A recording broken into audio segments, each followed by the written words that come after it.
Chapter 1, Viceless. Step on. There was a sound of footsteps in the corridor outside the house, and a figure walked to the door of a spacious bedroom on the second floor of the tower. The door of the bedroom was concealed, and a tiny candle light was faintly visible from it. A small figure was sitting at the round table in the bedroom, with one hand resting on his cheek, and long silver hair covering his ears, like a gem. The shaking candle light reflected in the crystal-clear purple eyes. He is Viserys Targaryen, the second son of His Majesty Iris II. He is only 7 years old this year. Viserys, who was naturally active recently, didn't know why he always stared at the candle light in a daze, and took the initiative to shut himself up in the room to read the book he had bored the most. This situation has been going on for several days.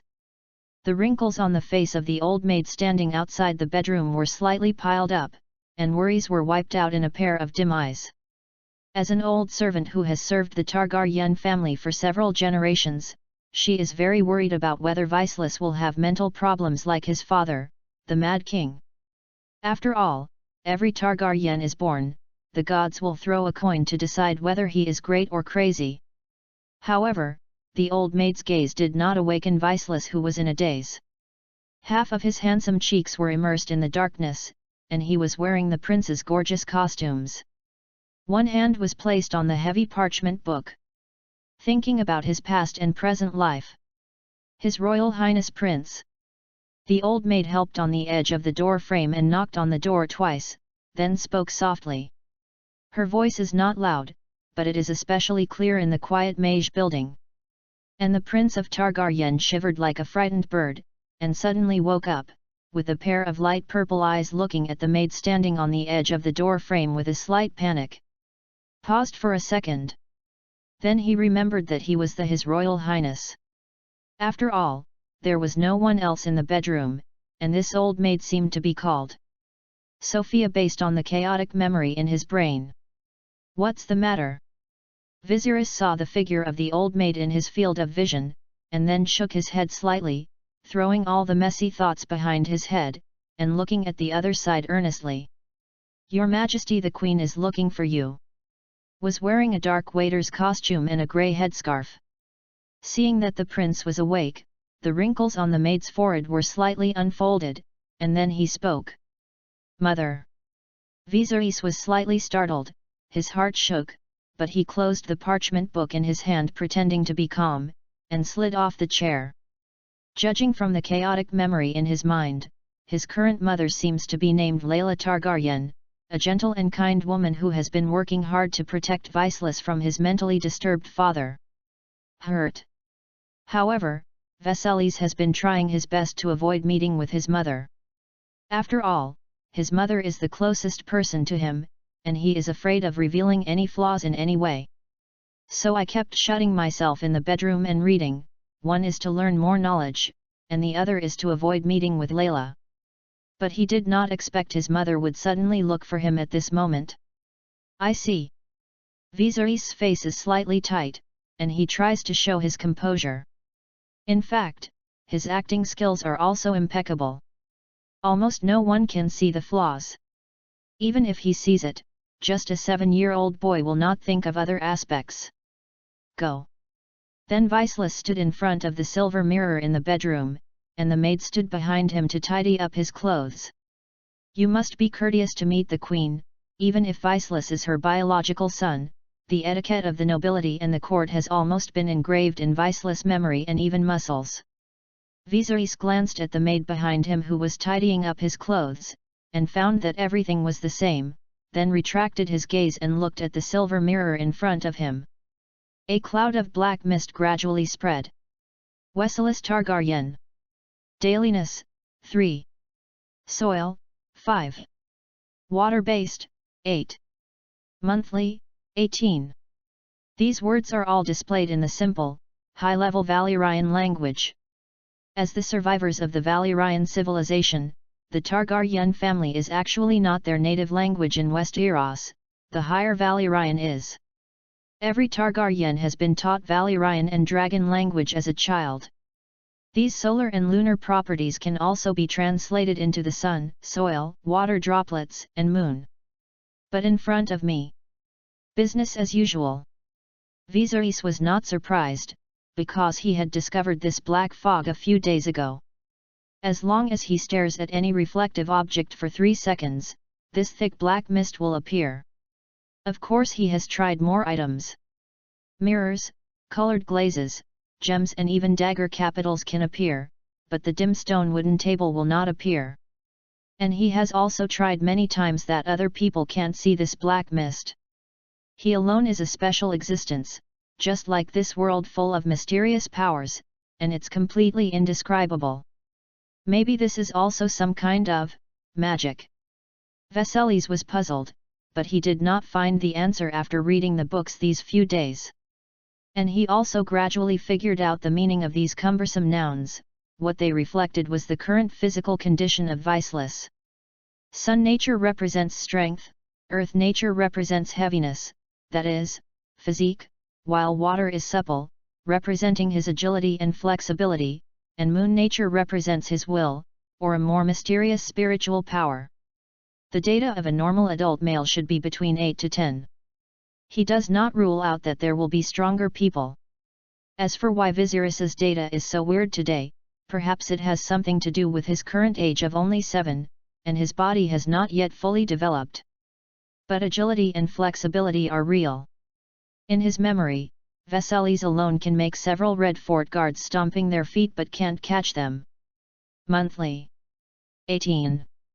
Viserys looked at the silver mirror and blinked slightly. This is far beyond the abilities of ordinary people, and may be related to his own special features. Perhaps he is a unique existence in this world. However, his super mental power did give Viserys some preferential treatment, and his memory was different from ordinary people's. Excellent. Hiding in the bedroom to read a book these few days, he doesn't say that a lot of knowledge that needs to be remembered is unforgettable, but he will remember it deeply after reading it twice. And stay up late at night or feel sleepy.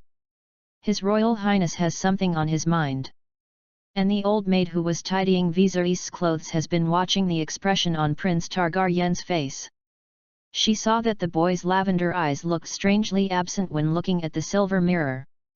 Yu reading www.yuyugonshu.com seemed to be out of focus. Then pursed his lips, looking worried. No. Thank you for your concern, Sophia.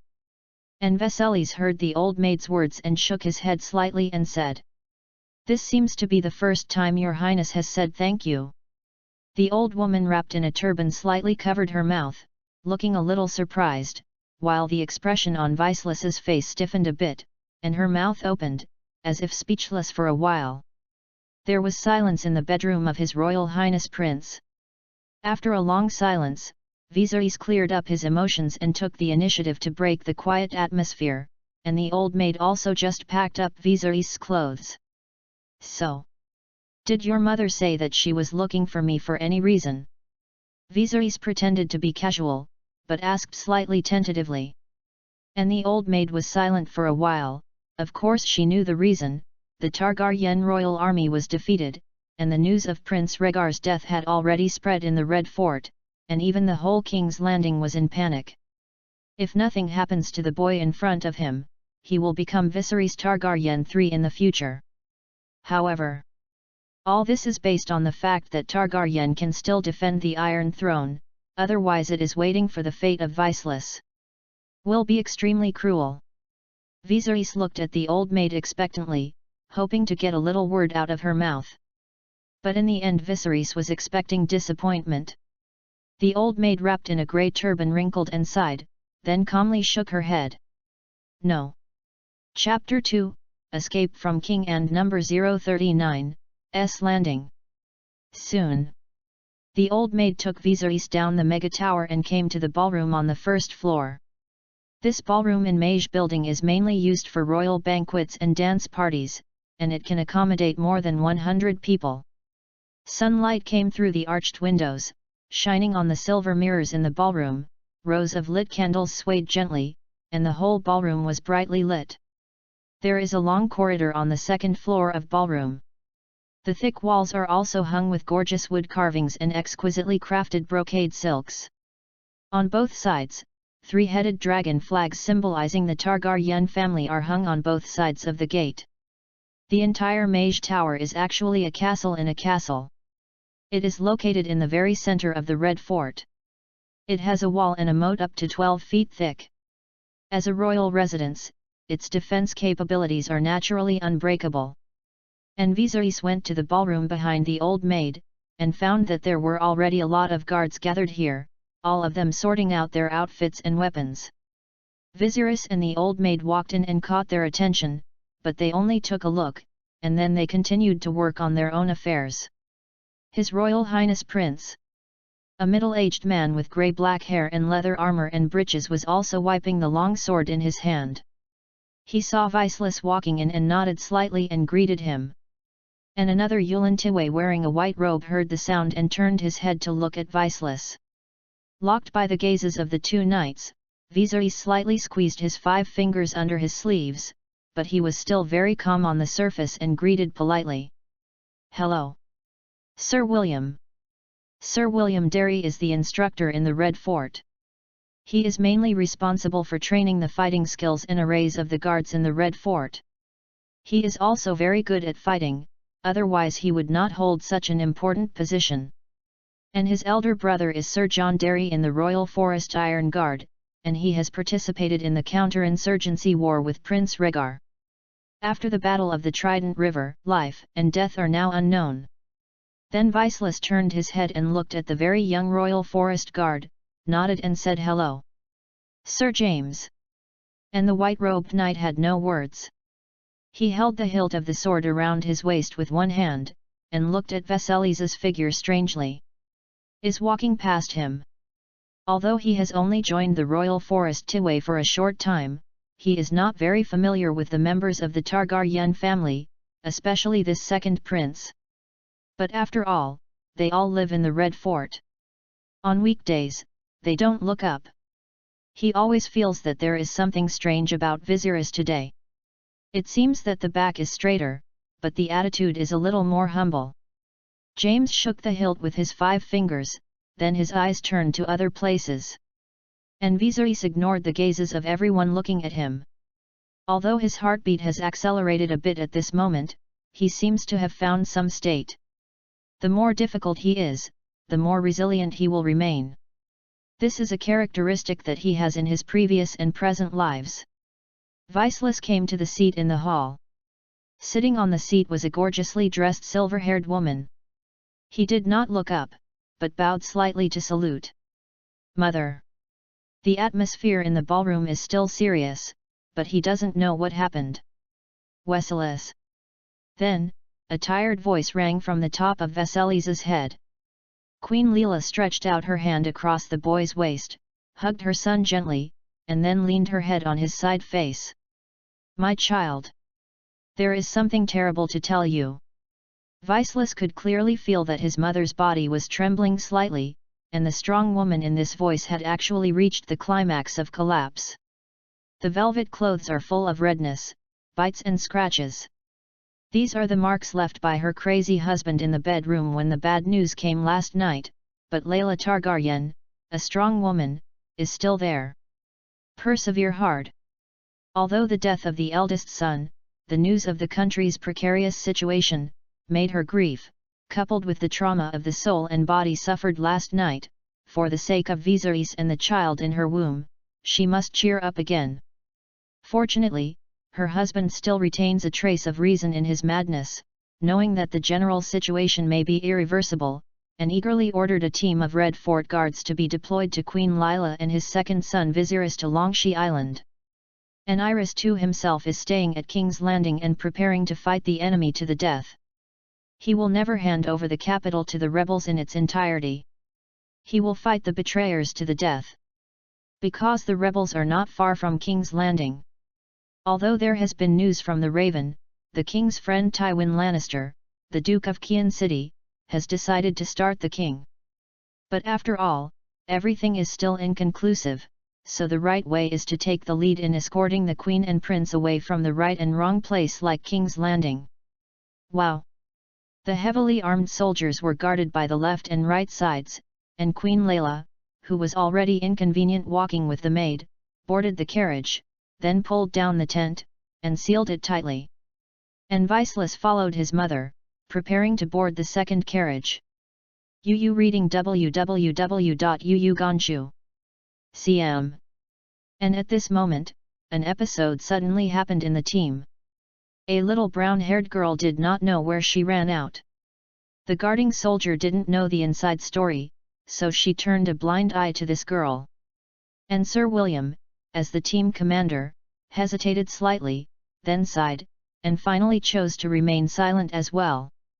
The little brown-haired girl ran to the front of Viserys' car, pulled his clothes up with her cute face, and seemed to be asking where they were going and why not take her with her. "Let's go." Viserys recognized who this girl was from his memory, but he hesitated a little now, and clenched his fists. He knows well that he hasn't even figured out the situation very clearly now, and rationally speaking, he shouldn't be out of line. But the silver-haired boy gritted his teeth and finally hesitated, then stretched out his hand and pulled the little girl up, leading her directly into the carriage. Then a little black cat running from behind also easily jumped to the roof of the carriage. "Hey! Beleriand!" The little girl in the carriage screamed in excitement, and then Viceless covered her mouth. The boy in the carriage looked out of the carriage nervously, then closed the curtains again, and whispered in her ear. "Hey! Be quiet first, Rhaenys." Finally. Gurululu. As the wheels rolled on the stone road, horseshoes lightly stepped on the ground and made a sound. The knights held the weapons in their hands tightly, and a team escorted 2 carriages and hurriedly opened the door. Left the Red Fort and ran into the distance. Chapter 3, Dragon Slayer. And before Viserys pulled Rhaenys into the carriage, he turned his head slightly and glanced in the direction behind him. He saw a woman holding a child in an open window above Meg. Brown hair, black eyes, and her delicate body swayed slightly in the wind. She held a baby in her arms. Viserys knew that she was the wife of his cheap brother, his sister-in-law Ilya Martell, the Princess of Dorne, and her nephew Aegon Targaryen was in her arms. However, his brain is dizzy now, and he insists on accepting the situation of fleeing when he just came into this world, holding the little girl in his arms to let her not be too active. He has no time to think about why his father wanted Ilya and her pair of children in King's Landing. Obviously they have a chance to escape with themselves.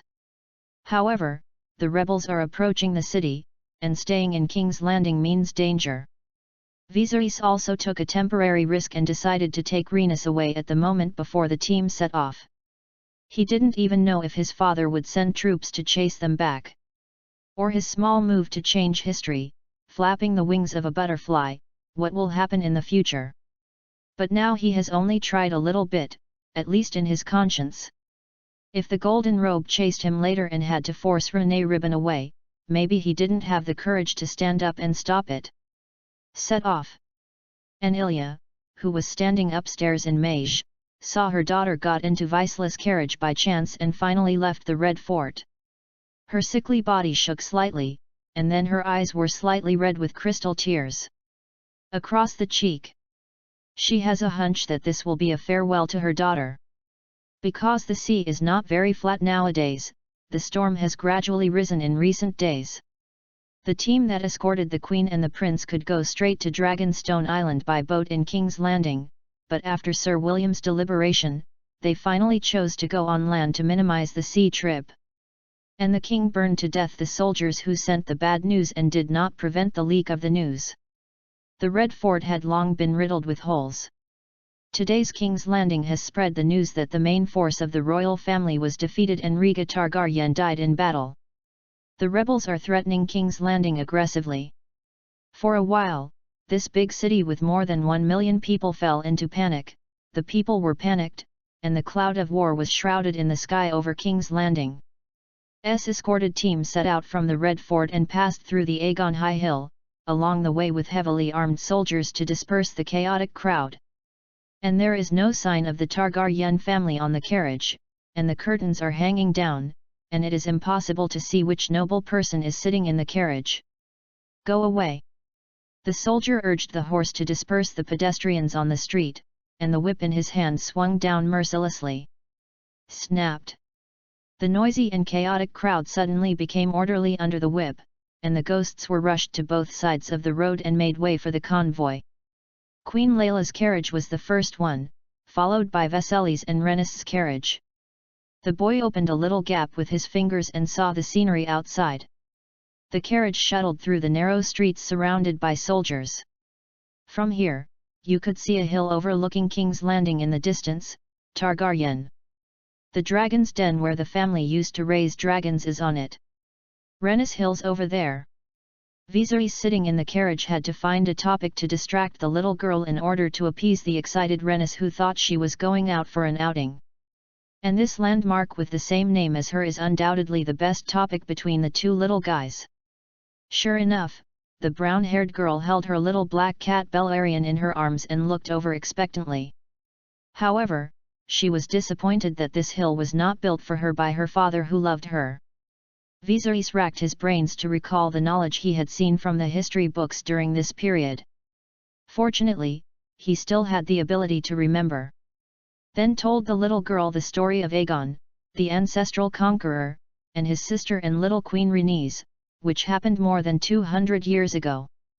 This Rhaenys Hills was named after the queen's husband, Aegon Targaryen, in memory of his sister who died in battle, and built a memorial church, but this church was due to the riots were destroyed and replaced by the Dragon's Den. The little brown-haired girl held the kitten in her arms and listened with gusto. She couldn't help crying when she heard the last news that the queen of the same name had fallen into a dragon and died in battle. I will also find such a husband who loves me in the future. Weselis. Rhaenys' eyes were a little flushed, and she sobbed lightly, as if she had already substituted into it, connecting her destiny with the little queen. After all, two people with the same name and surname, it is easy to have sympathy and association. Coupled with the innocent and romantic age of the little girl, it is a period when she likes to listen to stories and is prone to fantasies. At the same time, she also has some expectations for the future. However, she still does not know the news that her father has died in battle. The name Rhaenys seems to have some kind of curse. Her destiny today is not much stronger than that of the little queen more than 200 years ago. Cannot produce pity and sympathy. Because the little girl is only 3 or 4 years old now and has not received a very strict court etiquette education, she forgot that she should call Viserys uncle instead of calling him brother or calling him because of her age. Name. He can even kill a dragon bravely for me. The story of the dragon slayer has always been in biographical novels, and it is normal to have fantasy. And Rain stubbornly raised her small face, delicate chin, and even some pear blossoms with Rain, speaking seriously about such unrealistic fantasy. It still makes people want to laugh. Viserys had an awkward but polite smile on his cheek. Gurululu. The wheels of the carriage kept rolling and making noises, and they were not far from driving out of King's Landing. While the chase sent by his father has not arrived yet, it seems that his father has also acquiesced to him to take Rhaenys away. After all, no matter what purpose the father detained Princess Ilyamart and her son for what purpose, but having more important people, one more girl or one little girl already seems irrelevant, let alone his granddaughter. Viserys has relaxed a lot, and then stretched out his hand to rub the brown hair of the little girl inherited from her mother, and didn't speak until the rubbing was a little messy. There are no more dragons in the world. Rhaenys. The last dragon has been dead for more than a century. While talking, Viserys looked at the Rhaenys Hills in the distance, and said silently in his heart. If the Targaryen family still had dragons, it might not have fallen into this situation. Chapter 4, Fencing. Then, under the eye of the soldiers, 2 carriages with no family logo passed through King's Landing. Instead of walking through the more magnificent steel gate, they chose to make a circle and left King's Landing in a low-key manner through the Dragon Gate. A group of convoys set foot on Rosby Road and headed straight towards Mujok. Sir William decided to take a boat from Mujok to Dragon Rock Island. At the same time, a large ship also pulled anchor from the port of King's Landing as an option for confusion. The middle-aged coach has his own considerations. He knows that King's Landing and even the Red Fort have long been riddled with holes and spies have been planted in various ways. All the news is still being discussed among the former ministers in the throne hall in the morning, and it can circulate in the dirtiest flea dens in the afternoon. His Majesty Alice's move to transfer the guards of the Red Fort is not small. If the news of the transfer of the Queen and the Prince can be concealed, it will be a hell. So after careful consideration, Sir William made a confusing option. It is undoubtedly the best way to go straight to Longshadeo by boat from King's Landing, even if the recent sea storms are a bit dense. It is also a road to take a boat from Maguchang to Longshadeo by land. But now Westeros is torn apart and the rebels are all around. After leaving King's Landing, there may not be a place in the outside world that is truly safe. He actually took a certain risk when he decided to go overland. 7 gods are on top. Hung Bao teacher's rough fingers touched his brows and kneaded them lightly. They thought that the brows were the abode of the soul, so that sincere prayers would be heard by the gods. Hope everything is fine. Time is fast. 1 day later. After half a day of rushing yesterday and then taking a rest for the night, the team passed through Roshby City, continued walking on the Avenue of the King, and went straight to the port of Duzit Valley. There is the territory of the Lake family, and the loyal Earl rightfully guards the not important port of Dust Wallow for His Majesty the King.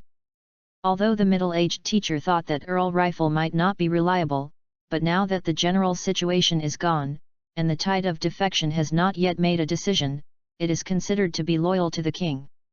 Today's weather is a bit gloomy. The curtains of the carriage opened a little gap, and the light outside was a little dim. The patter of rain pounded on the roof of the car, and the road became muddy, and the carriage was a bit difficult to move, swaying from left to right. Viserys sat in the carriage and looked out the window. The trees on both sides of the road were shrouded in a hazy rain curtain. The cool breeze made his heart depressed. I always have a bad feeling. Sir William. The silver-haired boy sat on the seat, his eyes shifted from the outside scenery to the man directly opposite, while Rennis was sitting by his side with the cat in his arms. At this moment, the clever girl also understood that this is not a trip, otherwise the grandmother would not venture far away in such weather. Also in the carriage, Sir William Derry, who was sitting directly opposite Weselis, looked at the scene outside the window, and was silent for a moment. At this moment, he was already wearing his armor, with a long sword and a short spear on his waist. There is a bad news, but he doesn't know whether he should tell the prince. The big ship that set off from King's Landing with them was attacked by a group of unknown pirates before they left Blackwater Bay. Now I Want to Come has encountered an accident. This morning the soldiers from King's Landing rushed to bring the news, making him a little cold. Although he had known that the Red Fort was full of holes and leaks, this trip would inevitably be understood by the rebels, but he did not expect the rebels to move so fast. And as far as he knows, the coalition formed in the north, valleys, rivers, and storms do not have the upper hand in terms of ships. There are few sampans that can be launched, otherwise the Feng Shiveo will be blocked by the Qingting Island fleet. It will not be solved even now. Fortunately, he was cautious and did not choose a waterway that everyone thought was safe. Instead, he chose to hide the Queen and Prince in the carriage, airtight, and left King's Landing in a low-key manner. Now that the enemy must have known that Queen Layla and Viserys did not take a boat to go by water. Your Highness, don't worry, the soldiers are ready to fight. Sir William sat in the carriage, pressing his sword hilt with one hand and said in a deep voice. However, I still need to go faster. Viserys did not know the bad news at sea, nor did he know what Sir William was thinking, but he still nodded. Compared to the soldiers outside, he was very satisfied to be able to sit in a carriage covered with soft fur. I see. Soon is another day at sunset. After a long day of trekking, coupled with the terrible weather today, light rain and pattering all day, the muddy road made everyone tired. And at this moment, the room leaked even night rain. The carriage that Queen Leela was riding in did not know if it was the cause of the stone bump, and it suddenly broke its axle. The horse wailed in pain and was almost pulled down. Fortunately, Sir William and a few soldiers caught it in time, untied the halter for it, and let it rest for a while. Queen Leela and her two maids got out of the carriage a little embarrassed, but fortunately, the light rain that had fallen all day stopped for a while at this time. However, there was a sudden change, and the team's forward movement could only be temporarily stopped. However, it just happens to be a time for everyone to rest. Sir William Yu reading www.yuyuganshu.com has repeatedly ordered to expedite the journey. The rest time has been reduced by half, and the strength of the soldiers and the horses is overwhelming. As the order for temporary repairs was delivered, everyone was slightly relieved. And Viceless also jumped off the carriage, and took the initiative to give up the intact carriage to his mother, who fell and was a little embarrassed. And he also came down to move his muscles and bones. Although riding a carriage is more comfortable than others, there are still some that can't be eaten in a day. And the roads in this era are not so smooth, and the carriages don't have excellent shock absorbers. Then he saw the middle-aged coach holding his sword hilt in one hand and stopping in front of the abandoned carriage. The silver-haired boy hesitated slightly, then walked up quickly. "Sir William." Viserys spoke politely. "Can I ask you about swordsmanship?" William Derry, who was lowering his head in silence, did not expect that His Royal Highness would suddenly say such a thing. Was taken aback for a while. "Why does your Highness have such an idea?" This reminded the middle-aged teacher of the past 10 years ago. The teenager who was obsessed with reading and the harp suddenly found him in one day and told him, "Give me a sword and armor, it seems that I must be a warrior." And he really became one of the most skilled knights on the continent of Westeros. He is the elder brother of Viceless, Rhaegar Targaryen. "I'm 7 years old, and I'm old enough to be trained as a knight." However, the silver-haired boy raised his head and did not directly answer the instructor's question. "And I will always use it in the future. Is not it?" Chapter 5, Attacked. Since it was the request of the prince, the man with messy hair nodded and agreed without hesitating for too long. As Viceless said, it will always be used in the future. The current situation is not so good. He once taught Rhaegar, and now he teaches Viceless. The brothers of the Targaryen family should call themselves teachers. This is something to be proud of.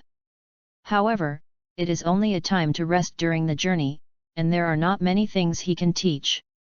But whether for a knight on a horse to fight or a warrior on the ground, the most basic things will not change. The middle-aged coach only hesitated slightly, and then pulled out his saber from his waist with his backhand. The dazzling blade of the sword has some dazzling eyes, and the sound of the long sword being unsheathed is clear, attracting many soldiers who are resting, including the eyes of Queen Leela, who is sitting in the carriage and tidying up her clothes. Rhaenys is also looking at the window of the carriage. Looking at the silver-haired boy under a tree not far away. "Weselis. Sir William is very tired, don't disturb him." Queen Leela, who was sitting in the carriage, frowned slightly, and then spoke softly with a slight worry. A pair of lavender eyes showed the figure of Viserys holding the heavy long sword swayingly.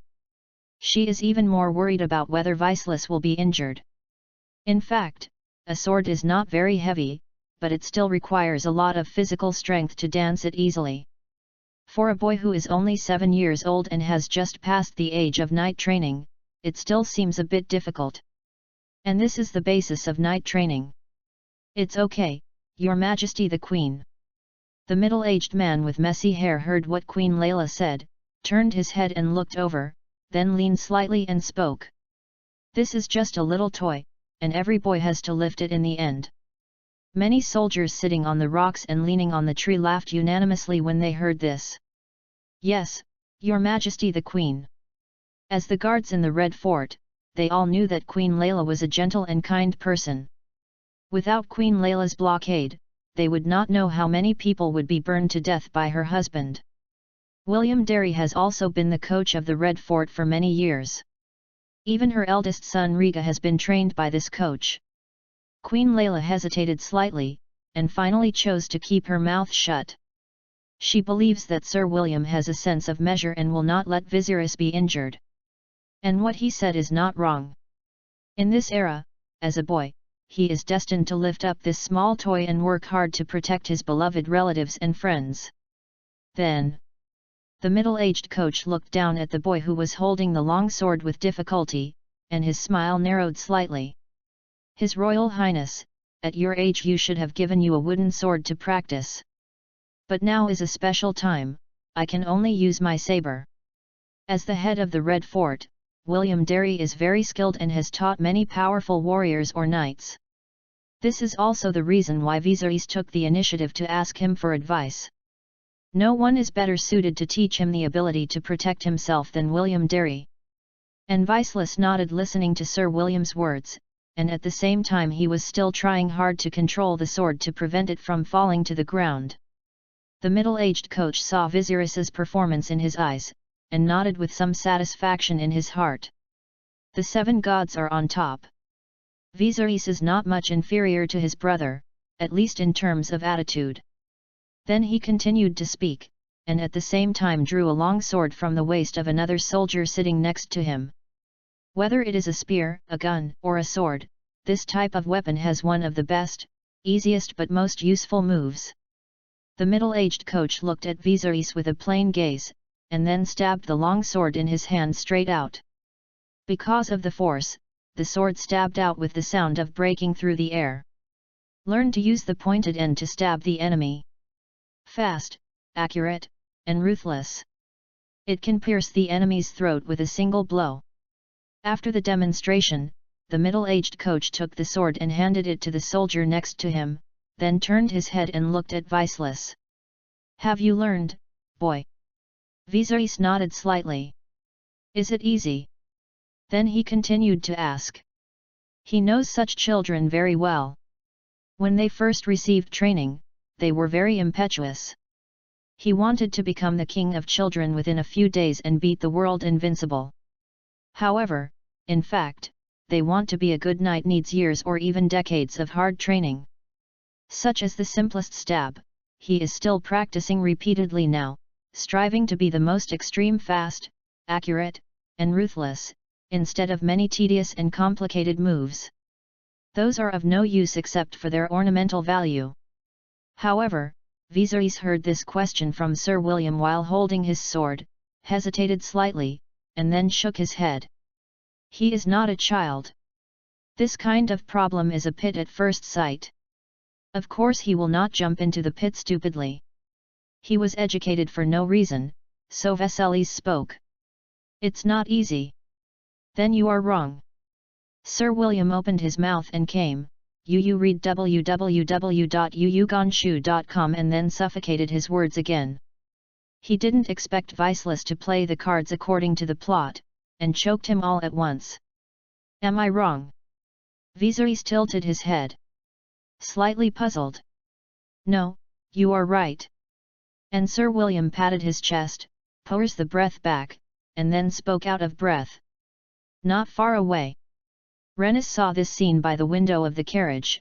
Her beautiful eyes were bent into crescents, and she giggled without restraining her. She thinks Viserys must be deliberate. Then I saw the middle-aged man with messy hair patted Viserys on the shoulder and told him to practice a few times in accordance with the straight stab method. By the way, he exercised his wrist strength. Now Viserys is still slightly lifting the sword.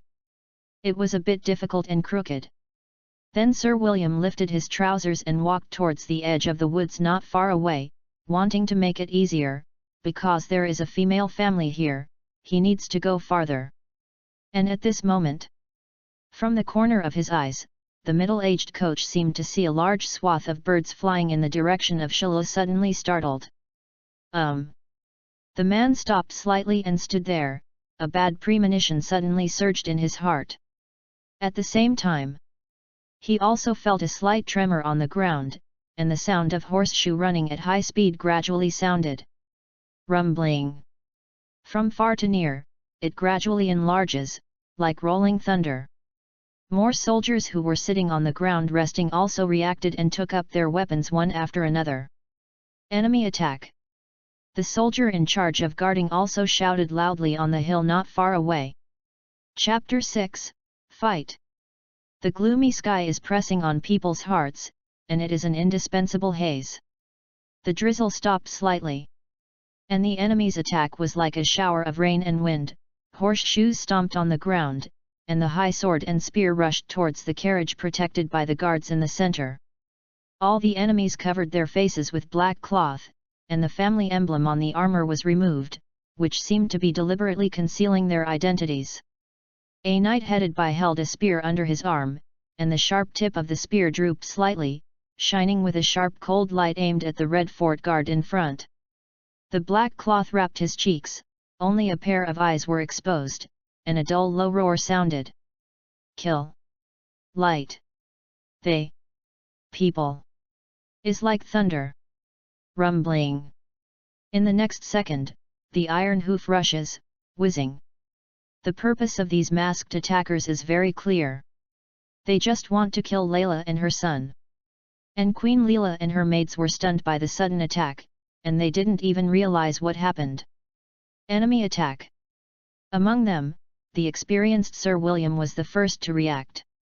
But at this moment, he didn't have a long sword in his hand, he could only untie the short spear that he was good at using from his waist, aimed at the enemy rushing in the front, and then directly threw it out forcefully. The short spear broke through the air and burst into a sound. The knight headed by the masked attacker was caught off guard and was hit with a spear directly in the chest. The hard breastplate was not broken by the spear, but it was also smashed out of a deep pit. And because the masked rider did not clamp the horse with his legs, the powerful spear-throwing force disrupted the balance of the charge of the united man and horse, and the masked rider was directly overturned to the ground by this huge force. Plop! There was smoke and dust, and the masked rider was thrown to a halt, because his feet were entangled in the stirrups and the horses were forcibly dragged for a few meters before desperately breaking free. The cavalry behind him were also experienced, and discovered this sudden situation in time, bypassing the falling horse and continuing to charge forward. Otherwise, the unlucky knight will be trampled directly into the flesh by the ruthless iron hoof. And this raid on the avenue was also accompanied by this spear, which officially kicked off. Kill! The sound of fighting resounded in the avenue and the surrounding woods in an instant, like thunder. The guards of the Red Fort were just resting. They seemed to be caught off guard when they were attacked, and fell into the wind in an instant.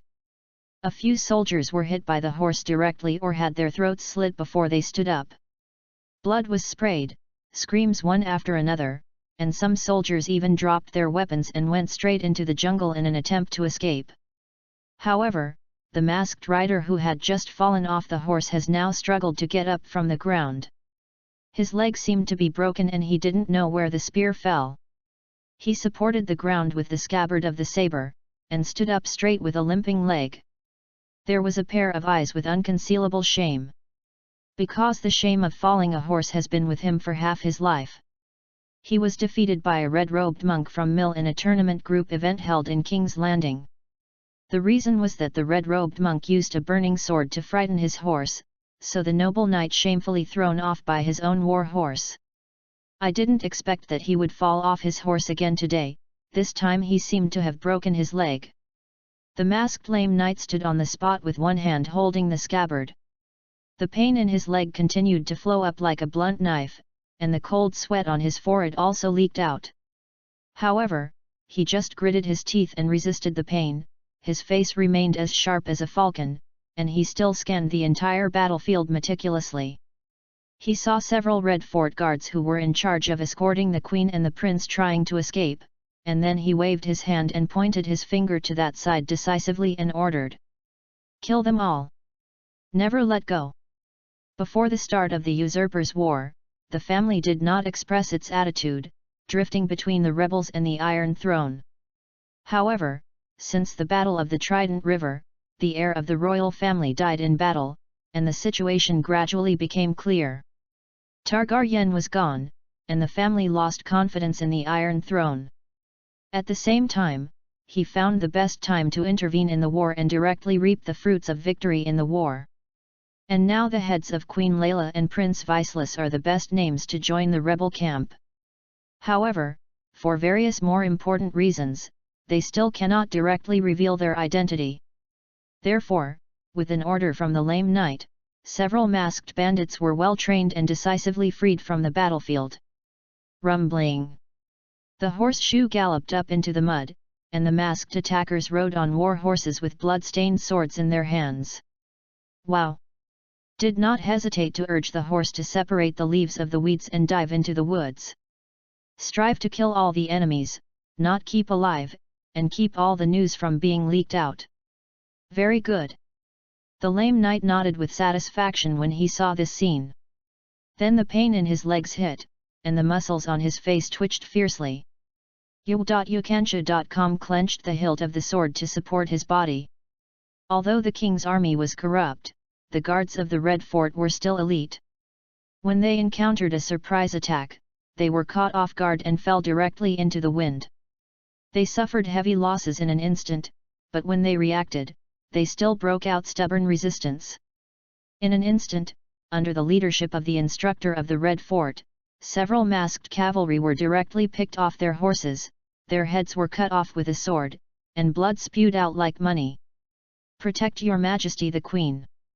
The middle-aged man with slightly curly hair was stained with blood, and he grabbed a horse and turned over and climbed up. Squatted on the horse's back, the horse galloped with a sword in one hand, and escaped the enemy's attack in the gap between the two horses. Immediately cut his throat directly with his superb swordsmanship. The war horse was frightened, and dragged the corpse on the horse back towards the woods. And Veselis, who is holding Sir William's sword, is still blank at the moment. He realized what had happened, but his legs stiffened in place as if lead was poured into him, and he watched the scene before him. The screams of screams, the splash of blood, the head that fell on the ground, all the powerful images made his breathing slightly stagnated. Then he saw a frightened war horse dragging an enemy's corpse into a rampage, rushing towards him. Viserys suddenly woke up in his brain at this time, because he knew that if he was hit by a horse, he might really die. Tried his best to overcome the fear in his heart, and the leaded legs seemed to suddenly have a trace of strength. Then when this frightened horse was about to hit him, jumped to the side. Chapter 7, Courage. Viserys was a little embarrassed and rolled on the blood-stained avenue, and the blue velvet coat became dirty. The frightened war horse whizzed past his ears, and the heavy horseshoe slammed on the ground, causing the stones to jump slightly. And His Royal Highness felt that his ears were about to be deafened, so he fell on his knees and curled up together. Who was panting heavily with his hands on the ground, and his cheeks were hot and flushed. He wanted to say something about the rest of his life, but his fast-beating heart made his blood surge. However, the tense situation nowadays is ever-changing, and there is no room for him to feel any time. The saber of Sir William landed on the ground not far away, stained with a little mud, but still shimmering with cold light. In the melee, the eardrums were filled with sounds of fighting everywhere, blood was splashing, and both sides had red eyes. And Viceless lay on the ground with both hands supporting the ground, panting heavily, raised his head and looked at the long sword that was slightly heavy for him not far away. Then I don't know where the courage and strength come from. Damn it! The silver-haired boy gritted his teeth and tried hard to get himself up, and then climbed up from the ground with difficulty, ignoring the heart that was about to jump out, and rushed over with a sigh of relief, and hugged it tightly. Cold touch. The sharp chill on the blade is almost solidified. Perhaps the former Viserys did not dare to hold such a long, narrow, and sharp weapon for fear of breaking the law or hurting himself, but at this time, he only felt that this sword was extremely cordial. Because in such a chaotic situation, everyone is overwhelmed by themselves, no one can protect him. Only himself. The silver-haired boy gritted his teeth slightly and swears secretly while holding the sword nervously. No matter who wants to kill himself, he will not catch him like a rabbit, even if he is dead, he will have to bite off his flesh. I will for sure. But while Viserys is cheering for himself, a robber who fell from his horse after his horse's leg was chopped off in the battle just now stood up with a sword in one hand and his head in the other. His leather armor was cut open with a hideous scar, and he was almost torn apart just now, but God's favor kept him from dying. When the robber stood up, under the broken leather armor, there was a touch of red and a golden lion logo flashed past. For various reasons. The red fort guard who had just cut off his horse's leg was killed by others in an instant. The battle was so fierce that he was not compensated. When he slowed down and pushed away his partner's body and got up from below, he shook his head and saw the boy standing in the blank area of the battlefield holding the sword. The iconic long silver gold hair, the lavender eyes are like gems, and the beautiful cheeks like a girl. The boy holding the sword also found him. Panic clearly appeared in a pair of eyes that were full of determination just now. Lost. Is like a scared rabbit. He didn't expect that he was still swearing secretly just now, but in an instant he was stared at by the enemy. And the masked robber who fell from the horse saw this unprotected big fish, his face slowly showed a grin, and the black cloth wrapped in his face was blown away by the wind. But he didn't care at all. Walked towards Viserys step by step with a long sword in his hand. A Targaryen prince without protection, like a fish on a chopping board. No matter how noble the boy's background is, how pure his bloodline is, the self I used to kneel on the ground is not enough to see the boy's toes. However, at this time, the noble origin and bloodline were not enough for the prince to avoid his own sword with mud legs. And Viserys didn't know if he was frightened and stupid or for other reasons, so he stood still and didn't move. Just breathe a little bit sharply, both hands clenched Sir William's saber in his hand, and the tip of the sword pointed straight at the opponent. His brain was blank, just filled with the sentence that the middle-aged coach gave him.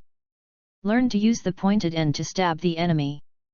And behind Viserys invisible, a cloud of black mist gradually filled and rolled into an indescribable, a pair of scarlet eyes opened in the black mist, looking at his back. Viserys' eyes gradually smeared a layer of scarlet, his breathing gradually became heavier, and the sword was tightly held in his hand. And at this moment, between the electric light and flint, rumbling, the horse gallops. The horseshoe was rolled up with blood and mud. William Derry was covered with blood, not knowing whether it was he or the enemy, holding a long sword, and blood ticking down the blade. Then he lifted it high, and the horse galloped past the robber, and then the long sword traversed a path under the blood-red setting sun, severely chopped down. Next second, a big head flew directly, and then blood poured out like a fountain. Who? The middle-aged man's long, slightly curly hair dyed blood looked a bit hideous. He had already red eyes, his legs were tightly clamped under the hip horse, and he immediately handed the long sword to his left hand. Step on. The horseshoe is walking on the blood mud. UU reading www.uuganshu.com. Then he bent over slightly as he passed Viserys, and put his body on the horse's back. Reached out his hand and hugged the little prince directly, placed it behind him, and said in a sharp voice, "Your Highness, hold me tight." The middle-aged coach discovered that Viserys was in danger at the most critical moment, and then hurriedly hurried his horse to slay the enemy with one sword, saving the little prince who was desperate to fight the enemy. While the enemy's hot blood spilled on the silver-haired boy's delicate cheeks, Viserys shuddered as if he was waking up from a dream. The black mist that was invisible to the people behind him also slowly dissipated, and the lavender jewel-like eyes became clear. His throat rolled slightly, and he clenched his teeth lightly. Then he realized what had just happened. He wants to fight the enemy hard? Where's the courage? However, he has been hugged by Sir William on horseback. Hearing what the coach said, Viserys hugged him decisively without hesitation. An enemy was chopped off his head less than 3 feet away, and blood was spilled on his cheeks, but Viserys didn't have any urge to vomit, or there was no chance to do so. Instead, he strengthened his courage and clenched his fists. Because he knows very well that if he wants to live, this is not the time for nausea and vomiting. The blood in the young body started to burn like it was ignited. For a 7-year-old boy, it's hard to say that he will be more brave than his performance. Kill! Immediately fought like a thunder from the knight's tongue, resounding once again on this blood-stained avenue. Chapter 8, Kevon Lannister. The setting sun is like blood. The battle is over, the air is full of disgusting smell, and the flat road is full of blood and mud. The rainwater and blood water mixed together and stuck to the boots of the middle-aged coach. Snapped. Then he stepped on it staggeringly, splashed with water, and stayed in a small pit on the spot. The red rain quickly filled up. Stumbling did not go out a few steps, and then William Derry knelt down in the mud. With one hand resting on the ground, the sweat from his forehead seeps out continuously, and he opened his mouth and gasped for breath, like a fish thrown ashore. Hoo! And his other hand is clutching his abdomen tightly, blood is still flowing from his fingers. He is hurt. This is the most serious injury on his whole body. A masked robber mortally counterattacked and stabbed him in the ribs with his sword. And there are many injuries left, large and small, even he himself can't remember. Not far away, the lame knight also drew his sword with difficulty and knocked down the last red fort guard who tried to kill him, and the long sword slammed on the opponent's neck. You! Damn it! Then he swiped down forcefully in the opponent's numb eyes, and blood spurted out instantly. The corpse's knees weakened and lost all strength, and then fell into the mud. The crippled knight killed the soldier, staggering slightly, and then used the sword pillar to stop his body on the ground with difficulty. The breastplate that was thrown out of a deep pit by a javelin undulated slightly, panting heavily, his golden hair and sweat stuck to his face. At this moment, the black cloth used to cover the face of the lame knight has long been lost. However, now he doesn't care anymore. The panicked shout was not far away, and the faint back figure was still looking backwards, and then went through the hills and into the woods, escaping without a trace. This was a fierce battle. Both sides had deserters who could not bear the pressure. They underestimated the morale and strength of the Red Fort guards, so they paid the price. When the battle entered a stalemate and it was obvious that the plan was impossible, the lame knight actually wanted to retreat. However, his broken leg was an obstacle to his escape. The deserters did not take away the adults who had obviously become cumbersome, but left him and fled. Now on the entire battlefield, in addition to a few men lying on the ground who were seriously injured and unable to escape, a few of the guards of the Red Fort were also leaning against the tree and wailing. Then, the Red Fort coach once again stood up with difficulty holding the sword. Only he and himself can stand up on the entire battlefield. The blonde lame knight's eyes were as sharp as a falcon and it was hard to say tired at the moment.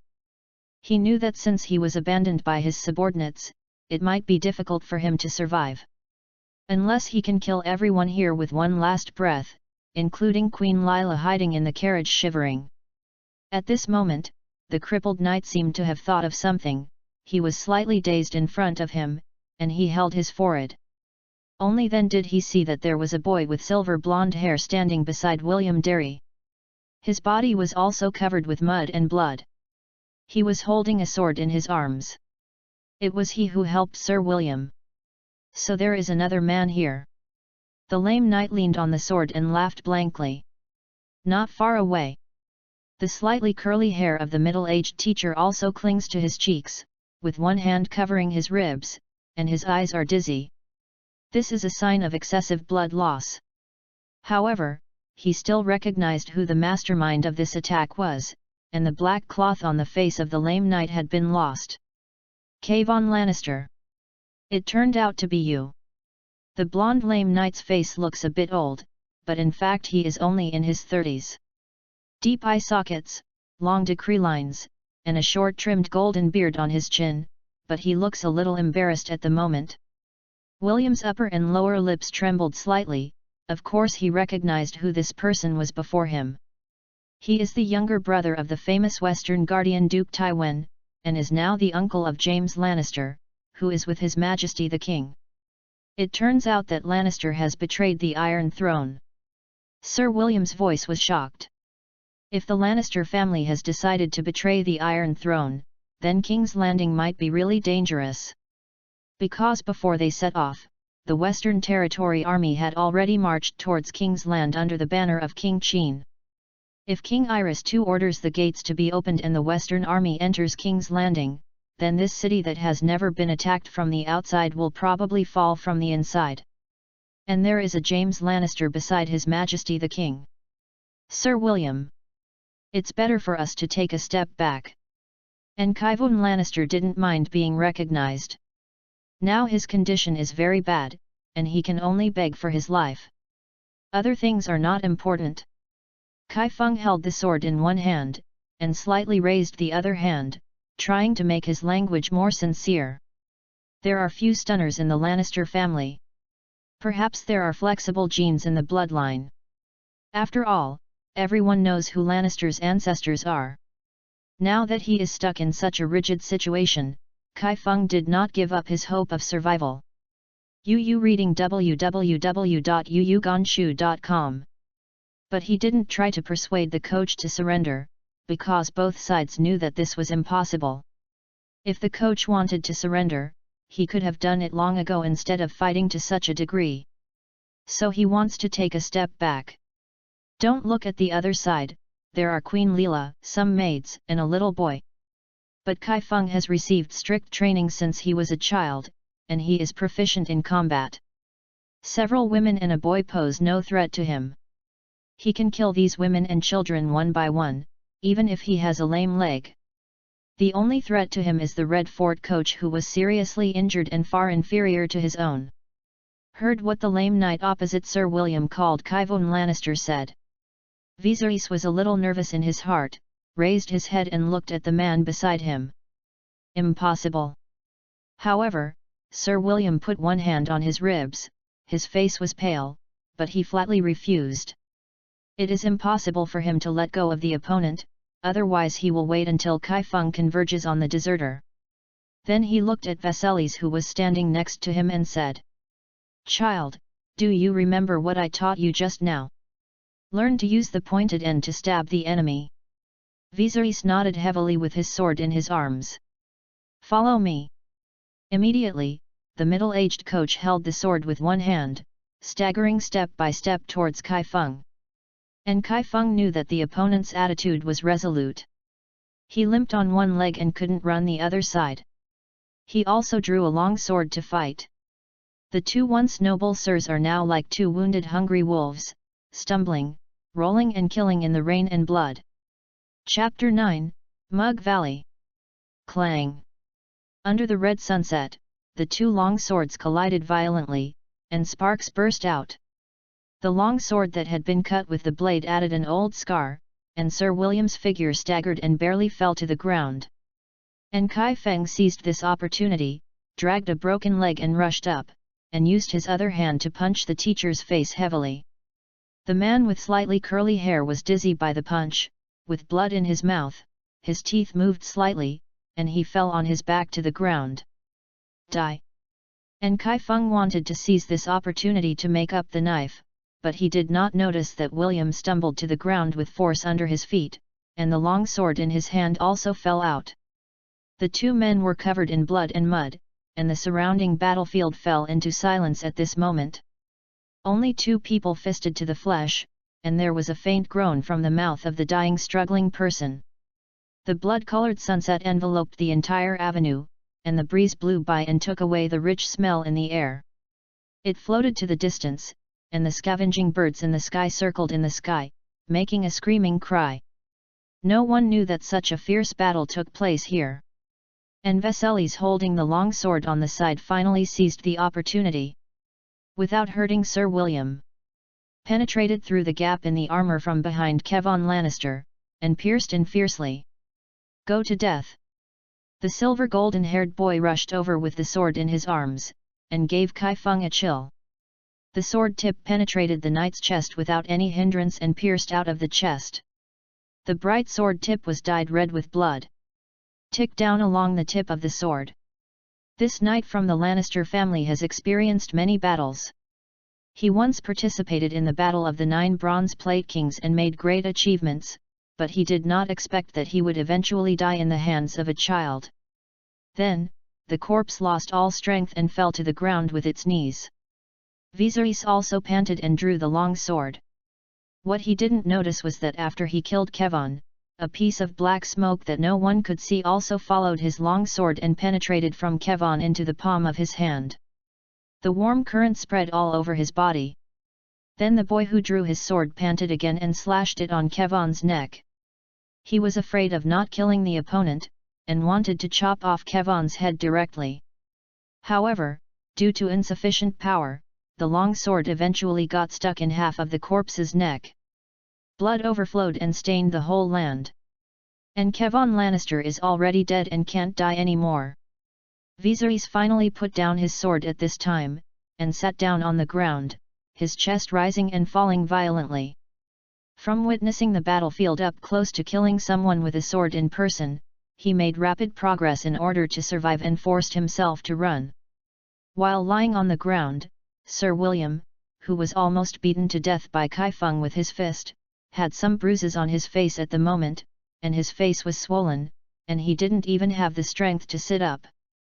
"Child, why do you want to do this?" He watched Viserys's last crazy and cruel behavior.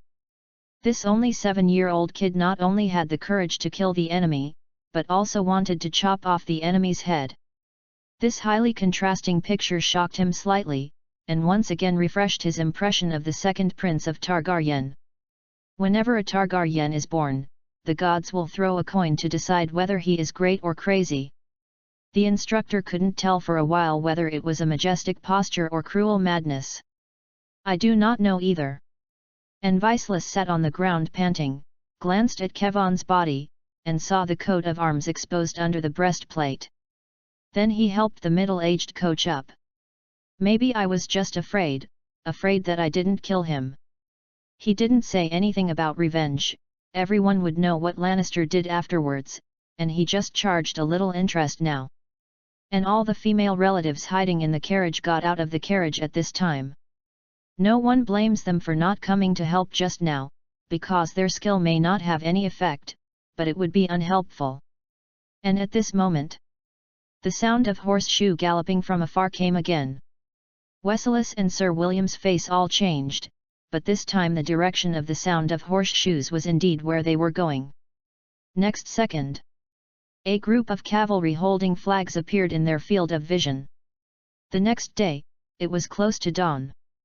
A white diagonal cross on a blue background, and 2 crossed warmer flags flying. Rumbling. The gate of the Brown Fort opened, and Earl Rifley Lake was riding on the tall horse, wearing a black cloak and deerskin gloves, to personally greet him at the gate. "Your Majesty the Queen." "Wow!" Seeing Queen Layla's carriage arrived, Earl Rifley Lake got off his horse and led a large number of family members and servants to kneel down on one knee. They received a notice from King's Landing, so they set out to the Queen and the Prince to Mujok City. "However, I didn't expect it to come just right." Several deserters from the Red Fort were caught and received the news that the Queen had been attacked by robbers. Then Sir Jeremy Lake ordered to rush over and escorted Queen Layla and the Prince to the Brown Fort. The Brown Fort is the home of the Lake family. Reading www.ukanshu.com is located on the hills outside Magoo City, overlooking the whole Magoo City and the port. Sir William was seriously injured and was rescued urgently. He drank poppy milk after being carefully stitched up and bandaged by the Bachelor of Brown Fort, and fell asleep deeply at the moment. Queen Leela lives alone in a dormitory to rest. And Viserys is in the same room with the 2 little guys, Rhaenys. Step on. Silver gold long hair was slightly curled down his shoulders. Viserys returned to their bedroom holding Rhaenys, who had been terrified and fell asleep at the moment. I don't know why, he feels that his strength seems to be a lot bigger, and it doesn't take much effort to pick up Rhaenys. The little black cat Balerion also followed his owner, and it also survived that fierce battle. Viserys gently put the bed, the candle in the bedroom shook gently, and the sound of the armor on the soldiers outside was accompanied by the sound of patrolling footsteps. The Lake family does seem to be loyal, at least now. Viserys had some insomnia, perhaps after too much stimulation. The reality told him that it was not good to be in this world. Seems to be stuck in a quagmire. Even to survive, he needs to do his best. The boy stepped on a stool and lay on the narrow windowsill of the bedroom, looking at the scenery outside the window. Maguchang and the sea are divided into two halves. The sea is a bit quiet in the early morning, and waves are gently slapped on the reef. The salty and wet sea breeze blew in along the window, blowing on the boy's beautiful cheeks like a girl, and at the same time shook his silver golden hair. Viserys knows, this loyalty will not last long. Chapter 10, Attribute Enhancement. He knows who the Lannister family is, including the story that happened later, although he doesn't remember it very well. He also knows a general idea. He also knew that now King's Landing relied on reinforcements from the west. However, the reality is very obvious. The Lannister family also betrayed the Iron Throne. This will be the last straw to destroy the Targaryen dynasty. Fortunately, the Lake family did not catch the deserter from Lannister and did not trace the identity of the assailant's body. Sir Jeremy listened to what Sir William said and believed it was an attack by the rebels. Because the news is blocked, Brown Fort has not received the latest news from King's Landing. The silver-haired boy is distraught at the moment, but he can't show anything. In his opinion, the guards outside are both protecting and watching. You must board and leave before the news leaks. Viserys looked at the merchant fisherman sailing outside the window, and made up his mind secretly. Meow.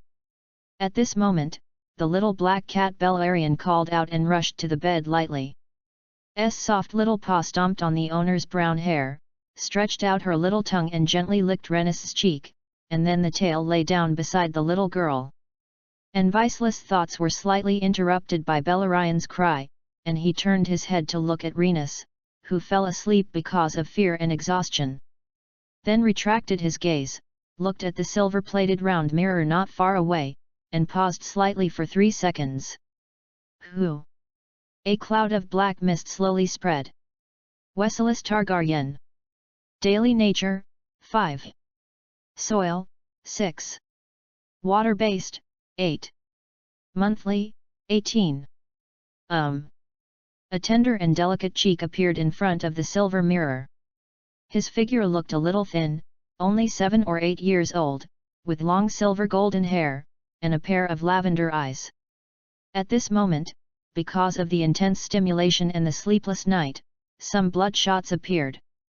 Viserys frowned slightly, looked at the advanced Valyrian text composed of black fog, and fell on the signs of sun and soil.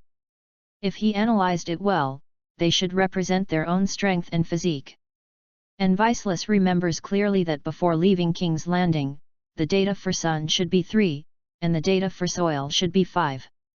My strength and physique have changed in a short time. Viserys was slightly surprised and did not react. In his opinion, these data representing his body can only grow with his physical development or exercise.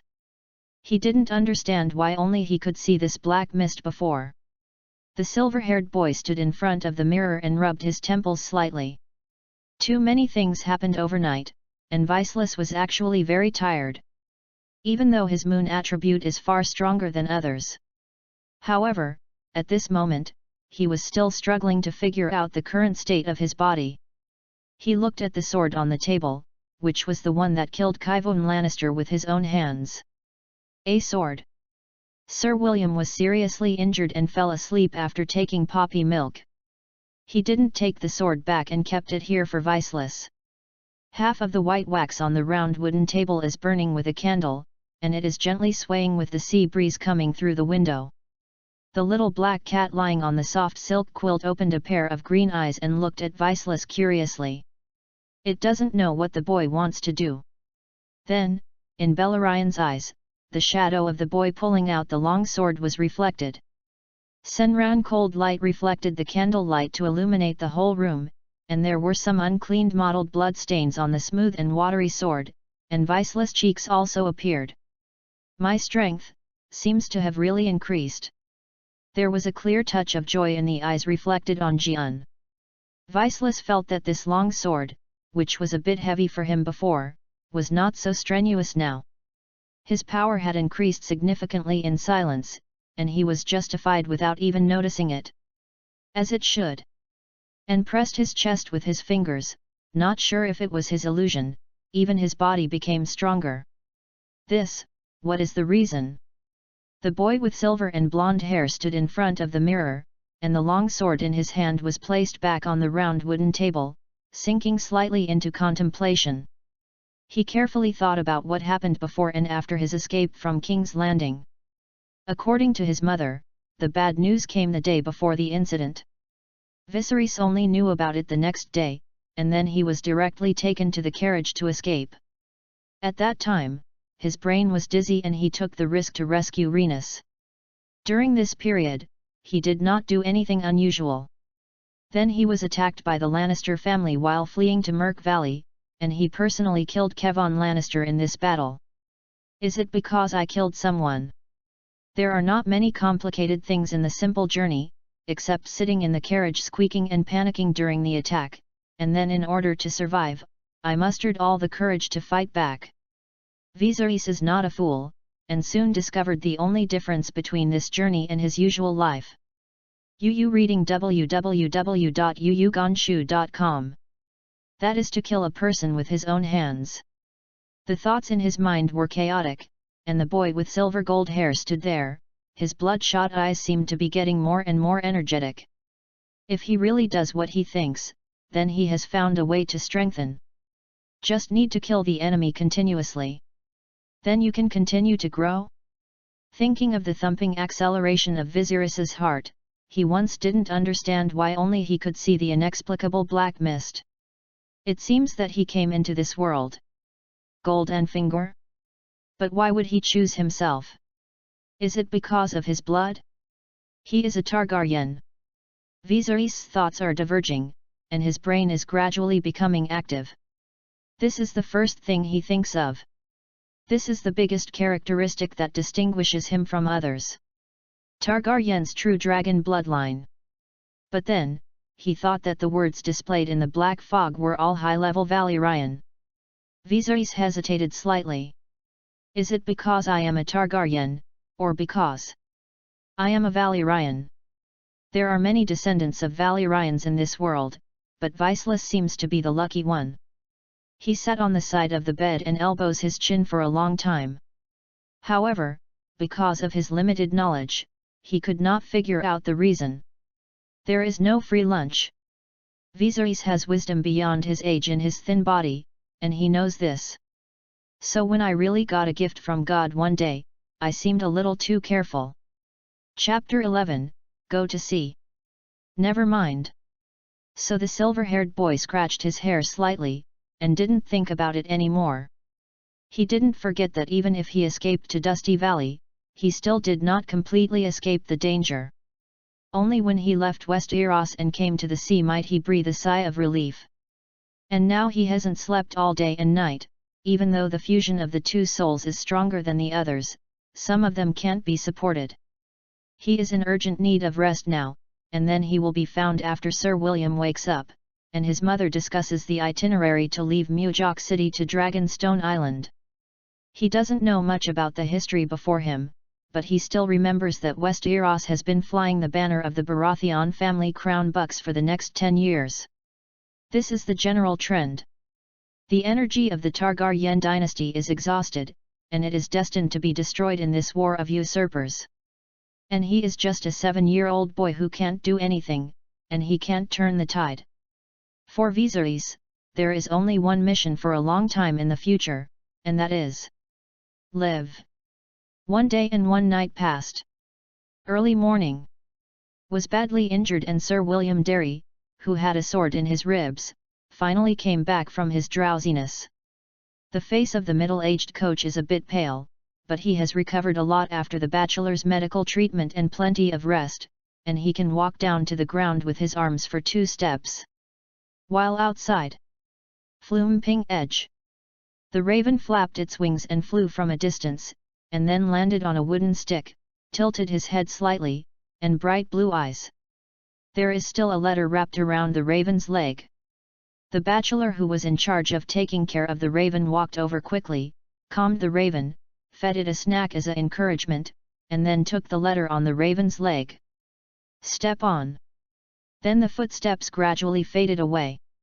And in the banquet hall of the Brown Fort, Earl Rifley Lake was cautiously sitting on the side seat, accompanied by Queen Layla. It was because of the changes in Dark Valley that year that the Ducklin family was executed by His Majesty, and he seized the opportunity. He had a part of luck and strength, and took over Dark Valley and Brown Fort. And now in this war of usurpers, Earl Lake decided to stand on the side of the royal family after careful consideration. He believes that the Targaryen family can definitely suppress the rebellion, and this is also an opportunity for him to lead the family to another leap. Your Majesty the Queen. Earl Lake, who was slightly fattened, sat on the chair with a big belly, and the chair made a creaking noise. At this moment, he held a piece of information from King's Landing in his hand and handed it to the silver-haired woman. Duval Valley is not far from King's Landing. Because of the defeat of the Battle of the Trident River, the geographical position of Dusky Valley is also a bit dangerous now. However, now the rebels have no time to clean up these nobles who are still loyal to the royal family, and the rebels are directed towards King's Landing. And the other side. The fortress of the Baratheon family is now under the siege of the High Court Duke Metz Tyrell, and has been under siege for a year. Robert's two younger brothers, Stannis and Lanley, are also in the city, and now they don't know their life or death. If it weren't for the main target of attacking King's Landing, Robert even wanted to go south to rescue the siege of Wind's Breath himself. Although Rifley still took the risk of choosing to be loyal to the royal family when the battle situation was getting worse, it didn't mean that he would choose to stay loyal. He is also constantly sending personnel to collect information from King's Landing, and respond accordingly, and now he is handing the collected information to Queen Lila. On the surface, it seems that everything has not yet reached the most difficult moment. The Western Army led by Tywin Lannister, Duke of Kian City, seems to have arrived in King's Landing. But for unknown reasons, His Majesty Iris II did not immediately choose to open the gate of King's Landing and let the Western Army into the city, but shut them all outside. Your Majesty the King would be too careful. And Earl Lake, who was sitting on the side, looked at Queen Layla's face and cautiously tentatively said, "Would you like to write a letter to persuade your Majesty?" However, after listening to Earl Lake's words, Queen Layla's complexion did not show anything, but the nails holding the intelligence were slightly white. Finally, he took a deep breath and shook his head. "No need. I believe in the King's judgment." She wanted to borrow the raven from the Brown Castle to write a letter to remind her husband to be careful of the Lannister family. However, now that she received the news that the Western Territory Army had arrived in King's Landing, she knew it was too late. Because of the journey back and forth, it is not known how long this news has passed. Based on what a woman knows about her husband, she is stubborn, crazy, suspicious, and repetitive, but sometimes she has a soft ear. She believes that now the Lannister family may have deceived the gate of the city and rushed into King's Landing. The Targaryen dynasty has gone, but even if King's Landing falls, it is not the most desperate moment. Queen Layla knows she must be strong for her two children and her granddaughter. Long before she left King's Landing, she was found to be pregnant again. I just don't know if the child is a boy or a girl. This discovery made Queen Layla very happy, because she had been pregnant many times before, but only Rhaega and Viserys survived, and the remaining children either died or died. She hopes she can have another child. It's been a long time since I've been a guest at Brown Fort. The silver-haired woman was silent for a while. Sitting on the main seat, he put down the information in his hand, then raised his head and looked at Earl Lake, keeping his voice as calm as possible. "Master Rifera Lake. I think the ship to Dragonstone Island is ready." Hearing Queen Layla's words, Earl Lake also hurriedly stood up. "Yes, Your Majesty, you can leave at any time." Yu reading www.yuyugonshu.com. Although he wanted to keep Queen Layla and Prince Viceless, and gain greater benefits in the future, the rebel army is so powerful now that Earl Lake does not dare to leave Queen Layla in the Brown Fort. Otherwise, the Brown Fort is not enough for the rebels to drink a pot of tea. Is another half day. Viserys finally got his wish and set foot on the sea. Wow! The waves slapped gently on the ship, and the sky and the sea became one piece, and the end could not be seen at a glance. Viserys was sitting on the bow, the sea breeze was blowing his silver-gold hair, and a pair of jewel-like eyes blinked. It's not that he has never seen the sea, but every time he comes, he can't help but be drunk in it and unable to extricate himself from it. He likes this calm and peaceful atmosphere, and it can even make him forget his troubles for a while. Today's sea is like a mirror. Except for the big ship splitting the mirror and making waves, everything else seems calm. Under the golden sun, scattered in the field of vision is as dazzling as broken gold. Behind Viserys, there are many people on the deck with different costumes, speaking different accents. This is a merchant ship from 9 free trade city-states. The owner of the ship is said to be a merchant from Bravus. They need to stop at the small port of Duzit Valley to supply some resources, and then set off to return to the mainland of Essos. Their final destination is Pantos. And this 2-masted merchant ship will stop for a while on Longshadeo when it passes through the narrow sea. So when the Duke of Lake contacted the owner of this merchant ship, the other party agreed with one bite. They only collected a small amount of golden dragons and escorted Queen Layla and Prince Viserys to Dragon Rock Island. Chapter 12, Longshadeo. The years at sea were boring, and a few days passed quickly. Night. The sea was deep in the night, and the waves hit the board of the ship, making a loud noise. Wow! The 2-masted merchant ship broke through the wind and waves and tore through the fog that permeated the sea. In the distance, an island was shrouded in the night and gradually emerged in people's field of vision. Then gets bigger and bigger. And Viserys was standing on the deck with the little black cat in his arms, the sea breeze blew his hair, and his face was a little red. During this time, he had been tortured by the sea breeze and deeply felt the crew's hardship. In addition to the torture of mental loneliness and physical damage, the sharp sea breeze blowing on his face even slightly hurts, like a knife cut on his face, making his delicate skin unbearable. The excitement when I first came to the sea was finally wiped out. During their short journey, they even encountered a small storm, but everything was shocking except that Viserys had an insight. Finally reached their destination successfully. Dragon Rock Island. Looking from a distance now, Longshi Island gradually enlarges in the boy's field of vision, like a mountain protruding from the sea, and like a giant dragon stretching its teeth and claws, overlooking the people trying to approach it from West Eros. It seemed that a scorching dragon flame would spit out in the next second. And Viserys stood on the deck holding the little black cat and stared at it without fear. Meow. Because of seasickness, Rhaenys hasn't walked out of the cabin for a long time.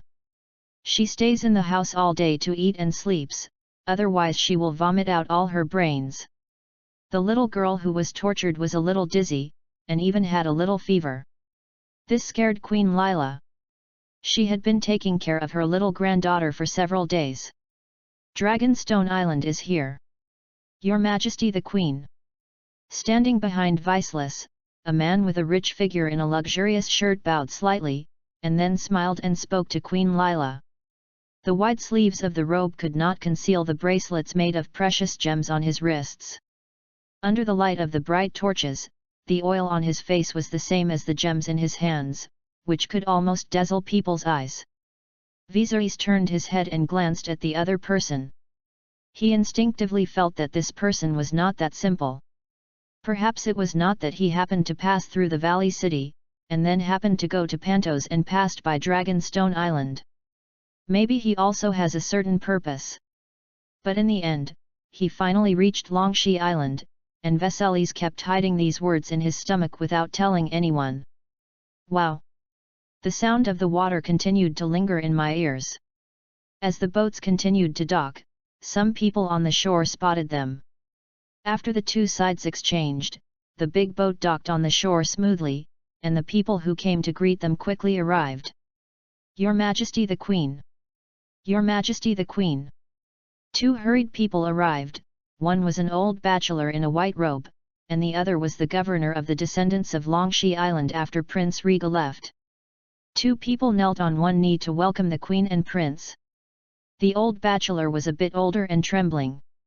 After receiving the advice from his mother's eyes, Viceless hurriedly stepped forward to support the old bachelor who had already stepped half of his foot into the grave. "Bachelor Daniel, long time no see." Queen Lila put a hand on her belly, her long silver hair fluttered gently with the sea breeze, and her beautiful eyes looked at the grey-haired old bachelor quietly, as if she had seen the ruthless passage of years, and then she whispered softly after a long while. "Opened the mouth." "Yes, Princess Leela." As an old servant who has served the Targaryen family for many generations, Layla's great-grandfather Aegon V has been serving the Targaryen family since the time of his great-grandfather Aegon V. Bachelor Daniel can be said to have grown up watching Layla and the current King Iris.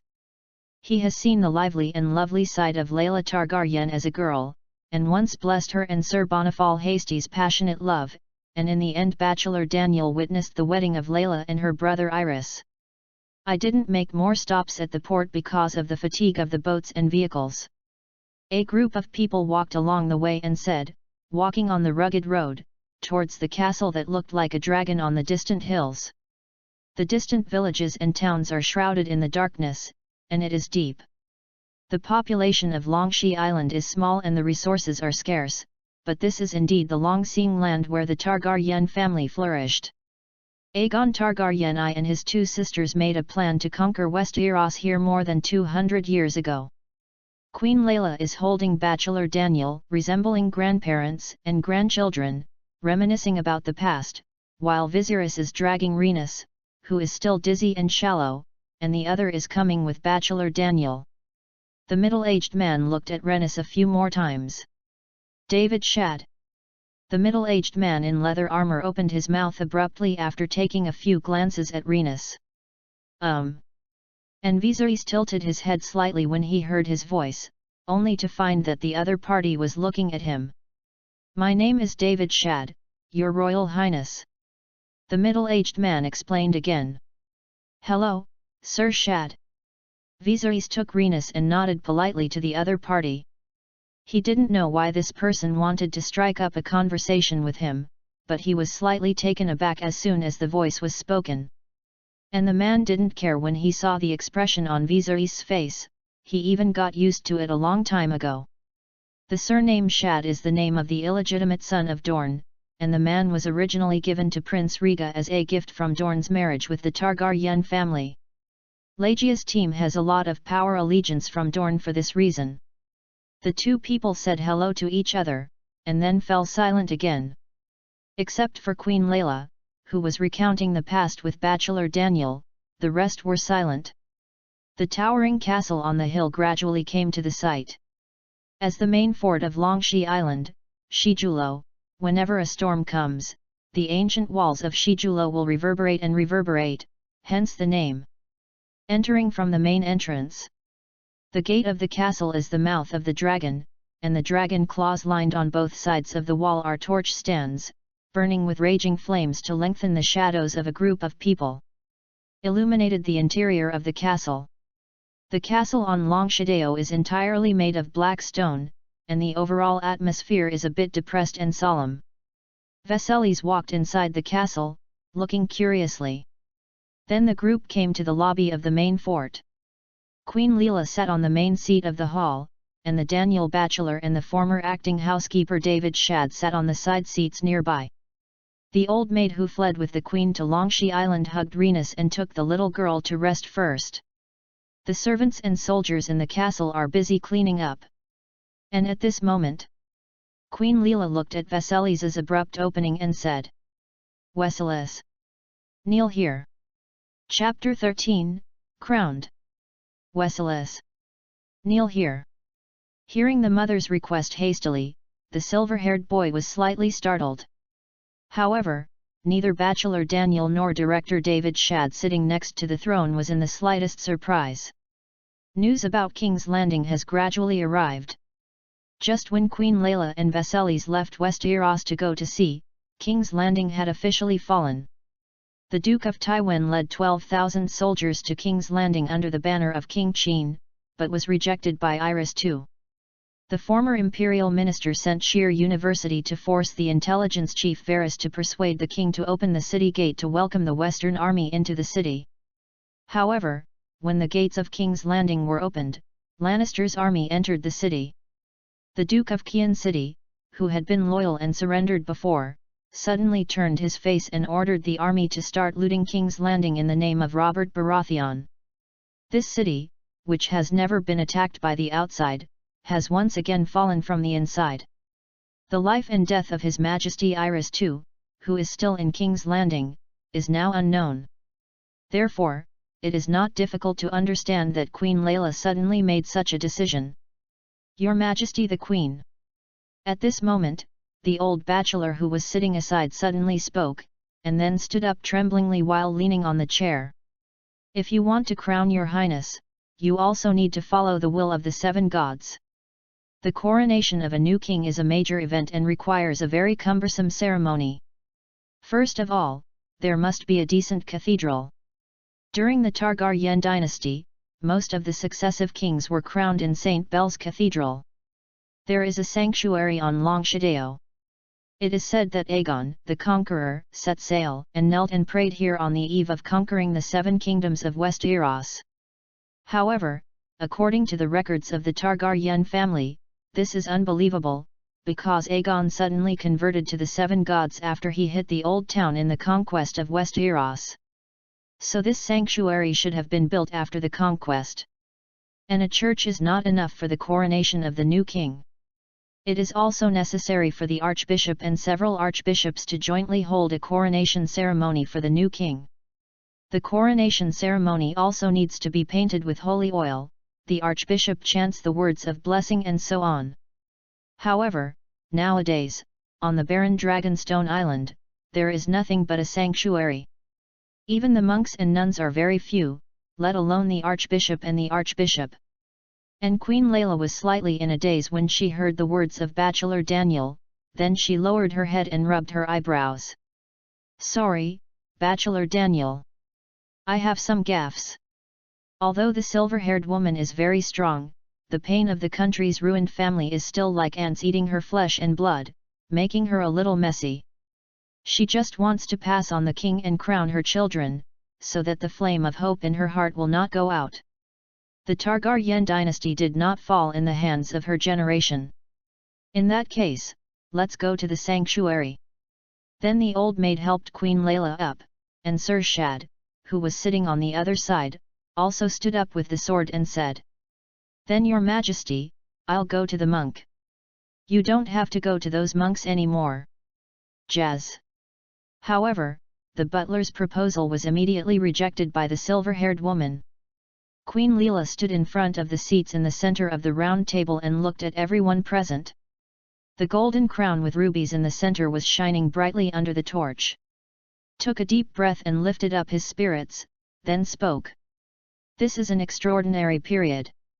I am here to crown Viseless, as long as I am watching the seven gods. There are statues of the seven gods in the sanctuary on Long Shadeo. And Viseless was half kneeling under the statue of the seven gods, and beside him stood his mother, Queen Layla Targaryen. The queen, who changed into a black velvet shirt, looked even more honorable. She was slender and graceful, with long silver hair hanging from her waist, one hand on the top of Viseless's head, and the other holding one. The oath now written by Bachelor Daniel, read it in a low voice. This feeling. Viseless knelt on the ground, not knowing why he always felt a little uncomfortable, as if he had taken off his clothes and was seen thoroughly. In the wide church, Queen Layla recites the oath for her son, and Bachelor Daniel, Sir Shadd and others are witnessing all this from a long distance in the back. As for the focus of everyone's eyes, the body of the silver-haired boy seemed to writhe somewhat restlessly. Was then held down by Queen Leela with her hand. "Would you like to have a benevolent heart?" Mother's voice sounded from the top of his head. However, Vasilis felt his breathing a little bit rapid at this moment, and no one noticed that his face became flushed, as if the blood in his body was starting to burn. What the mother said came into his ears, but Vasilis could only nod blankly and say "I promise," and at the same time raised his head slightly and looked at everything around him with a confused look. The tall statue of the 7 gods is overlooking the little man below. In the sanctuary on Longshideo, the old woman's eye pupils are pearls, the Heavenly Father's beard is gilded, and the stranger looks more like an animal than a human. Yu reading www.yuyuganshu.com. The statues of were all carved from the masts of ships, and these ships were the tools used by the ancestors of the Targaryen clan when they fled across the sea from Valyria. For centuries, they have been painted with layers of paint, gilded, hot silver, and inlaid with jewelry. There are also several altars in the sanctuary, with stained glass, reflecting the dazzling light under the light of the torch. So hot! Viserys felt his palms feel a little scorching when pressed on the ground of the temple, as if he were in a melting pot, where flames burned everything. "Do not! It's so hot!" However, everyone around him didn't feel that way, only Vasilis was a little strange. "What is it? Why do I feel this way under the gaze of the 7 gods?" Viserys is puzzled, but his body temperature is still rising. He knows that the coronation ceremony is very important at this moment, and he tries to maintain himself and not expose the strangeness. However, his breathing became more and more rapid with time. If Vasilis was about to be melted by the flame, his skin, muscles, blood, viscera, and bones were all being burned into carbon by the flame, and eventually turned into ashes. And at this moment, Queen Layla's long vows finally finished. Then the silver-haired woman took off the golden crown inlaid with rubies from her head, and slowly clasped it on top of Vasilis's head. "From today, my child, you are the king of the Andals, the Rohanas, and the ancestors, the legal ruler of the 7 kingdoms and the guardian of the whole territory, Vasilis Targaryen III." Chapter 14, Fury. Viserys, who was half kneeling under the statue of the 7 gods, finally couldn't hold on at this moment. The body temperature of the silver-haired boy's whole body is already terribly high, and his fair skin has some redness, as if there is a stove in his body burning. And the mother Queen Layla finally discovered the strangeness of her son. "Viserys, what happened to you?" However, the world turned around, and the brain was burnt blank. The boy only saw the figure of his mother squatting down at the end and an anxious face. Then, as soon as he softened, he fainted, and his hot and red cheeks pressed against the cold ground. Bachelor. The newly crowned little king fainted unexpectedly, and the inside of the temple on Longshideo suddenly jumped. Compared to this little thing that the Targaryen remnants who fled to Dragonstone fainted. At the same time, in the distant King's Landing, the powerful Tywin Lannister is furious. This is the real big thing. No one would have thought, and at the same time, it is hard for them to imagine that Duke Tywin, who is savvy and ruthless, would have such a gloomy day. Wow! The knights of the Lannister family knelt on one knee, begging Lord Duke to calm down. They have not forgotten the song "Rainy Season" of Castelmaine that resounded over the ruins of Tebek Hall, and the land that was slaughtered and dyed red by all men, women, and children. The Lannister family's soldiers who fled back are now being tied to wooden stakes, waiting for the furious Duke of Kian City to peel them and cramp them. As for the reason why Tywin Lannister is so angry, it is naturally very simple, that is, he sent out secretly to hunt down Queen Layla and her youngest son Viserys. Apart from these few escaped, almost the entire army remained annihilated. Because of the lag of the news, this bad news came one step too late. And the younger brother of Duke Tywin and his most trusted right-hand man, the body of Qyburn Lannister, was also found a few days later and brought back to King's Landing. Kevan Lannister's death was so miserable that everyone except Duke Tywin himself couldn't stand it after a glance. The female family who had never seen such a scene even ran to the corner and threw up in the dark. Kai Feng's fatal wound was on his chest, and he was pierced directly in the chest with a sword from behind and died. Then the enemy seemed to be afraid that Kevan was not dead, and wanted to cut off his head, but he didn't know why. Maybe it was exhausted, and the sword was stuck in half and not completely cut off. Therefore, Kai Feng's corpse was half head drooped and transported back in a carriage. His death was terrible. His body was already stinking, and his body was covered with maggots. Even if the monk helped to restrain his appearance, he could barely suture the wound on his neck. Cover up the stench on the body. This moment, the tall and slender Duke of Qian City's pale green eyes were filled with bloodshot eyes, and his bushy golden beards were trembling slightly at both temples. He could not imagine that his own brother died in this battle, directly overshadowing the feast of harvesting the fruits of victory. Even faintly panicked. This was originally a carnival to carve up Targaryen, and among them, Lannister made the latest shot, but he did the most ruthless. Everyone knows that if Targaryen is not driven to death, it will always become a time bomb. These guys with the true dragon's blood will sooner or later make them pay for it. Everything went well before, and Kai Feng suddenly died when he was about to harvest the fruits of victory perfectly, and he would inevitably cast a psychological shadow on Tywin, who had already done something bad. The body of old friend Iris fell before the Iron Throne. Bloodbathed the tragedy of King's Landing, Lannister's army wanted to burn, kill, and looting with his acquiescence, even under the name of the new king. The corpses of Princess Ilia and Aegon, his wife and children, were wrapped in a golden and red Lannister cloak by his own hands and presented to Robert Baratheon as a sign of loyalty. The scenes stained red with blood kept flashing in his mind. Eye for eye is still karma. However, Tywin Lannister's waist was not rickety from start to finish, and there were still clouds on a cold and merciless cheek. He will not pass on the faint anxiety in his heart to the vassals who follow him. He is still the Duke of Qian City who has the absolute right to speak.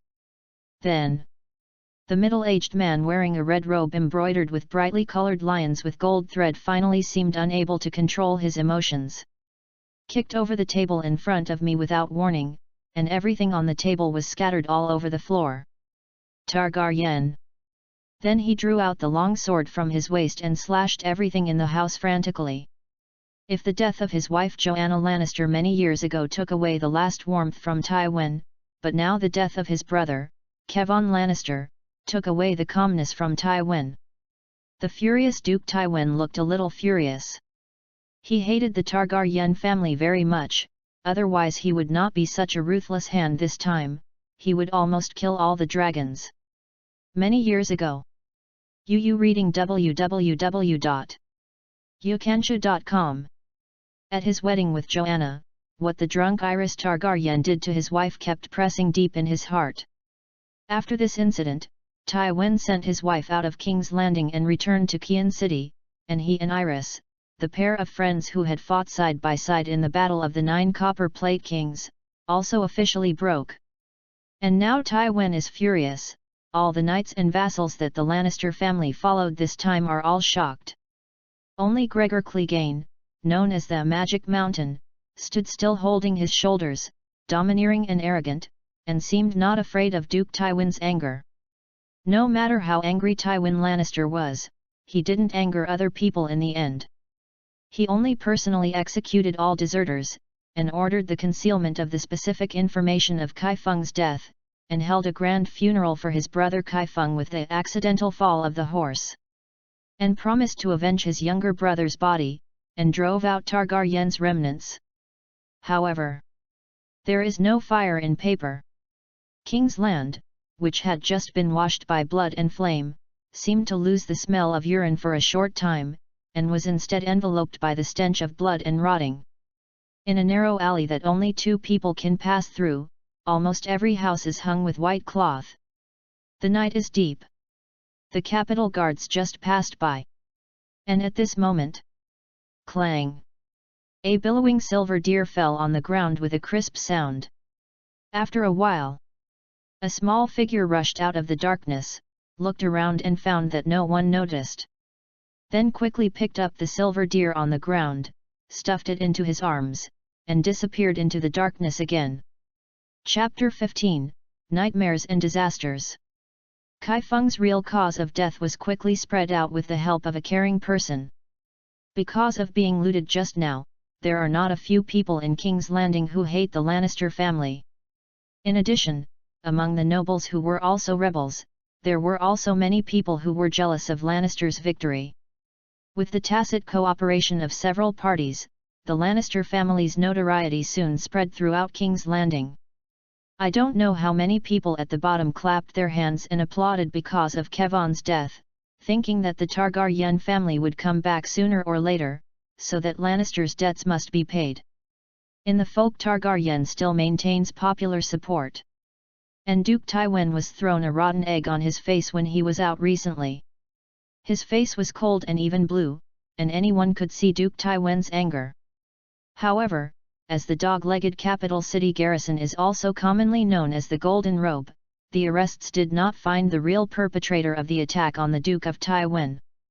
Made the noise even more ridiculous, directly describing Tywin as a heinous demon. Even in the end, when several Lannister soldiers were patrolling in King's Landing, they were intercepted by a mob who suddenly rushed out from nowhere, and then beaten to death. Things are still fermenting. However, there are not many people in the usurper camp who are happy to witness such a thing. Even add firewood and constantly buckle thee on the head of the Lannister family. After all, the fewer people who divide the cake, the better.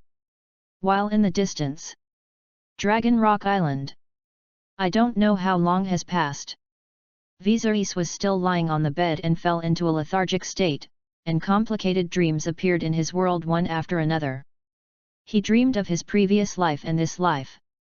Dreamed that a dragon sprayed dragon flames at him, and wanted to burn him to ashes. Also dreamed of the destruction of the world. All the volcanoes erupted together, pouring countless ashes, smoke, and flames into the sky. The cracked ground swallowed up solemn temples, palaces, and bustling towns. This is where. Viserys didn't know why he dreamed of such a scene, but he shuddered slightly as if he was on the scene. He understood that this was a manifestation of fear. Is like the feeling when the frightened horse rushed towards him when he was attacked on the highway before. Is also like a fish being thrown ashore, desperately opening its mouth to breathe, praying for this natural disaster or man-made disaster or the wrath of the gods to stop. Why is there such a terrible disaster here? But no one can give him an answer. Countless pictures of the destruction of the world flooded Viserys's mind. It was as if he had personally experienced this epic disaster, played many roles in it, and experienced the experience of many people under this disaster. First perspective. Repeatedly, entangled endlessly. However, in the end this disaster finally stopped, turned into a black mist and disappeared in the vast sea of smoke. And the psychological torture that Viserys suffered in his dream finally ends here. All the smoke disappeared, his eyes gradually turned to pitch black, and then the soul of the boy lying on the bed seemed to gradually return, and then he heard a series of vague noises around, the sound of small conversations, and the sound of the girl softly sobbing. Finally felt a rustle of tongue licking on his cheek, as if wishing to wake him up. And Viserys finally slowly opened his eyes at this time, but at this moment, he didn't have any strength all over his body, as if he had just suffered a serious illness. The strength of his whole body was taken away, and he could only lie on the bed weakly, moving his fingers slightly. At this moment, his throat is thirsty and unbearable, like a dry cracked earth, his dry lips are slightly pursed, and then he asks for a glass of water in a hoarse voice. Water. Bring me a glass of water. The little black cat was the first person to find that Viserys was awake. It was licking the boy's cheek, and then found that he had opened his eyes, tilted his head slightly, and there seemed to be a bit of excitement in his dark green eyes. And the first person to hear Viserys' voice was the girl lying on his bed sobbing softly. Hey, Viserys, are you awake? The brown-haired girl cried with pear blossoms and reigned, and then was pleasantly surprised to hear Vicelas's voice. The girl's voice alarmed the others in the room. Mother Queen Layla also hurried over. The experienced bachelor brought a glass of warm water and walked over, gently assisting Vasilis to sit up on the head of the bed. Then he fed water to his mouth to moisten his thirsty throat first. "My boy, how do you feel?" His mother sat beside him, but Viserys still felt a little dizzy in his brain at the moment, only reluctantly answered a few questions, and then fell asleep again. And this time Queen Layla didn't let anyone else disturb Vicelas, and let him sleep quietly in the room for a while. In her opinion, Viserys should have happened too much during this time, and he was strongly frightened and stimulated. In addition, he was tired. Then he fell ill and developed a fever. He was in a coma for a day and a night. The brother who loved him the most died, and was forced to rush out of King's Landing. Encountered an attack on the road, he bravely killed an enemy, and rushed to Magoo City overnight and didn't have much time to rest. Immediately went out to sea on a boat for a few days, and was crowned hastily by her before he had time to rest on Longshi Island. Viserys must be too tired, after all, he is only a 7-year-old kid. Queen Leela is very self-blame and has been reflecting on her own problems. Yu reading www.yuyugonshu.com. Even conversely is that Vasilis is comforting her mother, telling her that there is nothing wrong with her, just a fever. "I feel better now, just need some rest time." After everyone had left the bedroom, Vasilis, who was still asleep just now, opened his eyes. A pair of lavender eyes were even brighter than before, and then he sat up and leaned on the head of the bed, turned his head slightly to look at the mirror on the table beside the bed, and reflected the sunlight through the gap between the curtains. The light came out. 3 seconds later, a cloud of black mist arrived as promised. Weselis Targaryen. Daily Nature, 5. Soil, 6. Water-based, 8. Monthly, 20. The silver-haired boy in the mirror still has a handsome face that is different from ordinary people, but his face is slightly pale and looks a little haggard. And his silver hair seemed more gorgeous than before, covering his immature shoulders like molten silver. However, Viserys did not pay too much attention to his beauty. After all, the handsome thing was destined to accompany him throughout his life. His gaze mainly stayed in the black mist that only he could see. Monthly, 20. This means that his mental power has already far exceeded that of ordinary people, but now it is rare to jump from 18 to 20, which is twice that of normal adults. This multiple may not be calculated like this. Mist's abilities may be more difficult to improve as you go higher and deeper. And when the monthly reached 20 o'clock, it seemed that he had awakened a very powerful special ability. Chapter 16, Eye of the Moment. The Eye of Moment. The silver-haired boy sat on the bedside, his lavender eyes suddenly became deep, and a shallow and complicated pattern emerged, like a magic circle of 6-pointed stars, exuding pale golden light.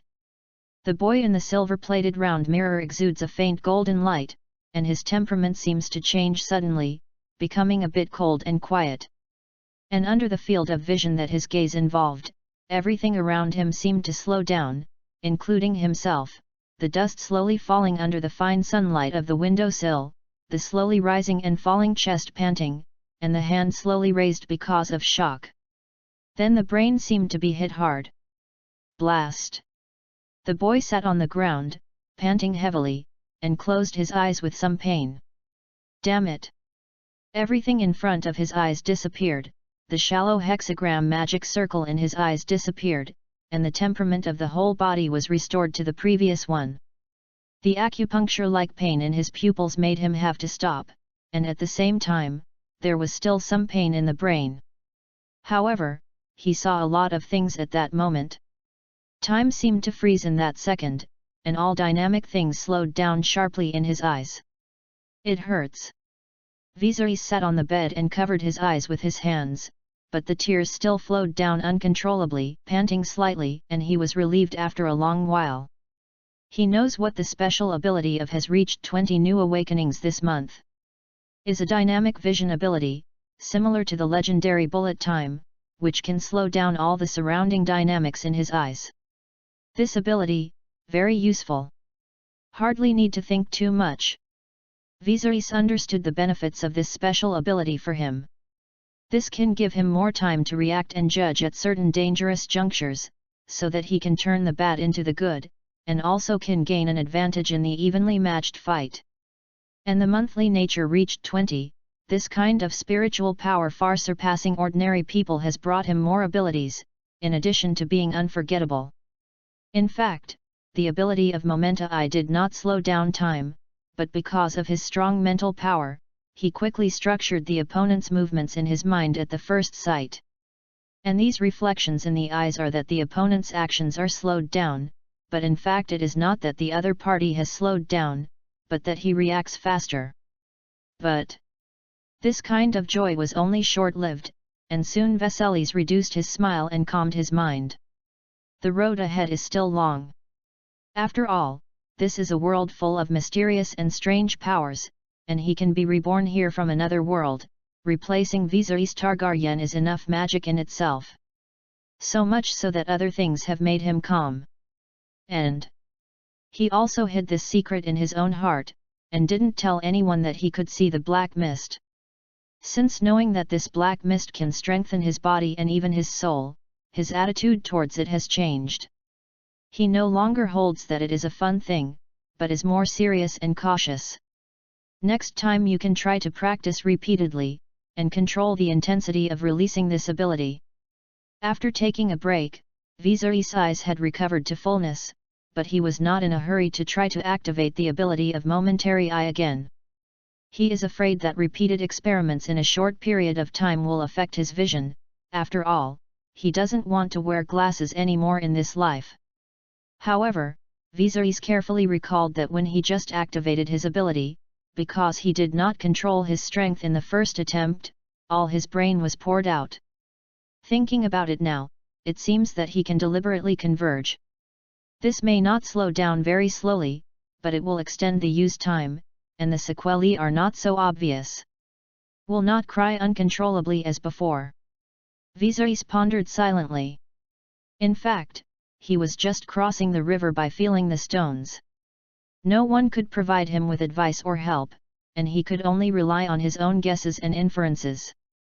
A few days later, the exact bad news came. A raven transferred from the mainland of Westeros to several large ships and then flew to Longshea Island. This cunning raven saved a lot of his own strength, and then fluttered its wings and fell to the top of the Sea Dragon Tower, which is the tall tower facing the sea and resembling a sleeping dragon. The stairs of the tower are narrow and tortuous. The bachelor's room is under the crow cage on the top of the tower. Because Riga doesn't take care of the affairs of Longshea Island very much, now only Bachelor Daniel lives here. Flume Ping Edge. The wings flapped and shook the silver bell on the silk thread. The trembling Bachelor Daniel, who walked up from below, took the letter from the raven, took a look at it, and then his complexion changed drastically. Immediately held on to the handrail of the narrow staircase, and hurriedly ran towards the garden near the Longway Gate. And this moment, Viserys is practicing sword in Aegon Garden. Prick. Cut. Sir William, who was badly injured not long ago, has not healed from his rib injury. He is wrapped in bandages, but he can walk on the ground. Yu reading www.yuyugonshu.com. Is standing in the shade of the black tree at the moment, guiding Viserys' swordsmanship. Accompanied by the voice of the middle-aged coach, Viserys also practiced very hard, waving the long sword in his hand seriously. Because of the height mismatch, the sword in his hand looked like a two-handed sword. The boy held the sword hilt tightly with both hands, and his movements would be somewhat deformed by the weight, but he still tried to correct his movements, trying to be as perfect as possible, and the sweat on his forehead dripping down.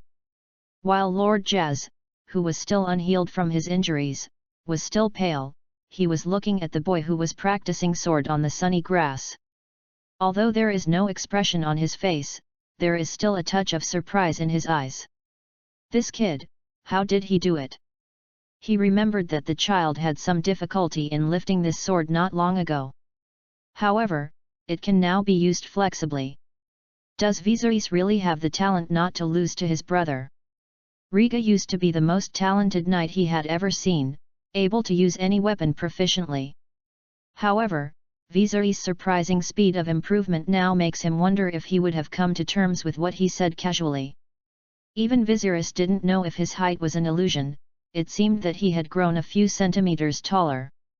Although the figure is still so thin, the long silver hair hangs down on his shoulders, and his cheeks are still immature, it always gives Sir William a feeling of growth. Especially his pair of lilac jewel-like eyes. Even every time Viserys looked at him, the middle-aged coach felt a slight palpitation. This. Chapter 17, Anger. And Viserys has also become a different person, becoming extremely diligent and hard-working. William Derry has been the coach of the Red Fort for so many years, he can be said to have grown up watching Viserys. In his impression, this Highness was not a good disciplined person, naughty and even a little bit stubborn. He didn't take it too seriously when he first asked him about swordsmanship. Viserys might give up after 2 days of training and feel too hard. However, when he was attacked later, he still admired the manly courage shown by the silver-haired boy. In the end, Viserys killed Kevan Lannister himself, and wanted to cut off the opponent's head, but when he failed, he directly shocked the coach. A simple and cute little boy was holding a long sword and wanted to cut off the enemy's head. However, the long sword was stuck in his neck and blood sprayed on his face. Perhaps he would never forget such a contrasting picture for a lifetime. Perhaps there have been too many bad things recently, which really stimulated him. The middle-aged man with slightly curly hair knows that many things have happened recently, and it is even unacceptable for an adult. However, he was also very pleased to see the total changes in Viserys, and classified him as severely irritated. He is loyal to the Iron Throne, just like his elder brother who is Yulin Tiway. Therefore, he naturally hopes that Viserys can cheer up. Only Viserys becomes a true dragon, and the Targaryen family can return aggressively in the future and take revenge. The middle-aged man held a wooden sword in one hand, standing still thinking about other things. And at this moment, the very old Daniel Bachelor faltered, but he hurried past with effort. Just nodded to the coach and Viserys as a greeting, and then continued to move forward. What? What happened? Sir William scratched his hair with a look of confusion, and Viserys stood panting slightly with his sword back and wiped the sweat from his forehead.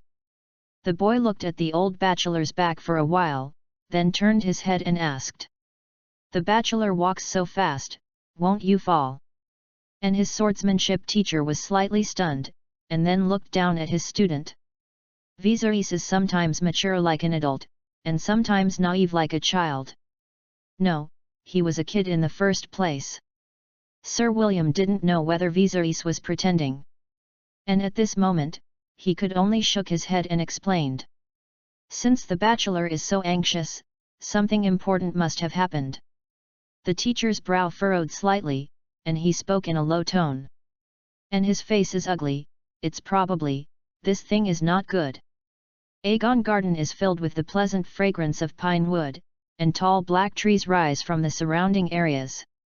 There are also wild roses and towering thorn bushes, and cranberries grow in the muddy ground.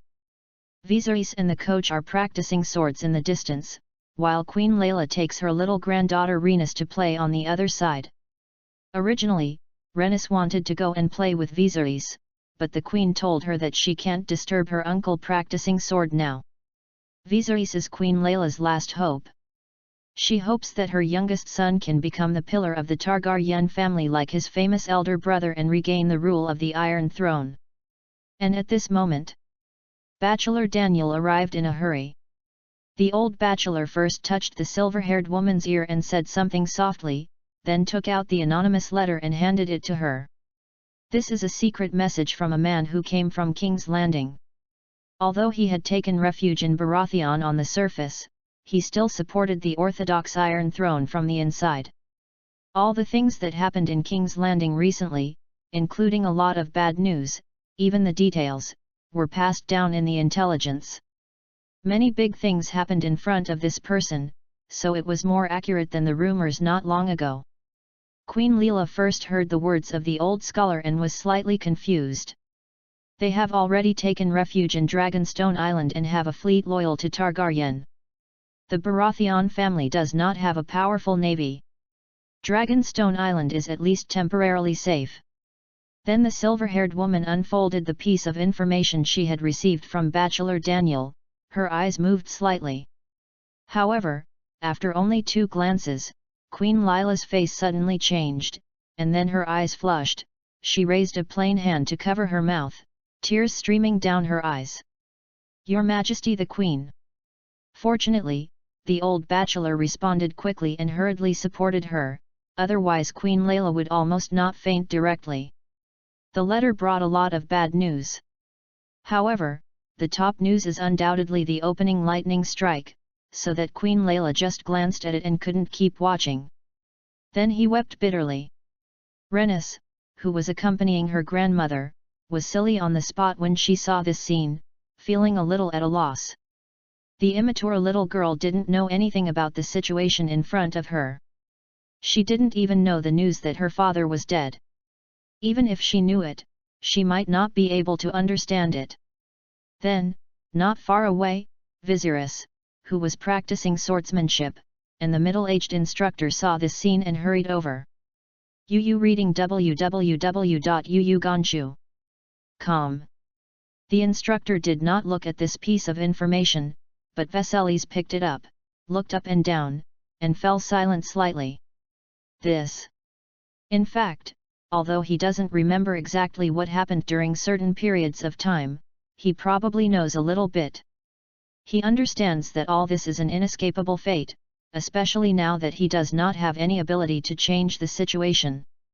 That's why he was desperate to practice swords, not wanting to show off his ambitions, nor was he going to pay the blood debts for the Targaryen family in the future. In fact, since he came into this world, he has never seen his father, the origin of all the stories, the famous Mad King Aerys Targaryen too. I haven't seen one side. Then he was hurriedly put on a carriage and escaped from King's Landing. Therefore, he had never thought of anything like great plan and revenge before. All he did was to change his own destiny in the future and struggle to live, instead of becoming a beggar king or even dying with a golden crown on his head. Animal. Then the silver-haired boy squatting on the ground finally gritted his teeth slightly and made a noise. Even though there was no emotion before, rescuing Rhaenys was just a handy move. Even if he thought about his father sending soldiers to chase after him, he would return Rhaenys to them. But now, after the words of the past were finally transformed into reality, his nephew Aegon was thrown on the wall and his head was smashed, and his sister-in-law, Princess Ilia, was also caught by the demon whose hands were still covered with Aegon's blood and brains. Shan first raped and then killed. This brutal method can make any coward arouse anger, let alone him. Chapter 18, The Prophesied Prince. I swear I will kill these murderers one day. Mother.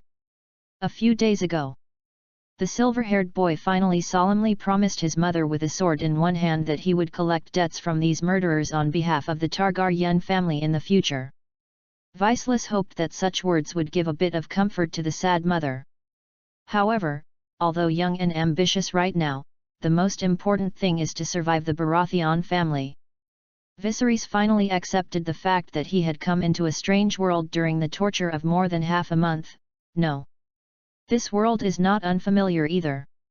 However, it used to be just watching the development of the situation like a horse watching the flowers, but now the silver-haired boy also understands that all the sense of crisis is a real existence. His tragic fate following the original trajectory is like a rope tied to Viseless's neck. Is always reminding him that if he doesn't work hard to make something and can't change the situation in front of him, then when fate catches up with him, he will only have a dead end. His existence caused him to do nothing, the Baratheon family would not let him go. Viserys, like his mother, promised that he would avenge the enemy in the future, and in the next few days, he started training like crazy. People who have just made up their minds are often very motivated, and the training of knights is not just about swordsmanship, but also equestrianism, spears, bows and arrows, machetes, etc. Then Viserys succeeded in using too much force and hurt himself. It hurts, it hurts. The silver-haired boy sat on the chair with a sad face. The old bachelor smiled kindly. He had also seen a child who used too much force like this. Viserys' grandfather, Jaehaerys, did such a stupid thing back then. Because of his frailty, Jaehaerys wanted to work his own to improve his physical condition, but in the end he used too much force and hurt himself. I know you desperately want revenge, boy, there is nothing wrong with that. The old bachelor first used ice cubes to apply cold compresses to the injured part of the silver-haired boy, and then gently wiped off the ice water with a towel. But remember not to be blinded by hatred, it is only a small part of your life. You are a Targaryen, and you are the true dragon of the future. You should have a more lofty and important mission. Viserys sat on the bench looking at the old bachelor with grey hair and wrinkles in front of him, listening to each other's thoughts. Although he could understand every word, he always felt that the old bachelor seemed to care about something. A higher and more important mission? With long silver hair like molten silver hanging down the boy's immature shoulders, Viserys tilted his head slightly in doubt, and the old bachelor's face was reflected in his lavender eyes. While the other party didn't seem to see his curious eyes, the words came to an abrupt end. The old bachelor didn't continue to explain what his noble and more important mission was, and then the conversation turned slightly. Although the way of knights is an ancient tradition of nobles, knowledge is more important to a good noble. The old bachelor's conversation turned, and then it became an indoctrination. He saw Viserys being trained as a knight very hard during this period. It is a good thing to work hard, but he is worried that Viserys will ignore the importance of learning and become a reckless man who only knows how to kill. Compared to charging and engulfing in person, the destructive power of using the brain to kill is undoubtedly more powerful. He doesn't want Viserys to become a full ranger-like character, so I am afraid that he will never become the Prince of Prophecy. Bachelor Daniel was also one of the insiders of that prophecy. He had taught Rhaega personally, so naturally he was deeply trusted by His Royal Highness. The prophecy indicates that Iris II and Queen Leela will give birth to the prince in the prophecy, and this prophecy comes from a witch, but the root is based on the record in an ancient book of Asia 5,000 years ago. A legendary hero Azor Ahai who lived about 8,000 years ago will be reborn. The prophesied prince will fight ghosts. And all this will happen after Changxia, when darkness falls. This prince will recall the light messenger to fight against ghosts. If he fails, the whole world will be forever. After Changxia, the stars are weeping blood, and the cold darkness will envelop the world. At this terrifying moment, a warrior will draw a burning sword from the fire. The one who has this sword is the reincarnation of Azor Ahai, and he will drive out the darkness. At the beginning, all the insiders thought that Rhaega would be the prince in prophecy, because Rhaega was so perfect that almost everyone who had seen this prince would praise him. However, since Robert Baratheon's hammer hit Rhaega's chest in the Battle of the Trident River, everyone understood that Rhaega was not the prince of prophecy. Then his eyes fell on Rhaega's younger brother, Yu reading www.yuyuganshu.com is the body of the silver-haired boy in front of him, Viserys Targaryen, because he is also the child of Iris and Layla. But he was not born in the land of smoke and salt. Maybe. Bachelor Daniel sighed inexplicably. And Viserys didn't understand the look in the old bachelor's eyes, but only heard what he just said. He naturally understands the importance of learning, but also understands that what is urgently needed now is the ability to protect himself.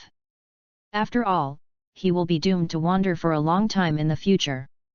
I see. Viserys nodded slightly obediently. In the tower. The bright sunlight came in from the window and filled the whole room. The young and old sat at the table. The atmosphere was rare and peaceful. Since Viceless came to this world, he lived in a high-pressure environment, and then continued to chase and flee. But now on Longxi Island, it's so rare to feel a breath of breath next to this old man. Child. You are beginning to feel anxious about the future, don't you? Bachelor Daniel's back was a little rickety, but his body looked tough, his grey robe and piercing eyes seemed to see through the boy's thoughts. The fate of the Targaryen family can now be seen thoroughly by everyone. King's Landing has been breached, and the remaining royalists have no reason to continue fighting. The reason why there is still no truce is to fight for a good bargaining chip at the negotiating table to gain more benefits, or at least not to lose too badly, to make up for it. And Viserys was silent for a long time this time. Finally nodded. Chapter 19, Siege of Wind End number 039, S. Breath. Dragon Rock Island. An old and a young are talking. The old bachelor relieved Viceless from his inner anxiety, telling him that no matter what situation he encounters in the future, whether he is happy or sad, he must keep his heart clean, and only after he calms down can he make the most correct judgment. Time flies. More than 2 months have passed since Viserys came to Longxi Island in an instant. The life on the island is very peaceful, there is no war, no right to fight, and I want to let people give up struggle in peace, I just want to spend the rest of my life here plainly. However, although Viserys's inner anxiety is gone, the sense of urgency still exists. Because he knew very well that the Baratheon family on the other side of the sea would not let them go. And during this time, Viserys followed Sir William to learn swordsmanship, while on the other side he also improved his knowledge in front of the old bachelor. Through the old bachelor's indoctrination, Viserys has gradually deepened his understanding of the world. He used to look at the world only from the perspective of looking at flowers in a fog, but after all, he was still separated by a layer, but now he has gradually integrated into it. The old bachelor told him that the most important thing for a nobleman to learn is not how to manage his own territory, develop the economy or agriculture. Because of these, you can ask the bachelor in the castle or write to Suession for advice. The old bachelor just let him learn the family history of various nobles, remember the lessons in history, and remember their family emblem and ethnic language. So that when I see it in the future, I won't be disrespectful because I don't recognize it. This is the most important thing for the noble lords, even the king. These reasons made Viserys a little dizzy. He didn't understand why this happened, but his little arm couldn't twist his thigh. Mother Queen Layla is also personally supervising Viserys' studies, because for her all the hope and sustenance are in this young son. Viserys was burdened with many expectations and under great pressure. And Queen Layla, who was pregnant before she left King's Landing, has gradually taken shape in her lower abdomen after 3 months. Staying away from war and panic in the past few months, Queen Layla can also raise her fetus with peace of mind so that she will not be afraid of her husband's abuse every day, and worry about the loss of the war. What Queen Layla hopes most now is that the child in her belly will be a girl. Because in addition to the child who died, she only raised Riga and Viceless. Queen Layla hopes to have a daughter to fill her shortcomings. Life on Longxi Island was at ease. The last Targaryen fleet guarded the sea and blocked the exit of Blackwater Bay. But the Baratheon family now has no warships, so naturally they slowed down. On the continent of Westeros, without the sea as a barrier, the rebels that invaded King's Landing have become orthodox. All the situation has taken a turn for the worse, and the royalist army has been retreating steadily. 2 months after King's Landing was broken, the Duke of Tyrell of the Bend finally reached a settlement agreement with the usurper. The siege of Wind's Breath Fort was lifted. Toot! Accompanied by the long and desolate sound of the horn, the southern army that had been besieging Feng Shiveo for a year finally came out of camp and prepared to retreat home. And following Tyrell's army are knights from the north. Rumbling! The banner of ice wolves fluttered and appeared on the horizon for the first time, followed by howling, and it was full of dense figures at first glance. Countless horses galloped and smashed the grass, and the spears raised high like a forest reflected the chill in the sun. The leader of the Northern Army was the quarrel with Robert, and then Duke Ed Stark, who left from King's Landing, sat on the tall warhorse with the man's family's magic soldier ice on his back. The people from the north did not need a single soldier, and without any battle, they solved the siege of Wind's Breath. Rumbling. The gate of Wind's Breath Fort, which had been blocked for a year, finally reopened again. Was trapped in the fortress of Wind's Breath and resisted stubbornly. Stannis Baratheon, the main force of the Southern Army, was even forced to eat rats. However, after he was solved in the siege of Wind's Breath, he was given a new mission. His brother Robert ordered him to build warships in Wind's Breath and train the Royal Navy. Cooperate with the Earl Redwyn who has just surrendered, and the Qingting Island fleet that has blocked the fortress from the sea before. Asked them to unite to attack Dragonstone Island, and capture all Lila and Viserys Targaryen who had escaped. Robert, who hated the Targaryen family deeply, vowed to cut the grass and roots. He didn't want any silver-haired and purple-eyed guy to survive in this world, he must hunt down to the ends of the world. However, Stannis, who was trapped in the Wind's Breath citadel and was even forced to catch mice and eat him, was not a magnanimous person. He was taciturn and stubborn, like a stone in a toilet. He didn't draw his sword to kill the fat man and the Earl of Redwyn at the banquet celebrating the victory of the Battle of Wind's Breath. He was already very calm. Reading www.uugonshu.com. Stannis could not cooperate with the Qingting Island fleet, but he also understood the importance of capturing Longshi Island and eradicating Targaryen. Therefore, a stubborn man like a stubborn stone hardly wasted a day. After the siege of Wind's Breath was unlocked, the material resources were continuously transported in, and he began to build the Baratheon family fleet and train the navy. And Duke Ed, who had unlocked the siege of the Wind's Breath, didn't have any smile on his face, his cheeks were tight and serious, and he looked like he was thousands of miles away, and he didn't show a smile even at the victory dinner. Because he still has one more important knot that has not been unraveled, and that is the beginning of this war of usurpers. His sister who was abducted by Rhaega Targaryen is also Robert's fiancée, Lyanna Stark is still missing. Eddie led the army alone to end the remaining battle after the quarrel broke out between King's Landing and Robert, while he was also following the trace of his sister. Now that the war is over, Ed has also received clues. Rhaegar had arranged for the Sword of Dawn Sir Arthur Dayne, Sir Oswell Hawn, and the captain of the Royal Forest Guard to lay. Anna went to Dawn's direction. However, the Dorne side rejected the news that Lyanna Stark came to Dorne. For them, Lyanna was not a popular person. Ed suspects that the three Yulan-Tiwai may have taken his sister and hid in the junction area between Dorne and the bay. However, Ed didn't want to war with the powerful Dun. After all, Aegon the Conqueror had encountered trouble in this place. The Duke of Winterfell is full of sorrow about this. Chapter 20, Conquer the Calendar 284 years. Aegon Calendar 283 years.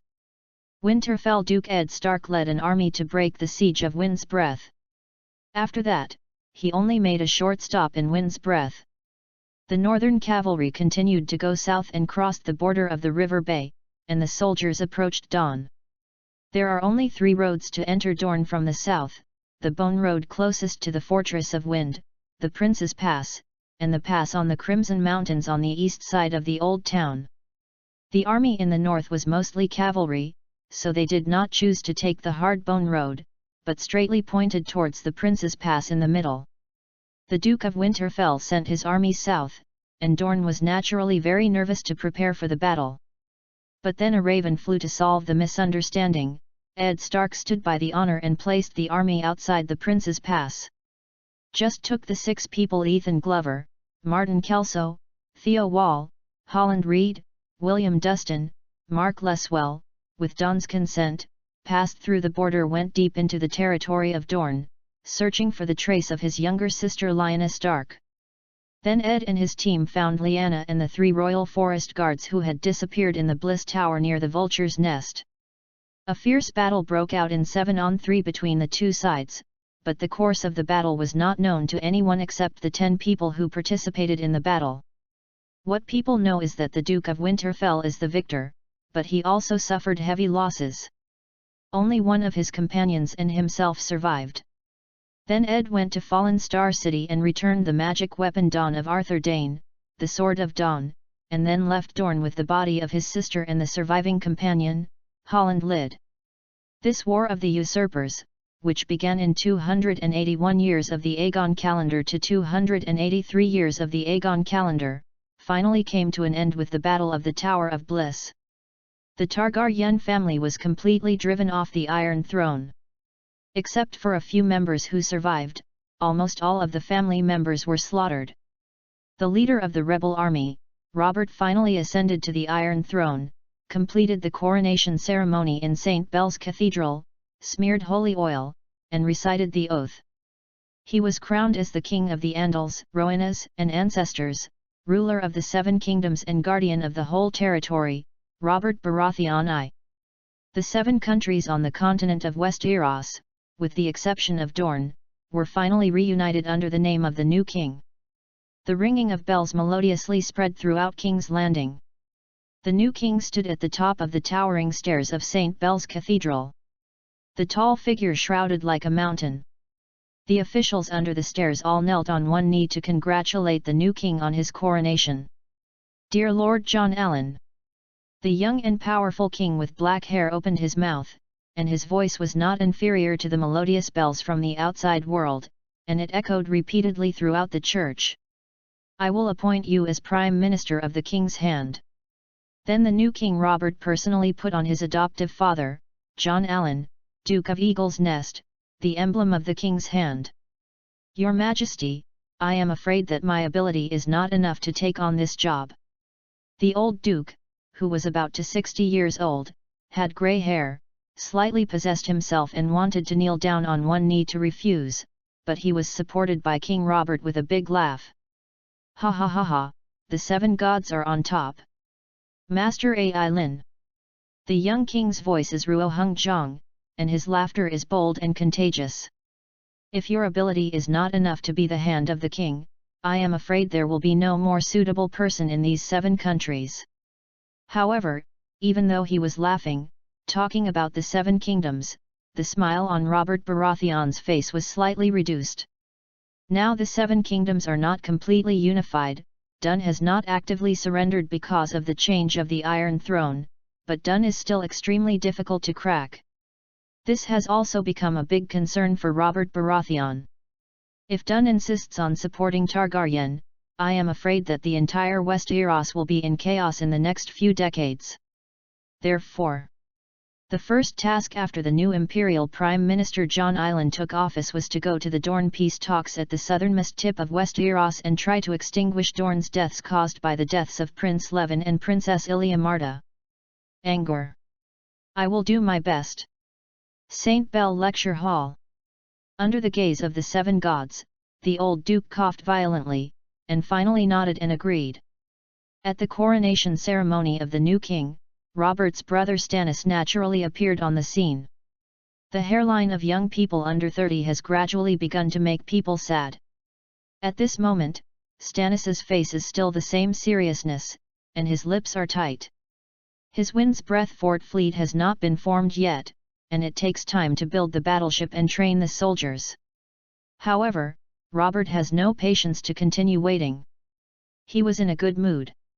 However, when he saw his brother, who was smelly and hard like a stone in the toilet, the smile on his face narrowed.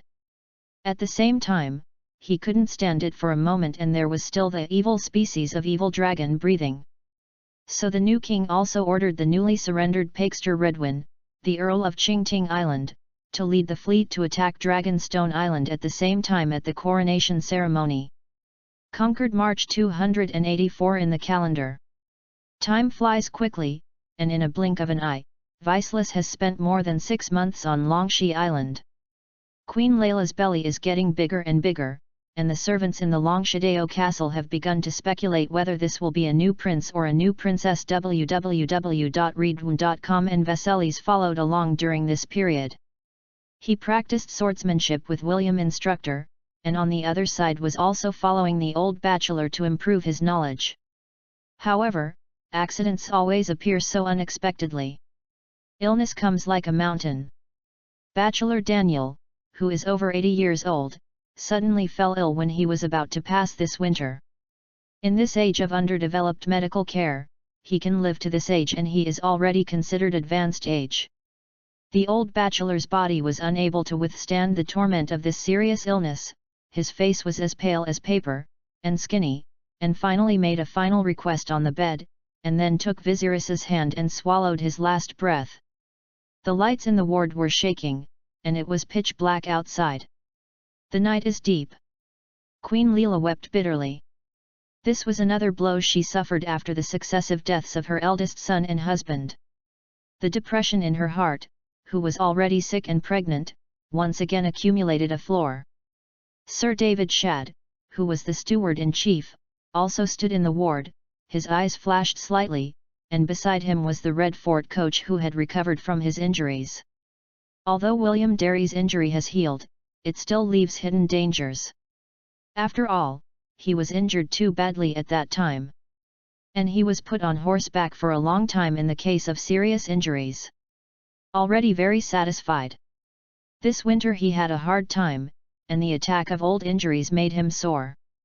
Viserys, who was held by the old bachelor's hands, stood in front of the sickbed. He watched the old bachelor take his last breath and remained silent throughout the whole process. And at this moment, Longshideo Lighthouse suddenly heard a long alarm bell, which spread far away in the silent night. Chapter 21, Battle of Longshideo. Earl Pakester Redwyn's fleet came and attacked silently in the dark. Wow! The warship split the waves, and the night was quiet. All the warships turned off their lights and approached the direction of Longshideo silently. The sea breeze howls. The soldiers of the fleet are all holding their weapons, standing on the deck in a panic, waiting for fate to come. Because no one can guarantee that he will survive the next war. However, Redwyn's sneak attack strategy worked well, but there were still problems in the execution stage. The sneak attack was still noticed by the side of Longshideo. A long patrol boat spotted the silent Qingting Island fleet on the sea in time, and then quickly issued a warning to remind the distant lighthouse, and finally alarmed the entire Longshi Island defenders. Rumbling. The next moment, the earth-shaking battle drum sounded. The last fleet still loyal to Targaryen took the initiative to respond under the command of the commander Sir Geoffrey, and the two sides launched a confrontation over the sea. The alarm bell of Longshideo Lighthouse rang, warning everyone on the island to be vigilant and guard against enemy attacks. Queen Leela was pregnant and depressed and could no longer be stimulated, so she was quickly transferred to the castle to rest. And the steward Shadd and the coach and a group of people ran to the beach, stepping on the soft sand and looking into the distance. Ysai came to Lisbon and wanted to go with him, to see the real war scene with his own eyes, but was ruthlessly rejected. As the only boy in the Targaryen family today, Viserys' safety does not only represent him. The silver-haired boy was helplessly sent into the castle by a maid, and at the special request of the teacher, 2 guards were stationed to protect him outside the bedroom door.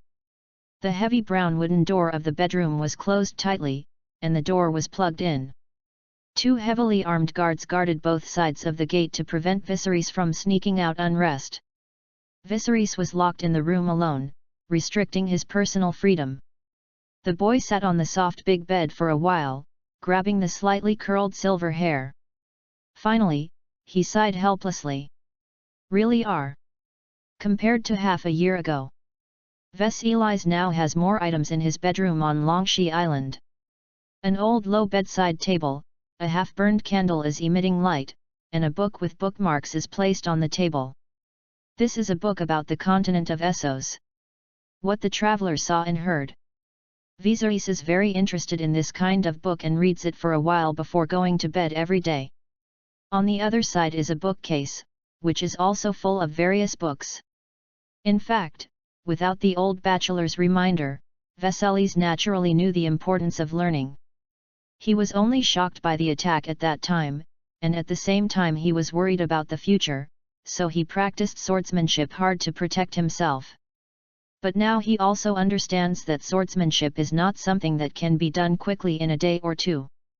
Then Vasilis looked at a brown wooden box in the corner of the wall, then jumped off the bed and walked to the wooden box. Toot! The sound of the horn outside the window is still melodious, the sound of war drums vibrates, and the sound of killing is faintly heard. The silver-haired boy can feel that his heart in his chest is beating continuously with the rumbling sound, and the hot blood is quickly flowing out of his body. Vasilis put a hand on his chest, feeling his heart beating faster. He doesn't know why he feels this way, and this feeling is giving him fearless courage. Even if he is just a 7-year-old child. Blood and fire are of the same origin. The boy didn't know why he suddenly recited the Targaryen family's motto, and then opened the wooden box in the corner to reveal the contents. A set of tailor-made small leather armor is neatly arranged, and there is also a short sword that is also tailor-made for him, and it has already opened up. The sharpness of this sword cannot be said to be as sharp as iron, but at least in daily practice Vasilis can use this short sword to cut off the head of the grass man. Then Vasilis put on his leather armor neatly and put on his short sword. Then the boy moved over to a small bench, stepped on the small bench and reached the edge of the narrow window on the wall, poking out his head and looking down. Hoo! The sea breeze at night blew the boy's long silver and golden hair and gently swept it on his white forehead. A pair of lavender eyes are as clear as water, looking at the battlefield where the sound of violent killing is heard in the distance under the dark night. I hope everything goes well. Then closed his eyes and prayed softly. He is not a bear kid who likes to make trouble, of course he will not escape from the window on his own terms. Then, fell to death. Vasilis' bedroom is located in the high tower on the edge of the castle. There are rocks all over the windows. He wants to jump from here almost a dead end. And he was not ready to escape, but he was a little panicked in the face of the war for the first time, but he didn't know who to share this panic with. Put on your own little equipment to give yourself a little psychological comfort. UU reading www.uugonshu.com. While in the distance. In the darkness beyond the reach of Vasilis' eyes. Above the rough seas, the two fleets even have close to 100 warships of different sizes. The long and desolate horn sounded. Woo! The clear-cut Qingting Island fleet was lined up. Under the cover of countless long ships, 3 more massive and higher tonnage paddle warships were killed as the main ships in the direction of the Dragonstone Island fleet. The Dragonstone Island fleet seemed to be a little bit inadequate, and hurried out of the port, even facing the attack of the Earl Redwing fleet before it even formed a formation. However, their response is equally outstanding. The sea breeze howls. Woo! The horn sounded continuously from all directions, trembling on the eardrum, making people involuntarily excited about it. Pakester Redwin, the former admiral of Iris II of the Targaryen dynasty and also Minister of Maritime Affairs, is now wearing a blue and white wool coat and embroidered with a blue-bottomed dark purple grapes coat of arms on his chest. He was standing on the largest of the 3 rowing warships of Qingting Island fleet, holding the railing in front of him tightly with both hands, and leaning out slightly to look at the Dragonstone ahead. The formation of the island fleet. This general with rich experience in naval warfare is actually not majestic in appearance, on the contrary, he is a thin, middle-aged man who looks a bit wretched. The shoulders drooped slightly, and the sparse orange-yellow hair on top of the head was struggling in the sea breeze. The horn sounded in the direction of Longshi Island in the distance, and the melodious and low bells rang. Chapter 22, Qingting Queen. Then, with the order of the Earl of Redwin, the formation of the Qingting Island fleet began to change. The longship and the 3-masted warship formed a fan-shaped formation on the dark sea. Go in! Attack! Toot! The horn of war sounded once again, but this time it was longer than any previous one, symbolizing that this long-prepared war is finally about to be fully launched. Under the sound of the war horn, all the soldiers of Qingting Island tense in their hearts and clenched their weapons. Launch! Then the ballistas on the 3 main ships of the Qingting Island fleet were finally launched. A series of bowstrings burst into loud noises like thunder, and the spears that flew out quickly tore the air. The 3 main ships fired a round of volleys, and the spears screamed and rushed straight to the distant Dragonstone Island fleet. Lift the shield! In the distant Dragonstone Island fleet, the fleet commander on the main ship Black Death was waiting. The blood-red cloak fluttered in the wind. He slightly raised his hand to support the armor on the top of his head, and there was a trace of grey hair on the temples. Then the old knight decisively issued the order to raise the shield to protect the main facilities and personnel on the battleship. Lift the shield! Lift the shield! With successive orders, all the soldiers on the huge warship of the Black Death waited for them. Wow! Held a giant kite shield that was 4 feet high and made of heavy oak with iron borders, and then moved quickly, forming a group of iron shields neatly. The shield of the 3-headed fire dragon smeared with the coat of arms of the Targaryen family faces the enemy. Lift! A knight in armor stood on the deck, drew a long sword from his waist, and then slashed it abruptly. Combine! Blast! With a uniform sound, the shield array was immediately tied up, protecting the commander in the center, leaving only a gap to keep observing the outside world, almost airtight. And Sir Geoffrey in the middle didn't even move his footsteps, still standing on the spot with his head slightly tilted up. The fleet guarding Dragonstone Island is the most elite maritime force of the Targaryen family, but it is a pity that its role in the War of Usurpers is not obvious. In this era, Liu Chuan is still the most decisive force, and maritime power is not enough to reverse the universe and determine the outcome of a large-scale war. The Dragonstone Island fleet was tasked to attack and harass rebel ports such as Baigong in an attempt to divert the attention of the Northern Army. However, in fact, since the ship-burner Brandon burned all his father's warships in the north 100 years ago, there has been no established naval power. Did not make any resistance at all, directly gave up the coastline, and let the royal fleet attack at will. Even if the Longshideo navy smashed the northern coastal part, it would not be enough to make Ed Stark frowned. After all, the strength of the Longshideo navy is not enough to block the entire sea, and it is even more impossible to throw the ship ashore to fight, so that the weather and cavalry in the north can completely make these Targaryen soldiers go. At the center of the vortex of the Dragon Rock Island naval battle, Sir Geoffrey, the commander of the Dragon Rock Island fleet, looked up into the distance. And the next second, the black cloud formed by the spear shot by the ballista finally arrived. Puff puff! Numerous spears that made a sharp piercing sound directly plunged into the rough sea, splashing waves and fighting on the sea. This kind of siege weapon built on the main ship had a hit rate approximately equal to that of relying on Meng. However, a volley of so many spears and a few spears were lucky, and they directly hit the array on the deck of the Black Death. Blast! With the spear wrapped in huge power, it was like crushing a biscuit, easily tearing the shield formation formed by the soldiers. Directly nailed a soldier holding a giant kite shield high on the deck and knocked down several people. The shield array was torn open, several wounds in an instant, the soldier's blood splashed on the deck, and the body was still slightly twisted and let out a scream. This scream directly caused all the Targaryen soldiers to feel a little hairy inside, and cold sweat was leaking out of the palms holding the shield tightly, and the throat rolled and swallowed. But they still closed their lips and said nothing, because they knew that a battle on the sea was a life and death war, and if they were defeated, there would be no way to escape on the sea. However, under the siege weapon assembled by the Qingting Queen, the hard shield in their hands was as crisp as a piece of paper. Fight back! However, the commander of the Dragonstone Island fleet did not hesitate and was not deterred.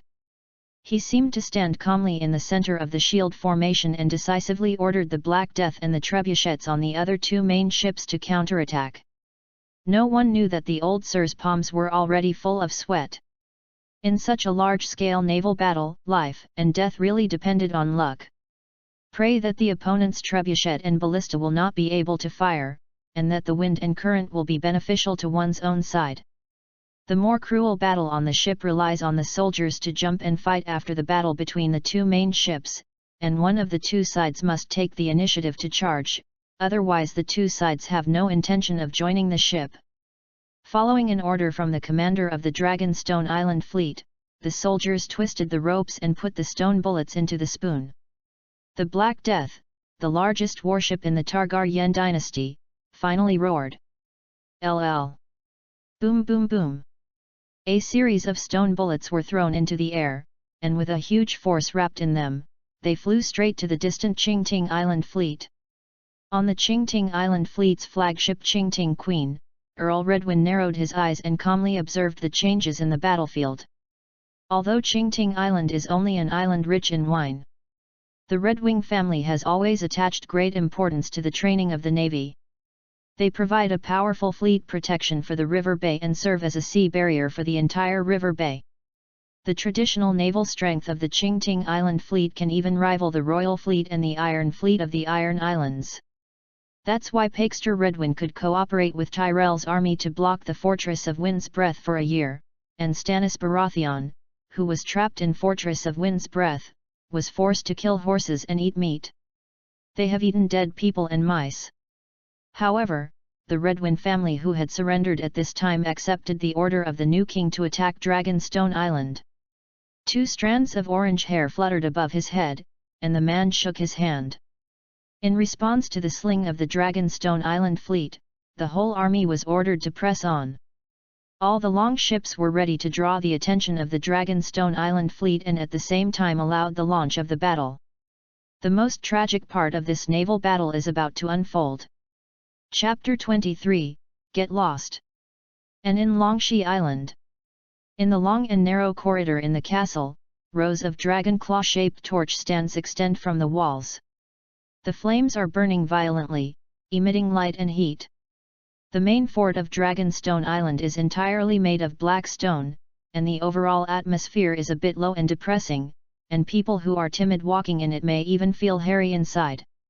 At this moment, the silence in the corridor of the castle and the fierce battle on the sea outside are like a sky and an underground. Rhaenys was holding a puppet doll in her arms and walking timidly in the silent corridor of Shijulo, rolling her throat and swallowing and spitting, and then cautiously calling out softly with a little temptation. "Hey, anyone!" However, only her echo came back, and Ruiruauhu's wind came back. The rest is still silence. Although she has lived in Longshi Island for half a year, the little brown-haired girl is only 4 years old after all. Moreover, the topography of the castle on Longshi Island is high and low. The castle is built on the mountain, the roads are winding, the internal facilities and rooms are more complicated, and there are even many hidden secret passages. Therefore, Rhaenys got lost. She had just woke up in the middle of the night and wanted to go to Viserys. The rooms of the two were not far apart. However, when Rhaenys walked to his bedroom, she found that the bed inside was messy but there was no one. Even the queen and maid who had been taking care of the two of them before did not know where they were. Rhaenys was free when she was left unattended. Then the courageous little girl ran out in the middle of the night holding the puppet on her own, trying to find the disappeared Viserys. But she went around holding the puppet in the castle for a long time, but did not find the Queen Viserys and Leela who were in the Sea Dragon Tower at that time. Bachelor Daniel is suddenly critically ill. They are seeing off the old bachelor. But at this moment, far away, the lighthouse on Longshideo sounded the alarm bell, and the deep and distant chime sounded throughout the island, knocking on everyone's heart. The little brown-haired girl had been wandering around the castle alone for a long time, and she couldn't help feeling a little hairy in her heart. Then hearing the bell, the small body shuddered slightly, and the fear hidden in his heart was sharply amplified. The little girl bit her lip tightly without daring to make a sound, and then ran away all the way back to her bedroom and retracted into the quilt. Then, she was miserably lost. In the castle at night, except for the places where the lights are lit, other places are immersed in darkness, far less than the daytime vision. And because of her young age, Renis is also very tightly guarded on weekdays. She rarely has the chance to come out at night. The situation now seems to have come to an unfamiliar place. Fortunately, the little brown-haired girl is still a little bit bolder than other peers. She was not scared and cried directly, but there were some reddish eyes, and tears rolled in her eyes. A small hand held the cold wall, curled up and hugged the puppet, listening to the sound of the wind coming from his ear, and then fumbled and walked forward. Who? The flame above her head swayed slightly with the wind from nowhere, and the girl's shadow on the opposite wall also twisted slightly. Scare. Rains was startled when she saw her shadow, her scalp felt a little numb. Then he subconsciously leaned on the edge of the wall, pinching the skirt with one hand. And at this moment, when, at the end of the corridor, there seemed to be some fine noises in the darkness, as if something had fallen on the ground. What? The little girl's ears moved a little, she heard the small sound, and then leaned against the wall, turned her head and looked into the darkness in the distance. Viceless. Renis whispered, she thought it was Vasilis who had just heard her voice in response. But the next second, she heard the sound of metal rubbing. A nail claw was thrown in from a stone window not far away, fell to the ground, and then slightly pulled back until it hooked into the gap in the wall. Click! The nail claws constantly adjusted their positions, and the metal rubbing against the uneven wall made a sore sound. There seemed to be someone outside pulling the rope to fix the nail claws. Under the light of the torch, the nail claws not far away shone with cold light, and at the same time, a rough voice deliberately lowered by a strange man came from outside the wall. Get ready! Seemed to be communicating something quietly, and then the voice was blown away by the wind. Rainis instantly felt the chills all over her body explode. Who is it? The little girl's face was slightly pale, her lips trembled, one hand was holding the skirt tightly, and the puppet held by the other hand also fell to the ground, but she didn't notice it, involuntarily clinging to the cold behind her. Black stone wall. She doesn't know what to do at the moment. But no matter how young, Renis knew that the person who sneaked into the castle in this way would not necessarily be a good person. And she had also seen the previous battle on the avenue with her own eyes, and the flesh and blood of the two sides flew across, which became the nightmare she woke from nightmares countless times. She also understood the sinister world. Of course Renis didn't want to die. But then she heard the sound of people outside pulling the rope trying to climb up, and it seemed to be getting closer. What should I do? The girl was terrified. A thin layer of cold sweaty brown hair oozes from her forehead and stuck to her skin, then she turned her head to look around. Then the little girl was anxious to be born. www.readaloud.com. The immature little hands stood on tiptoes and pulled the doorknob, trying to open the door of a nearby room and then hid in. However, the door of this room seemed to be blocked by some debris, and Renis did not open it all at once.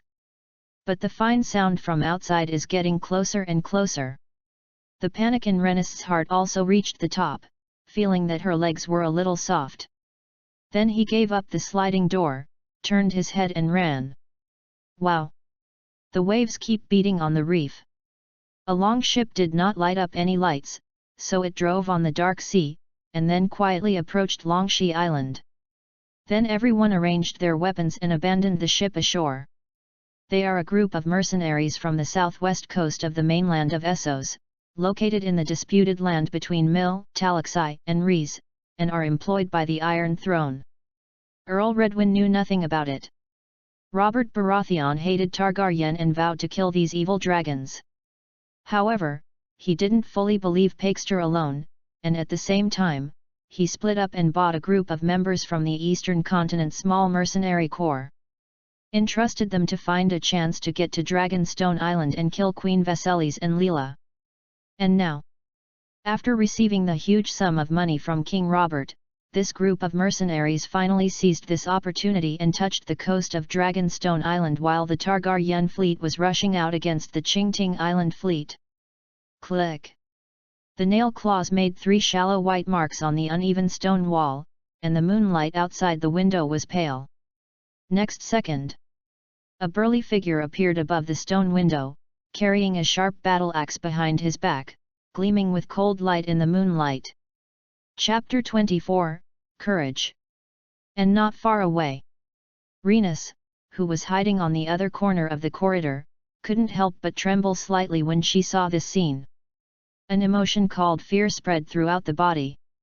She thought of the nightmare half a year ago. The 2 teams were fighting at close range in front of her eyes, blood and laughter, like a silent drama repeated in her mind. Then he woke up suddenly in the middle of the night, sweating profusely. But at this time, Rhaenys still resisted the urge to scream. She was very smart knowing that she could not make a sound at this time, otherwise terrible things would happen. The little brown-haired girl curled up her small body and hid in the corner at the end of the corridor, covering her mouth with one hand, even breathing carefully, her face flushed slightly from her suffocation. And not far away, the man who jumped into the castle from the stone window was a man with dark hair and weird paint on his face. He is tall and sturdy, standing up like a big mountain. He is also wearing thick leather armor, a huge battle axe on his back, and a crooked head wore a tattered helmet sunken in a pit. Unpleasant smell. He was the first member of the mercenary group to climb up from below. Although he was very tall, he was unexpectedly flexible. Although the castle of Longshadeo is by the sea, it is built on the top of the mountain, and it is built on the top of the mountain. Not far away is a volcano that smokes all day long. From this direction of the stone window, it is necessary to climb a very high and steep cliff. Normal people have almost no way to pass, and Viceless is locked in the house and has no idea of escaping at all, because he does not want to fall to death. Because of these reasons, there are not many guards on duty here, and tonight is also a special situation. The guards are also attracted by the battle on the sea. So this group of crazy mercenaries seized this opportunity and sneaked in. And people who lick blood on the knife for life all the year round are naturally extra cautious. After the man jumped into the castle, his breathing was still a little heavy. It seemed that the climb just now consumed a lot of his physical strength. Hoo! Hoo! After a few rough breaths in his chest, the man carrying the battle axe turned his head around, carefully observed it, and listened for a while. Realized that there was silence around. Nothing was abnormal, they were not noticed by the guards. Then raised his hand to his lips, and whistled lightly towards the bottom. The voice is very subtle, like a bird chirping. And the rope connected by the nail claws also moved again, and the companion who had been waiting for a long time heard the signal, and then climbed up one after another. Then, in the horrified gaze of Rhaenys who was hiding on the other side, she saw a total of 7 people crawling in from the stone window. Everyone's dress is different, but most of them are dressed very concealed. The dark leather armor is wrapped in tattered black cloth to hide the figure by the night, and the long sword straddling the waist is behind the back. The axe and the longbow. The 7-person mercenary team has a very clear division of labor, and there are even dedicated archers and shield players. And at this moment, one of the men who came up with his hair wrapped in a black turban and his face was also painted with weird paint found the doll that had just fallen from Rhaenys on the ground. Then bent over and picked it up from the face. Hey, Langdon! The man is the leader of this mercenary group. At this moment, he held Rhaenys' puppet, waited slightly, and then looked at the big man who came up first, and asked. This looks like a toy for a noble lady. Were you sure you didn't see anything when you just came up? They received a heavy commission this time, so naturally they have to go all out. At the same time, they also understand how difficult the commission is.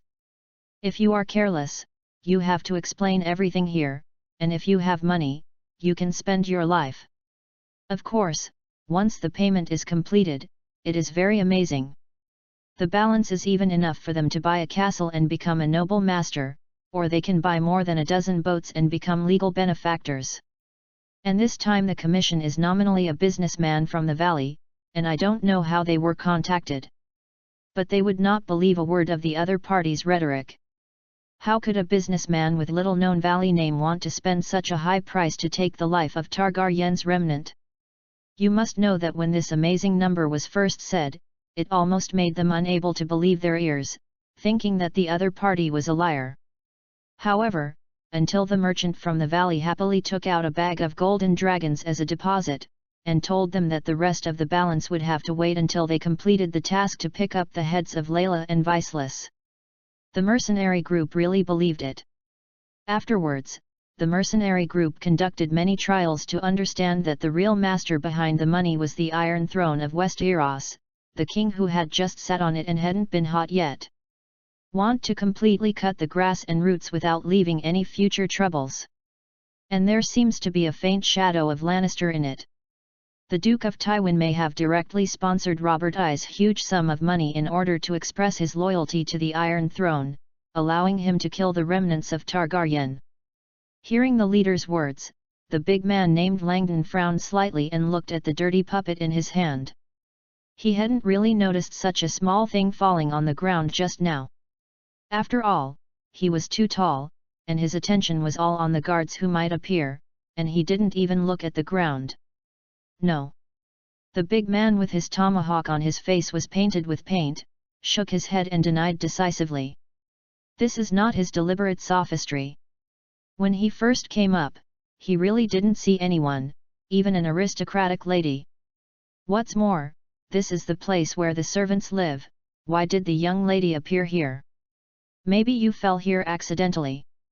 The guards will not protect their identities as their servants, so they choose from here as a breakthrough to break through the castle. After all, they are professional people who do professional things. Their profession is to use people's money to eliminate disasters.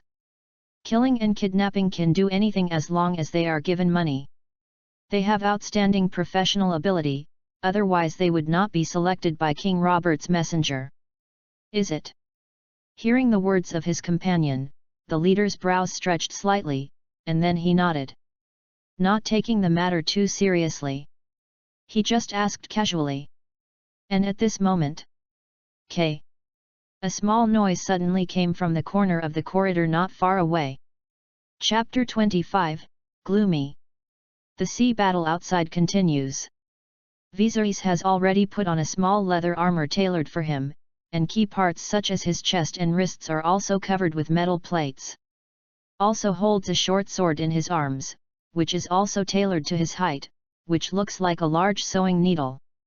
Slender, thin, and sharp. The silver-haired boy was standing on a stool, lying on the windowsill watching the sea battle in the distance. The ships that have started the battle are burning with blazing flames, swords, weapons colliding and killing, the soldiers on both sides are shouting and killing, and the distance is so far with the sea breeze that Viceless can even hear it vaguely. But at this moment, he didn't know why he was a little upset. I always feel that something bad is about to happen, but I don't know why. Maybe waiting for the trial of fate, even if the result is known, but it is not clear whether history will be changed because of his arrival. Right. He has changed history. Since Kevon Lannister died in his hands, the trajectory of this world has begun to change. He may also faintly regret his original impulse now, wondering if Lannister, who claims to be debt payable, will retaliate wildly for this. If he was hiding in the carriage and had no helper to assist Sir William, perhaps he would have agreed to the request of both parties to stop here. And he doesn't do anything, they can also follow the trajectory to escape to Longshee Island. But will he really not change anything if he does nothing? Viserys watched the long ship burning with flames sinking into the sea. Countless soldiers from both sides screamed and fell into the sea struggling to flop, but it didn't help, and there was a slight trance. He knows very well that all things are made up of probabilities. Maybe even if he doesn't do anything, and never even came, everything happens again, and the trajectory will change differently. What's more, if he really doesn't do anything, he will be put on a crown of financing in the future, or some other way of death. He didn't think that the Baratheon family would let him and the sister who hadn't been born yet. However, thinking of this, he thought that the birth of his younger sister was destined to take away his mother's life, and his inner irritability increased. After more than half a year of getting along, he has truly integrated into this world. His mother, Queen Lila, is really good to him. He doesn't want to lose his mother. However, Viserys has no way to ask his mother to kill his sister, or open her mouth to tell her that the child in your belly is destined to take your life. He can only try to make his mother happy and relieve the depression in his heart, but Viserys's efforts did not seem to have had very good results. Even though Queen Lila had a strong smile at her son, everyone could see the gloom and sadness that couldn't be opened up in her eyes. Heart disease is difficult to treat. The deaths of husband Iris and eldest son Rhaega have become an intractable pain in Layla's heart. The silver-golden hair was slightly curled away by the sea breeze, and Viserys lay on the windowsill alone, holding the sword. Then slowly sighed. And on the other side of Long Shadeo Castle. This subtle noise appeared exceptionally clear in the silent corridor, and the eyes of all mercenaries present were attracted to it. Someone. The leader of the courage group suddenly narrowed his eyes, and then his eyes were wiped with fierceness and cruelty. Slowly drew a dagger from his boots and held it in his hand. Then turned his head and glanced at the axe-wielding man who came up at the beginning. The opponent was also at a loss. He was sure and just denied that there was someone here, but he was beaten in the face in an instant. However, the leader of the mercenary group did not care too much about this, and then he leaned against the black stone wall, the shadow swayed slightly, holding a dagger, step by step cautiously touching the dark corner. If someone is hiding there, then the other party will be out of luck. Although the main purpose of their trip is to kill the remnants of Targaryen, he doesn't mind sending the other party one more ride if someone seeks their own way. There was a grin at the corner of the leader's mouth, and the dagger in his hand was shining with cold light. The figure was getting closer and closer to the dark corner, and he felt that he had even heard the other's nervous breathing. And at this moment, meow! He had reached the dark corner, but suddenly heard a faint meow from the other end of the corner. Is it a cat? The cruel smile on the leader's face solidified, and the dagger was held in his hand for a moment, and the other 6 mercenaries not far behind him were also slightly startled, and then heaved a sigh of relief, especially the one with the battle axe on his back. Big man! It seemed that this was a misunderstanding. There was no one hidden in the corner, but a little wild cat came in by mistake and made a movement. And now the misunderstanding is resolved. However, the leader of the mercenary group was holding the dagger tightly, so he was cautious www.readaloud.com and decided to check again. Immediately pressed his body against the wall and slowly poked his head out, a bloodshot eye appeared on the other side of the corridor corner. The lights in this corridor are not very bright, even a little dim, and a torch is lit up far away.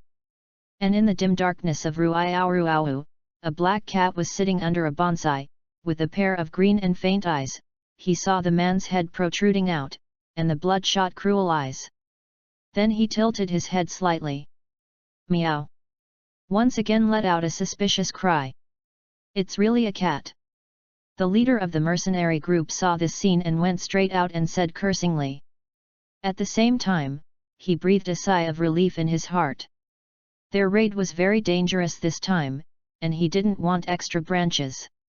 However, what his gaze did not see was that beside the little black cat, behind the potted plant, there was a small figure curled up all over, trembling nervously. Princess Rhaenys is naturally beautiful, but her forehead is slightly protruding. When she just wanted to slip away, she accidentally hit the wall with her forehead, and then fell into a squat. At that time, Rhaenys felt that she was really going to die, but fortunately Balerion appeared in time.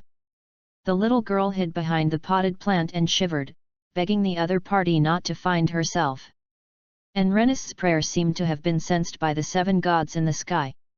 After the leader of the mercenary group once again confirmed that it was really a movement from a cat, he didn't really follow a cat to make it true. Instead, he turned back and returned to the other companions. The misunderstanding is completely resolved. Chapter 26, Crisis is approaching. Standing on a stool, the boy was lying on the windowsill, facing the salty sea breeze, breathing the faint burnt and smell in the air, and his silver golden curly hair rubbed slightly on his white forehead. Tonight is destined to be a sleepless night. The bells in the distance have stopped, but the boy's inner boredom has not disappeared. He hated this feeling and left his fate to others to control, because this naval battle directly determined his life and death. If the Dragonstone Island fleet is defeated, he, his mother, and Rennis will not be able to escape wherever they hide. After all, Longshi Island is so big. The sea is like a cage that keeps them here, there is no room to escape. Viserys decided to wait until after this incident. If the Dragonstone Island fleet can repel the incoming enemy, then he has to do something to change his status quo. Like persuaded his mother to abandon Longshideo and led the fleet to escape to the eastern continent. However, Viserys also knew that it was extremely difficult to achieve this. After all, Dragonstone Island was of great significance to the Targaryen family. Although he has been crowned Viserys Targaryen III, his age is still young, and even if the so-called king is just a title, even the guards at the door will not take it seriously. A king who was only 7 years old and threw his throne all the way to escape. He had no power at all. Even commanding a servant required his mother to nod.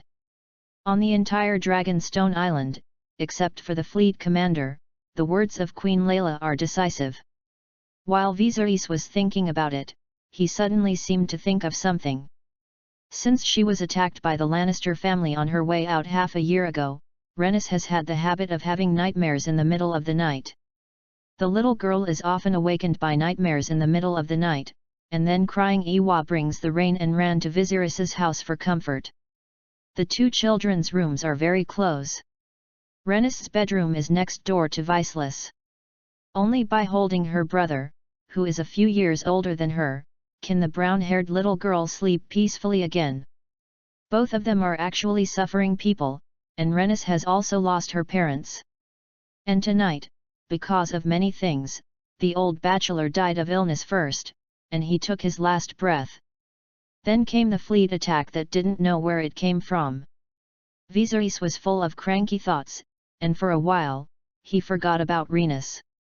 According to the past, the sound of the bell outside just spread throughout Longshi Island.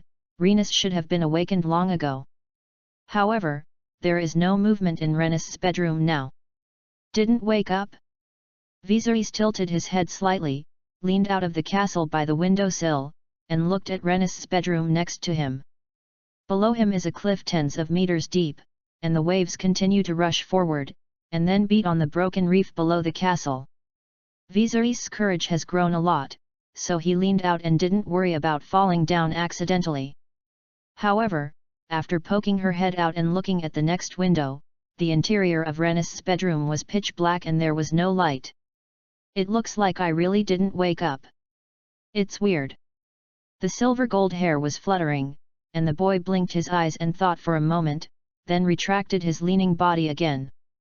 Picked up the dagger placed on the windowsill and held it in his hand, jumped off the small stool, and then walked quickly towards the door of the bedroom. Squeak! Viserys opened the door of his bedroom. As expected, there were 2 heavily armed guards standing outside the door, wearing ring armor and long swords at their waists. Viserys wanted to go out, but was stopped by 2 guards. Your Highness!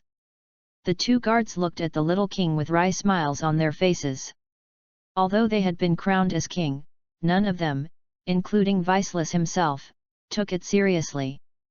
The guards did not even change their words, still calling Viserys His Royal Highness. And at the moment I didn't expect Sir William to get it right. His Royal Highness was not reconciled to hiding in the house. He would definitely find something to do. However, this time they were indeed wrong. Viserys spread his hand slightly, a little helpless, and then pointed to the room next door to Renis and said, "I just went to Renis, of course I won't run around." The reason for the silver-haired boy is naturally very good.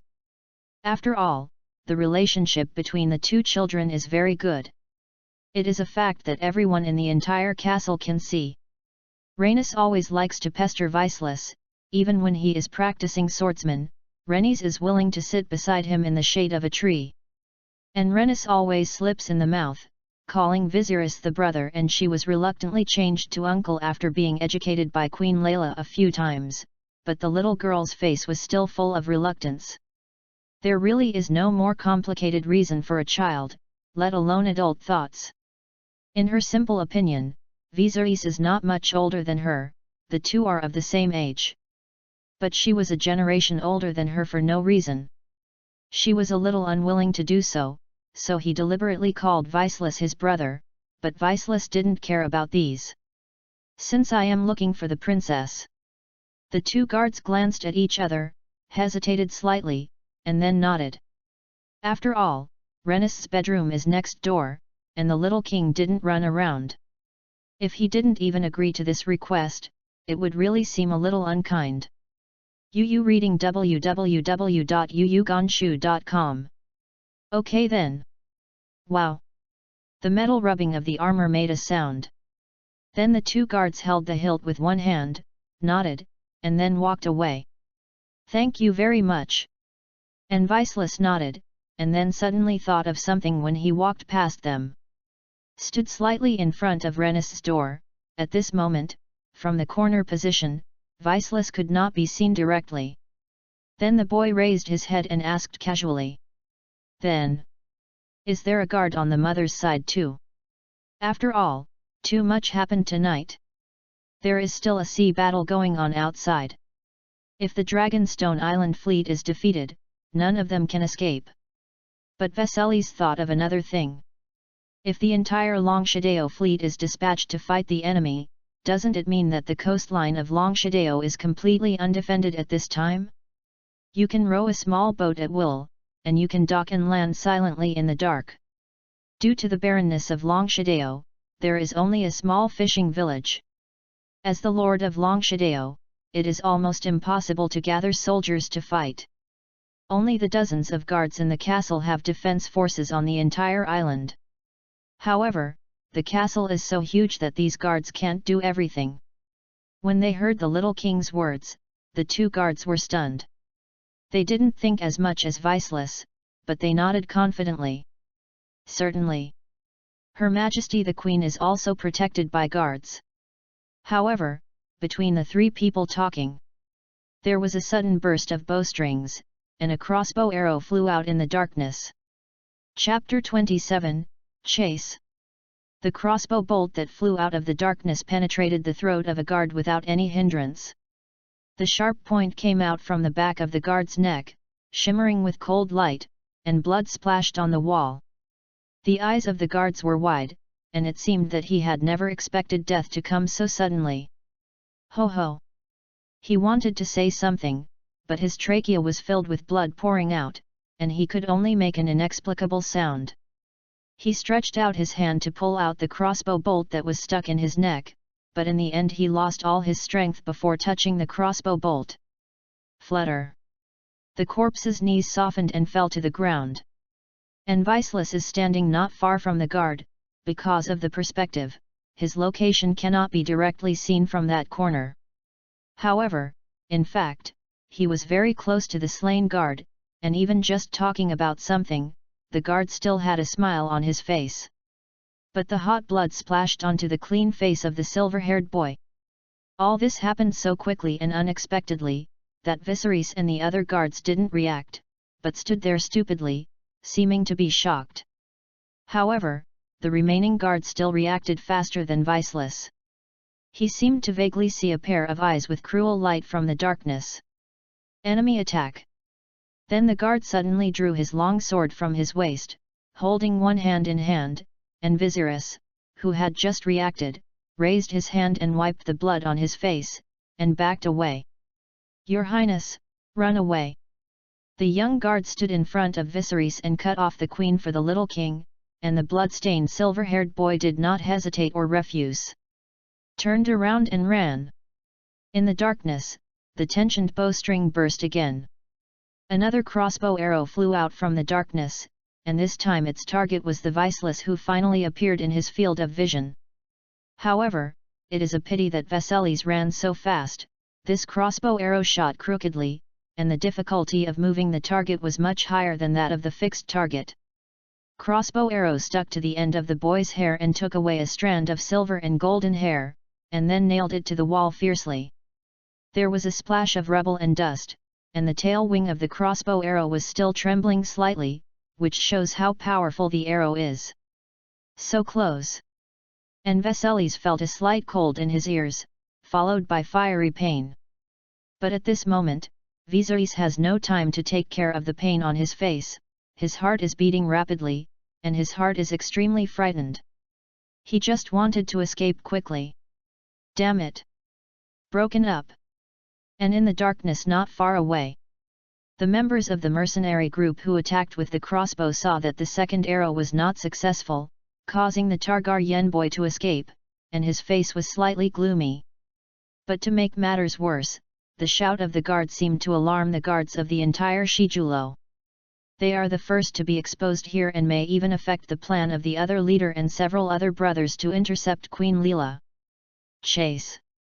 And the big man named Langdon with a battle axe on his back was also a little gloomy, and the red and black oil paint looked quite hideous. Then abruptly stood up from the darkness, strode and chased in the direction of Viceless. The entire group of 7 people who carried out this entrustment were all good players in the group. After all, this entrustment is very important, and the people with them must be few and good. Otherwise, if it is discovered by the fleet of Dragonstone Island, even if they pull all the members of their mercenary group in the sea, they will all jump into the sea to feed the fish.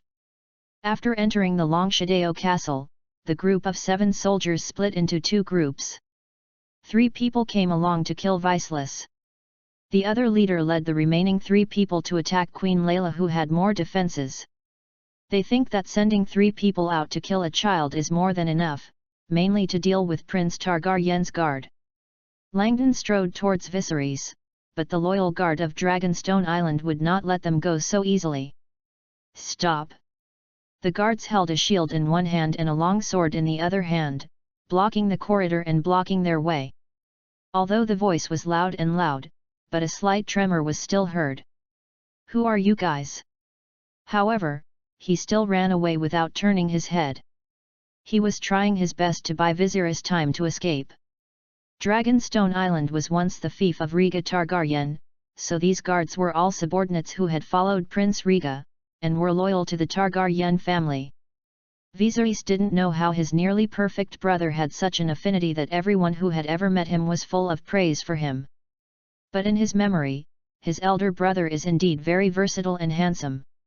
He remembers that his elder brother took the boy to an outing in the Imperial Forest, but he was attacked by an adult wild boar. Prince Rhaega held Vasilis and brought down this one dexterously and gracefully with only one hand and a sword. Wild boar! But Rhaega didn't catch up to kill it, but instead let the injured wild boar escape. In short, the dead prince has become synonymous with perfection. But now the loyal guards of Longshadeo did not escape, but bravely greeted them, delaying the escape time for Viceless. Clang! The guards who had undergone rigorous training and good skills handed in front of the mercenaries who licked blood on weekdays. www.readaloud.com. The 3 besieged him alone in the narrow corridor. Clang clang! The guard's long sword blocked the other 2's attacks again. In the darkness, the gold and iron collided and sparked. But then a battle axe smashed down, and the Targaryen soldiers could only raise the buckler in their left hand to resist. Next second, the sawdust was flying, and the big man among the mercenaries held a battle axe and slashed fiercely on the round shield held by the guard in his left hand, sinking vigorously, almost splitting the shield in half with one axe. But the guards of Longshadeo didn't expect that the opponent's strength was so strong, and his expression suddenly changed. And his body staggered slightly, and he almost fell to the ground. However, mercenaries who usually live a life of licking blood will naturally not be merciful. The big man turned the axe in his hand again, and took the head of the guard directly without even screaming. The head of the guard was chopped off and rolled to the ground, blood spurting out like no money. The headless body fell weakly on the wall and collapsed. And Vasilis had already escaped to the spiral staircase on the third floor of Shijulo in one go. Gasping heavily, and then just turned his head and saw this scene. The brave guard used his life to delay him enough time, but he was killed by the brutal enemy in 3 ways. Vasilis watched the enemy strode and chased him again, only feeling a little tingling on his scalp. Damn! The silver-haired boy gritted his teeth slightly, then Sayazi turned his head again and fled. Chapter 28, Hide. Vasilis is being chased by 3 vicious mercenaries. And on the other side, Queen Leela had already returned to the bedroom with her pregnant belly. The 2 maids helped her take off her cumbersome coat and replaced her with pure white velvet pajamas, and then lay on the soft big bed carefully. My child! The long silver and golden hair was scattered, and the woman was lying quietly on the bed, her beautiful lavender eyes looking at the ceiling above her head. There was still sorrow in his eyes, and he stroked his bulging belly with one hand, slightly in a daze. Layla's current mental state is really worrying, and she even got angry at Vasilis or cried out inexplicably without a root. The woman has undergone too many blows and has a little bit of madness. And now, Layla's mental state is still sober. I really don't know if I brought you into this world, right or wrong. Family and country are shattered. With the passage of time, Layla also knew that Robert Baratheon on the other side of the Blackwater Bay would not let them off so easily. Now the warships outside are fighting, maybe the navy built by Baratheon has been chasing over. Leela herself is just a weak woman. She doesn't understand the situation of the war, and she rarely talks about political affairs when she stays in the Red Fort. She has no idea about the so-called overall situation. However, she also understands that the barren Longshi Island has no people and no resources. It cannot be held here. But where are you going?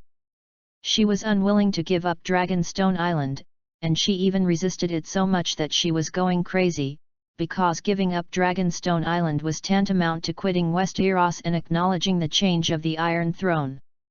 She was afraid that the string in her heart would be broken, and hoped to disappear. But now, she regrets that she should let the child in her stomach come into this world. His or her fate may not be as good as a commoner in the future. It's just, now that it is so big, it is impossible for Layla to give up this child. This is the driving force that can support the woman whose heart is ashamed to continue to live. Next to Queen Layla's bedroom is the room where the maids live, and there are several guards guarding them in the corridor. This is located on the upper level of the main fort of Longshadeo Castle. From here, go up through the stone steps and you will reach the Two-Double Hall, the place where Aegon I made a plan to conquer Westeros. The outside world screamed for killing. 7 gods bless you. Leela Targaryen was lying on the bed, her long silver gold hair spread out, her towering chest gently undulating, and then she touched her brows and prayed softly. Pray that this war will be won. While Layla was lying on the bed thinking about it, there was a sudden change outside the bedroom door. First, the sound of an enemy attack from the place downstairs alarmed the guards guarding the bedroom door. Who? The guard who was in charge of protecting the queen seemed to have discovered something, and then drew out a long sword and shouted.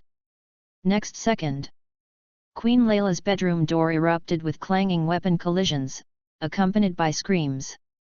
What happened?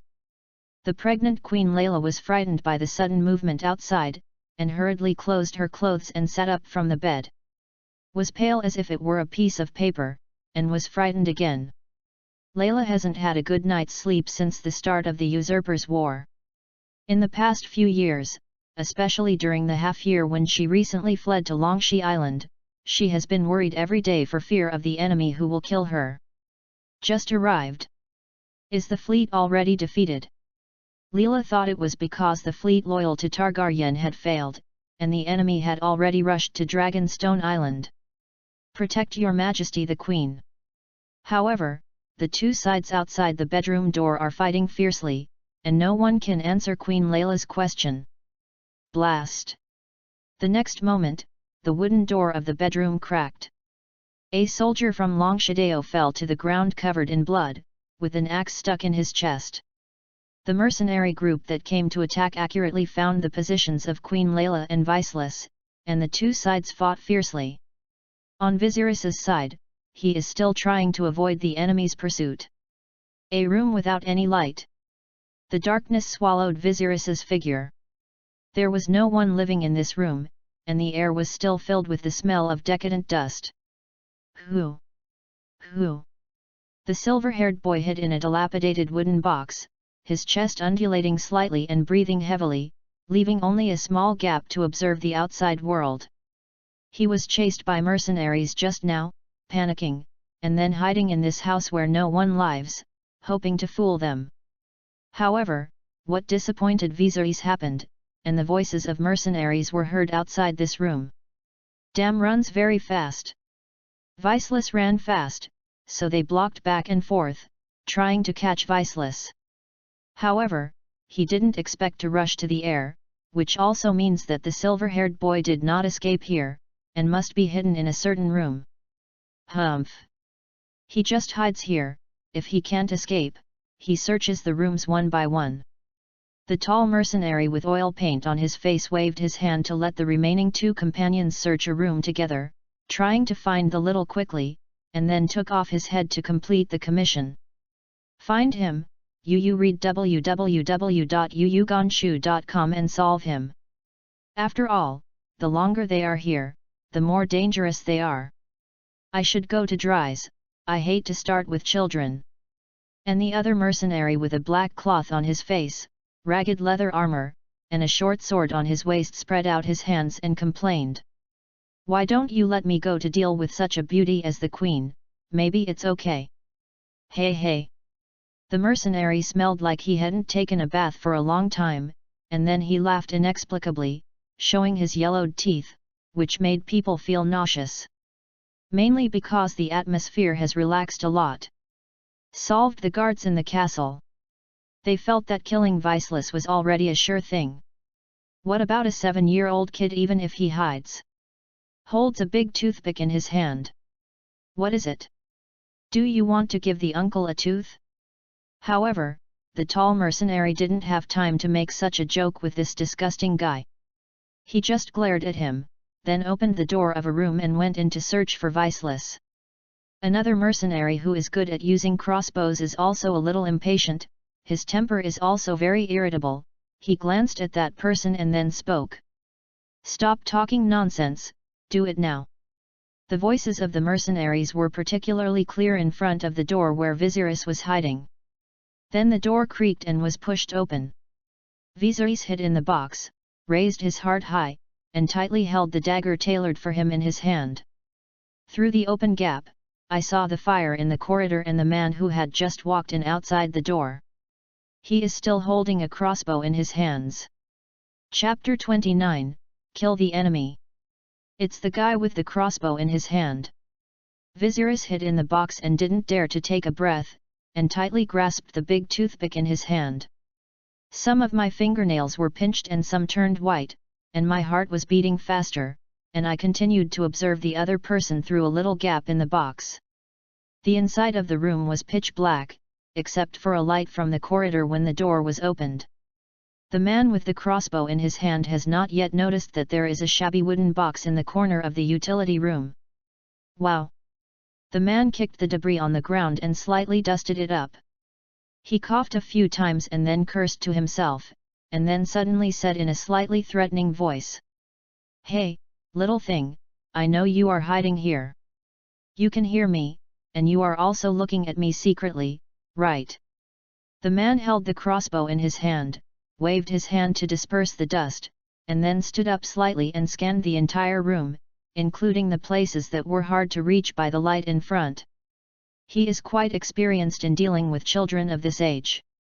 Don't look at children because they are good at hiding because of their physical advantages, but he only needs to frighten them, and the other person will show their feet. The man tried his best to show a hideous smile on his face, and then continued to threaten him. "Don't hide, I saw you. Is that clothes corner yours?" However, accompanied by the threats of verbal threats from the mercenaries, there was still no sound in this utility room. There was no sound at all. Only the self-talking voice of the mercenaries reverberated repeatedly, looking like a self-conscious and affectionate clown. "Damn it!" The man holding the crossbow rubbed his teeth slightly, and he understood that maybe the little thing was not hidden in this room. However, he still walked a few steps in unbelief, and continued to search. It was pitch black inside, maybe Viceless was hiding in it. The mercenary walked into the depths of the utility room, and the figure was soon completely swallowed by the darkness, and the light coming in from outside the door only maintained the position behind him. He kicked an empty wooden barrel again like a vent, and the lid fell to the ground, and there was no one hidden inside. "It seems that this little thing is really not hiding here. Lucky." The man holding the crossbow mumbled, and he was about to walk outside the door to continue searching for the next room. But at this moment, the corner of his eye suddenly glanced at an inconspicuous wooden box in the corner. This wooden box doesn't look big, and it's a bit hard for a 7-year-old child to hide in it." He didn't even think about whether that Targaryen clan would hide here. What he thought was another point, whether this wooden box would contain the Targaryen family's treasure. Although the Targaryen family lost the Iron Throne, they have been the king of Westeros for more than 200 years, and they don't know how much wealth they have accumulated. And Dragonstone Island is the base camp of the Targaryen family. Maybe they will store a lot of wealth in this castle. The man holding the crossbow was slightly moved. "Then I just had the mentality to give it a try. Anyway, these Targaryen are going to die. If you don't take it for nothing, it's good even if you have a few golden dragons." Immediately made up his mind, and the man walked towards the wooden box in this corner. Without any precaution, he never thought that such a small box could hide a little boy. The man bent down slightly and wanted to lift the lid of the wooden box. But at this moment, the lid of the wooden box was suddenly lifted. The boy with silver and blonde hair hid in it, clutching the dagger tightly in his hand, exhausting all his strength, and piercing the opponent's throat fiercely. At the same time, Viserys kept repeating the coach's words in his heart. "Use the pointed end to stab the enemy." In fact, Viserys has been practicing for more than half a year, not to mention how brilliant swordsmanship can be, but at least the use of weapons is no longer so unfamiliar. And the teacher's teaching for boys mainly focuses on simplicity, which is simple stab and cut, and then use them flexibly. The essence of swordsmanship is in fact like this. Simple skills with reasonable use can be no disadvantage. When the mercenary holding the crossbow didn't react, the boy's sword was as fast. The short sword pierced his neck directly, as if he had just shot the guard. The sharp point of the sword pierced through the back of his neck, and the blood splashed on Viserys's face. The man covered his throat with both hands, but he couldn't stop the flow of blood. His face was full of disbelief. He didn't expect that there would be a person hidden in such a small box, let alone that he was killed by a kid in a sneak attack. A scream erupted from the silent corridor. The mercenary, who is tall like a mountain with a battle axe on his back, is searching for another room. He also ruined the cabinets in a careless manner. He didn't have the slightest worry about a child who was only 7 years old and was not as tall as him. Poor little guy. The muscles on Langdon's face jumped twice, looking a bit stubborn, and then roughly tore off a wooden door. UU reading www.uugonshu.com. And at this moment, a clear scream came from the corridor. He heard that this was the voice of his companion, and he frowned slightly. "I was hurt by a child. Hey, what a waste." Then Langdon slammed the wooden door in his hand, then took off the battle axe behind his back, and strode out to kill Viserys. And the mercenary on the other side, who had previously looked awkward, walked out the door earlier than the big man. He also heard the screams of his companions, and then hurried out with the sword. He saw Viceless escaping from the utility room. The two were very close, and the room where Viceless hid was next to him. The silver-haired boy who escaped was stained with blood and dust, and looked a little embarrassed. He is holding a dagger in one hand, and the other is a crossbow that he just snatched from him after killing the enemy. At this moment, the bowstring is tight, and a crossbow arrow has been wound. Saw a mercenary chasing out. The distance between the two was so close that they were less than 2 meters away. Viserys raised his hand and shot the crossbow arrow in his hand without hesitation. The bowstring made a dull sound. The crossbow arrow stuck on it shot out instantly, tearing the air and screaming. The sharp crossbow arrows smashed the mercenary's hard frontal bone without hindrance, and directly smashed in, causing the brain to burst out with blood. The opponent didn't even have time to react at such a close distance. This time he died even more happily, and the dead body was hit by the impact of the crossbow arrows, and fell directly on his back to the ground. Chapter 30, Fail. The mercenary's corpse fell to the ground face up. While Viceless killed 2 enemies who had raided the castle in succession, the blood in his body seemed to boil, but his mind was unusually clear at this moment. Then he looked at the enemy who finally ran out of the other room. There's still one. The boy blinked slightly in his lavender jewel-like eyes. And the tall enemy in front of him looked at Viceless with a shocked expression and a surprised expression, and the atmosphere was slightly frozen for a while. He thought it was just a small accident, but didn't think his companion would be in danger at all.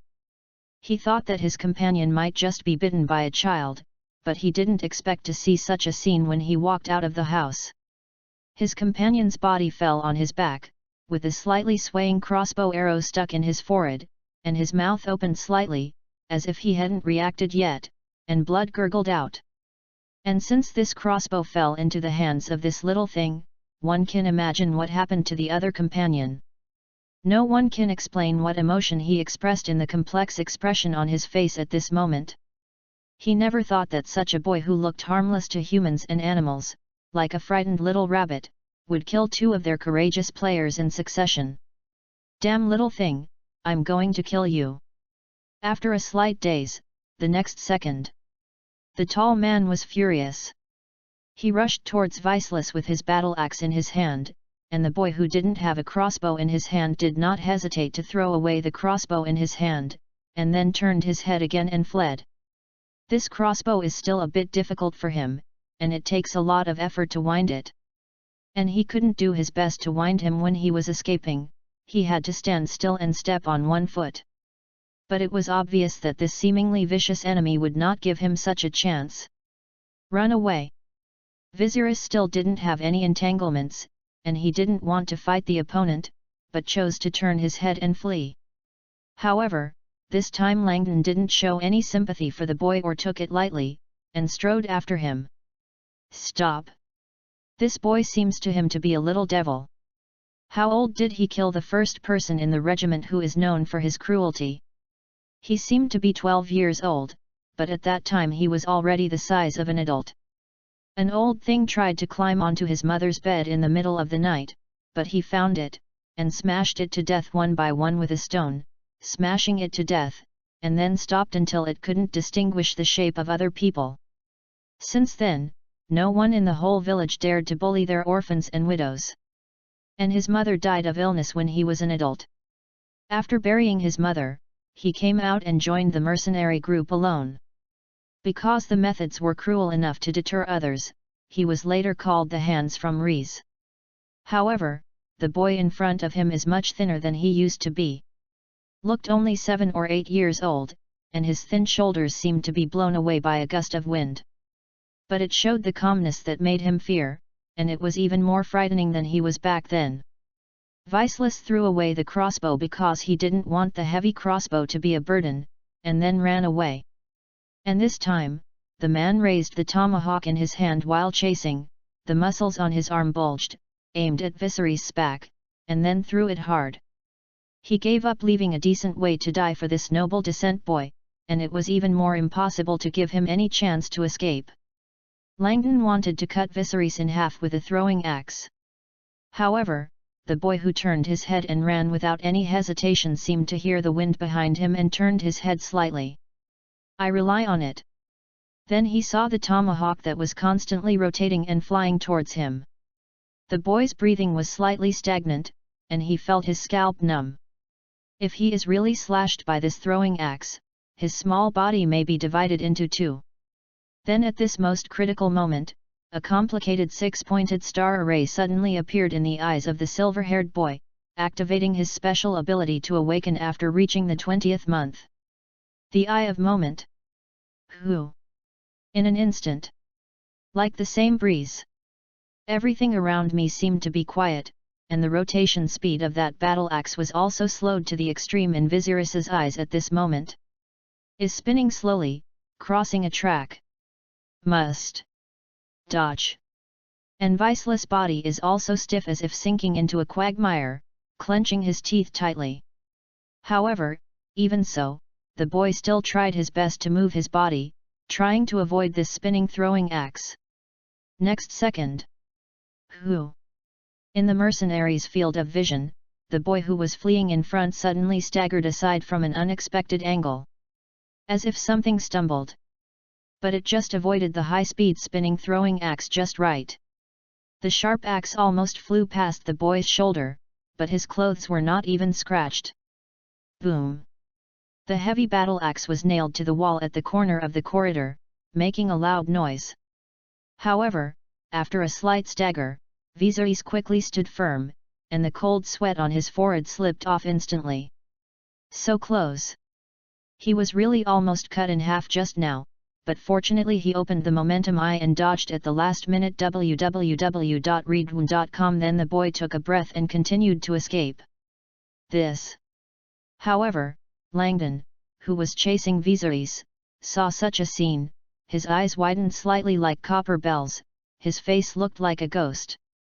This is okay. He couldn't believe his eyes. I never thought that Vasilis would be so lucky to escape his throwing axe. However, the boy naturally wouldn't stay to explain anything, and then disappeared at the corner of the promenade. And the battle on Queen Layla's side is also coming to an end. Although the mercenaries have more experience in combat, they have not received much strict training.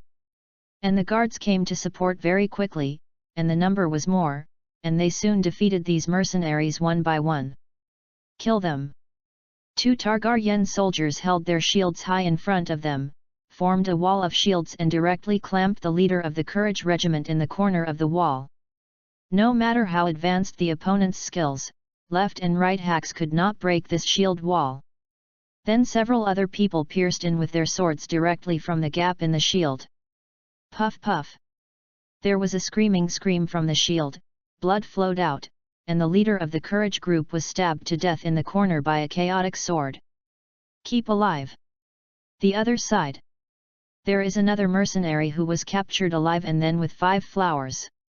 And Queen Layla in her pajamas was hiding in the closet with the help of the maid, trembling slightly. Except for some mental stimulation again, he didn't suffer any harm. Chapter 31, Cruel. And on the other side, the mercenary who was called carrying the axe actually had a vague retreat in his heart. He wanted to abandon the rest of his brothers, and then retreated alone. For mercenaries like them, all brothers and feelings are like farting, and I have brought them all with a laugh. They are all for money, and they do this kind of business with their heads tied to the waistband. No one knows how long they can live. Or if I closed my eyes tonight, can I open them tomorrow? As a mercenary, he may die at any time due to some kind of accident. Take the low-level mercenaries in their Courage Regiment, for example, the blood exchange is extremely frequent. Because of his good strength in the Courage group, he himself can be regarded as a middle and high-level person. As for a newcomer who had just joined in some time ago, the two greeted each other, and in a few days, the other party might become a corpse and be carried back. Life and death are too familiar to people like them. Is working on a woman's belly, venting or trying to keep oneself alive. To die is to lie on the ground carelessly, whether he is the 7 gods or the old gods or the black goat gods, the king of light, Lalo, the crying lady in his hometown of Rees, etc., whose kingdom of gods can accept himself and be a cow, you can be a horse or a dog. But, no one has ever died. God knows if you can really see these gods after death. Even after making a lot of money, I don't know who should be kept for safekeeping, so I can only squander it recklessly and have fun in time. Therefore, for such a person, it is the most normal thing to sell teammates when the situation is wrong, and it is not the first time to stabbing a knife in the back. And this moment, he is walking cautiously in Shijulo, holding an axe in one hand. While holding the shield just captured from the guard's body in his other hand, he no longer dared to take Viserys lightly because of his age. This little thing. The mercenary's mind was slightly moving, his eyes rolled, and the task of killing the little prince had an accident, and it even damaged 2 people on the contrary. And the situation on the other side didn't know what was going on, the whole castle seemed to wake up, and the servants and guards were awakened. Even if the other side killed Queen Leela, it might not be easy to escape. That's it. Don't blame me, but withdraw first. The mercenary gritted his teeth slightly, and finally made up his final determination, ready to abandon the rest of the brothers and retreat first. Even if the bargaining chip given by King Robert is high, it is not as good as being alive. He doesn't want to have money to spend his life. Then the tall man touched the rope around his waist, and then rolled over and rode on the stone window. He was about to use the rope to escape the castle from the stone window again, and then found their boat and left Longshi Island. The man turned his head around and looked around, and found that there was no one around him, and then he was relieved. He didn't know where Viserys had escaped, this little thing ran so fast, he had already chased it and lost it. Then the mercenary fixed it to the wall with a hook and pulled it hard to make sure that the rope was fixed. Then he carried the battle axe and shield behind him, and cautiously once again confirmed that there was no one around him. Then he pulled the rope with both hands and got out of the castle, and his body was completely submerged in the darkness and disappeared. Wow! Along with the continuous descent of the rope, the mercenary grasped the rope and slid down skillfully. Ran away. The mercenary breathed a sigh of relief. However, there is no guilt in his heart. The deaths of other people have nothing to do with him. It is enough to know that he can escape. But when he was halfway downhill, something that made the mercenaries feel terrifying happened. He suddenly felt the rope sway slightly, but it was not his own force that was swaying, but other forces were shaking the rope. The big man with his face covered with oil was slightly stunned, then raised his head and saw a small figure appeared in the window he had just drilled out. Because he was leaning against the light source, he couldn't see clearly the other person's cheeks and the expression on his face. However, Langdon could still recognize at a glance that he was the little Prince Viseless who had just been hunted down by him. Oops! The mercenary's heart sank slightly, knowing that the big thing is not good. Do not! The muscles on his thick and powerful arms are tangled, and he clutches the rope tightly, his throat rolls slightly, and he swallows and spits. He still doesn't want to die. In fact, if you can live, no one wants to die. However, Langdon, who is a little famous among the mercenaries in the controversial land, was really panicked at this time. Although he won the title of Bloodhand from Rees because of his cruelty, he even killed 10 slaves in a battlefield with one enemy 10 in a row, and won full applause. But now, no matter how strong he has courage, it is not enough to save him at this time. The mercenary stepped on the outer wall of the castle and lowered his head slightly to look at the cliff below him. However, underneath is pitch black and nothing can be seen clearly, like a blood basin waiting to swallow him, not even bone scum is left. Wow! The waves kept beating against the rugged rocks below. Yu reading www.yuyuganshu.com.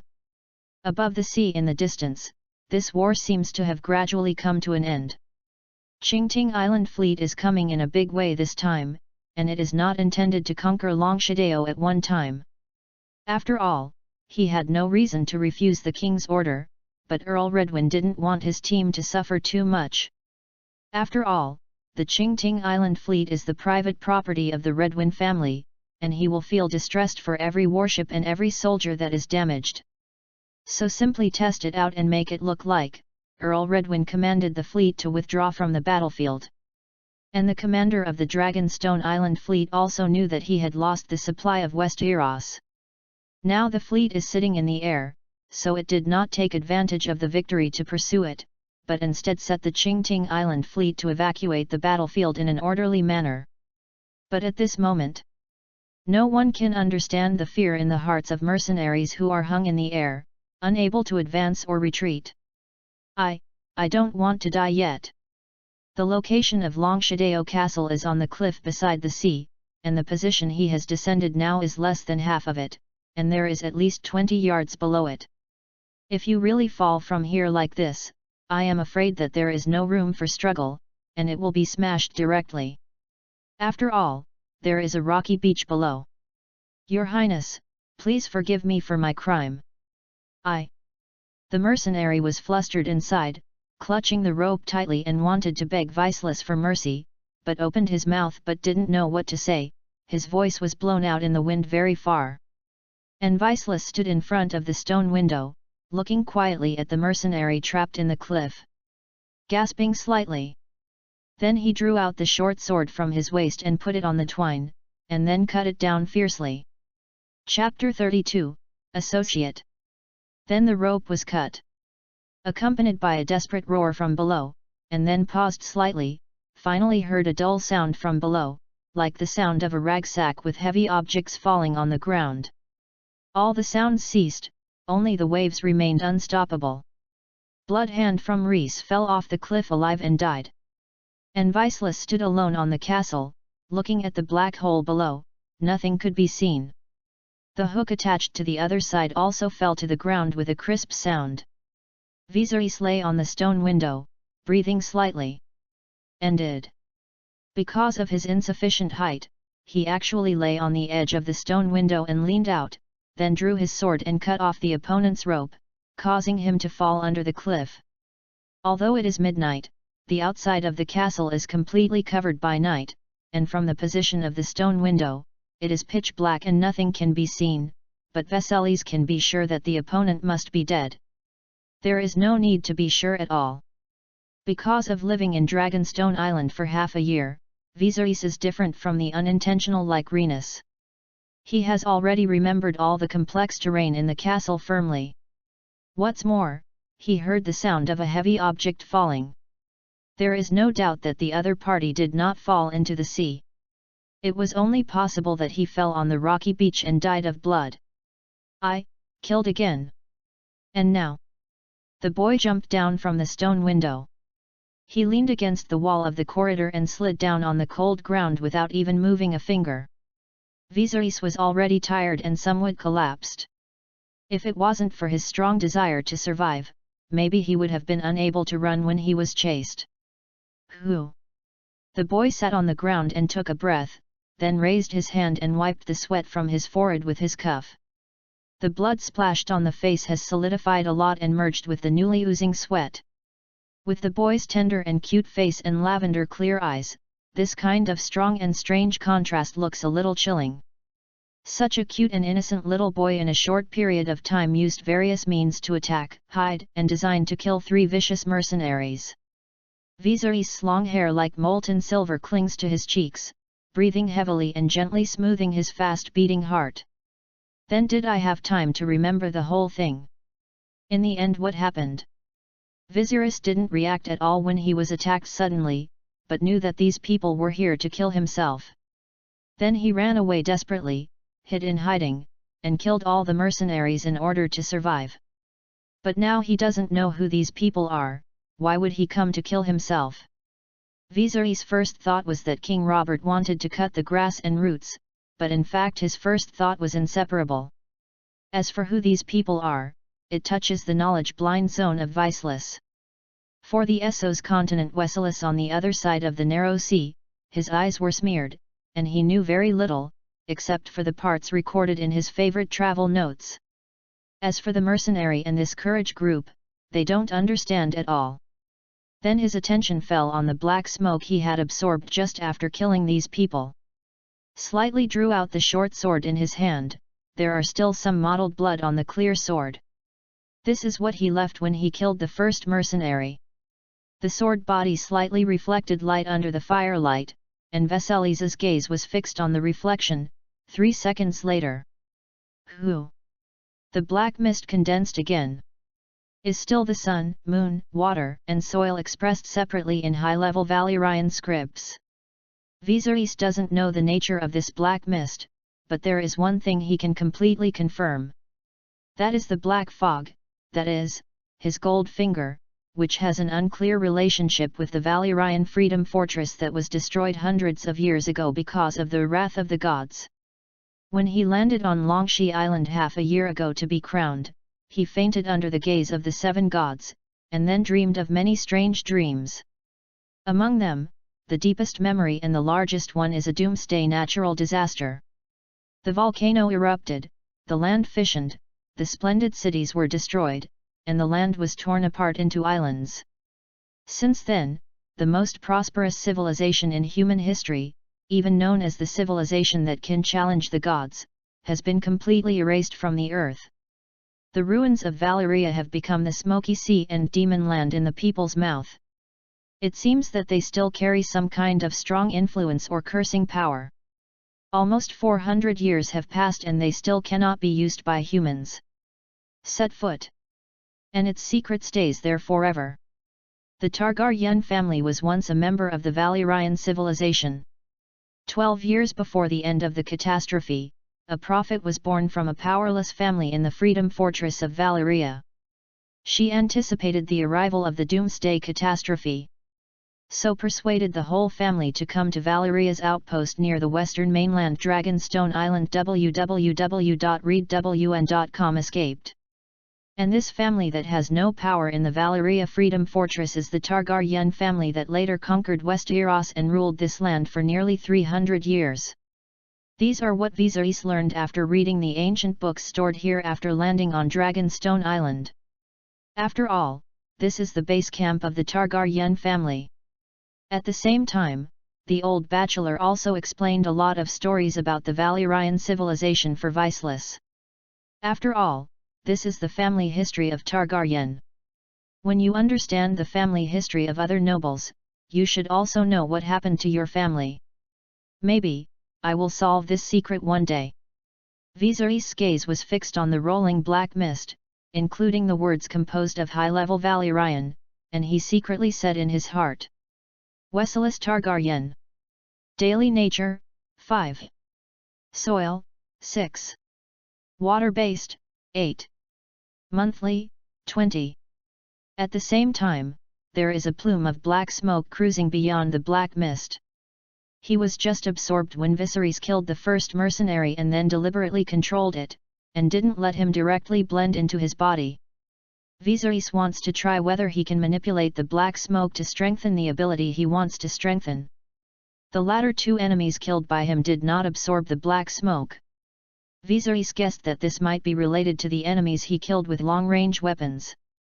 The condition for absorbing the black mist from the opponent must be to kill the enemy with his own hands, and the 2 parties have direct contact to be able to draw power. And what the nature of this force is, Viserys also doesn't know. Absorbed the soul of the other party? Still, there is no vitality in the corpse. Chapter 33, Sir Geoffrey. And now, Viserys is still in the exploratory stage of the Black Mist, and he is very lost. So he wants to take the initiative to try other possibilities. Even now it may not be so practical, but everything is still based on exploration. Therefore, try it. Viserys pursed his lips, his gaze turned to the last attribute in the Black Mist. The moon expressed in high-level Valyrian language was also an option that represented mental power. Valyrians believe that the moon represents spirit, soul, or will. This is an expression characteristic of this language, and the word moon can also refer to the soul. My mental power far surpasses ordinary people, and it does bring me special abilities. Viserys awakened a special ability when he reached 20 on the moon, called the Eye of Moments. This ability allows him to temporarily slow down all the people or things that are undergoing dynamic changes in his field of vision, and the powerful mental power instantly deconstructs the opponent's actions. So it seems that the other party is slower, leaving him more time to react. And this ability is naturally very helpful to Viserys. For example, he just relied on this ability to help escape the throwing axe thrown by the mercenary, and recovered alive. And the reason Viserys understands the strengths and avoids weaknesses naturally. His strength now lies in his spiritual power far superior to ordinary people. He even looked forward to what changes would happen if his spiritual power evolved to the extreme. Then, Viserys manipulated this mass of absorbed black smoke into a large mass of black fog, turning it into a fleeting moonlight, and the text symbolizing the moon was covered with a faint white light. Then, there's no after that. Viserys leaned on the wall and sat on the ground looking at the sword in his hand. Fortunately, the castle on Dragonstone Island is large enough. Because of Prince Rhaegar's frugality and Dragonstone Island is already barren, there are not many servants and guards, and no one has discovered him yet. Otherwise, seeing this scene, you may think that this little king can't bear the psychological pressure, and he has to choose to cut his own way. Sure enough. And Viserys looked calm. He watched that the monthly number was still 20 without any change, but his brain was slightly awake, like drinking nectar, and then his eyes blinked slightly, without any surprises, but the expression that should have been revealed. He didn't waste this black smoke, but used it to test out a result. Although he probably guessed that the result was the same, but in the face of something as important as black mist, Viserys was very cautious. He will not choose to guess, but must use experimental results to prove it. And the result did not exceed his expectations. The stronger the ability, the more difficult it will be to evolve. His mental power has far exceeded the sum of 2 people, even 3 people or 4 people or more. So his plan to quickly evolve his mental power to the top has also gone bankrupt. We still need to develop comprehensively. Viserys took a deep breath. And I don't know if the use of black mist will cause any hidden dangers. But now Viserys has no choice. He must rely on the benefits that black mist brings to him, otherwise, for the destiny that is visible in the future, it will be difficult, even almost impossible, to make a comeback. Even with the help of black mist to help Viserys, he did not relax at all. He was afraid that he would not be able to escape the shackles of fate, and would eventually die in other ways, so he did not dare to breathe a sigh of relief. Your Highness! His Royal Highness is here, come on! And at this moment, step to step, accompanied by armor rubbing and noisy and chaotic footsteps, the guards of the castle searched the corridor with torches high, and finally found the position of Viserys along the traces. All the mercenaries who sneaked into the castle have been killed. After a short interrogation, the only living mouth left was ordered by the butler, Sir Shad, who hurried over to cut his throat and throw the body into the sea. Hearing about the attack, the Jazz looked very anxious, and at the same time he hated the attackers, he wanted to kill and then hurry up.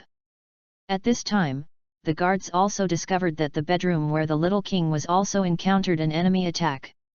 The 2 guards have been killed, but Viserys and Princess Rhaenys are gone. Then Sir Shad ordered a search of the entire castle. Finally found in the cellar Rhaenys, who was surprised and frightened, and at the same time another team also found the location of Viserys. The early morning of the next day. The panic of last night has disappeared. The servants cleaned up the bloodstains in the castle, and the corpses of all the mercenaries were thrown into the sea to feed the fish. The body of the mercenary who was cut off the cliff by Viserys from the castle was also found by the fishermen who were preparing to go out to fish in the early morning. Viserys was actually a little frightened, but he performed better than the Queen and Rhaenys. But he was also tossed for a long time without sleep, there are still some bloodshot eyes in his eyes. Mother! In the picture table hall on the top floor of the stone drum tower, Viserys sat on the side seat after greeting his mother. The tired silver-haired woman was sitting in the main seat listening to the report from the commander of the Longshideo fleet. Yu reading www.yuyuganshu.com. Although Viceless has been crowned as the king, in fact, even the guards of Longshideo did not call him Your Majesty. Everyone understands that this king is just a title. Even if Targaryen has regained the throne now, Viceless cannot sit on the Iron Throne. Because he is too young, but his mother Layla acts as the Queen Dowager Regent and waits until the king reaches adulthood before transferring power. So Viceless could only sit on the side seat next to his mother properly, with his knees together and hands on his knees, his long eyelashes moved, and his eyes drooped, looking quiet, completely. A good child who is obedient and sensible. However, the commander of the Dragonstone Island fleet, an old man with white beard and hair, was talking about something. He noticed the arrival of Viceless and turned his head slightly to look at the boy. There is still a little curiosity in the old sir's eyes. He is reporting to Queen Lila the loss of the Dragonstone Island fleet last night. Although the enemy has been repelled, the fleet itself will inevitably suffer some losses. And he also heard about what happened in the castle. His Royal Highness's younger brother, Prince Viserys, who was only 7 years old, did not know 3 vicious members of the mercenary group last night. Your Highness. The commander of the Dragon Rock Island fleet nodded slightly at Viserys. Sir Geoffrey. Viserys nodded when he heard the old man's words, politely in return. This was the first time he saw this jazz after he came to Longshideo. The opponent was in charge of the fleet but did not come to see them after Queen Layla and Viserys arrived. And my mother didn't know why she didn't call this person. Chapter 34, Bold Ideas. Your Majesty. The voice of the old jazz with white beard and hair was a little rough, and then he nodded slightly, saying all the things that should be said have already been said. While Queen Layla was still sitting in the most central seat, her face was a little haggard with her pregnant belly, she nodded after taking a deep breath. Sir Lao Geoffrey is here. However, the old man did not say anything. Instead, he stood up and bowed slightly, his armor making a noise. Then prepared to leave the picture table hall and return to the fleet docked in the port. And at this moment, Viserys, who had been listening for a long time, looked at Sir Geoffrey and suddenly raised his hand, like a well-behaved child in class. Sir, I have a question. Can our fleet sail across the narrow sea? The young king sat in the side seat holding the tabletop with one hand, and raised his other hand to speak abruptly. And the old sir was slightly startled when he heard Viserys' words, and then he stopped. Lowered his head and looked at the panoramic map of Westeros in the table room. The location of Longshi Island is the gateway to the sea, and the narrow sea sandwiched between the 2 continents behind Haishuawan. On the other side of the narrow sea is the East Continent or West Coast that the people of Westeros call, the scientific name is Essos Continent, the location of the 9 free trade cities. Viserys suddenly asked this question at this moment. Although he was only 7 years old, he had to plunge the old jazz into contemplation a little. His Royal Highness means. Sir Geoffrey was silent for a moment, then raised his grey head and asked. Dragonstone Island is too barren. 1 has no resources, and 2 has no population. And Viceless had 2 small hands tucked in the sleeves of the blue velvet robe, and slightly clenched his fists. On the surface, he looked very calm, but the boy's heart was actually a little nervous. Is even more nervous than he killed 3 mercenaries last night. Because this is the first time he actively expressed his opinion, he knows what will happen in the future, so he wants to seek change.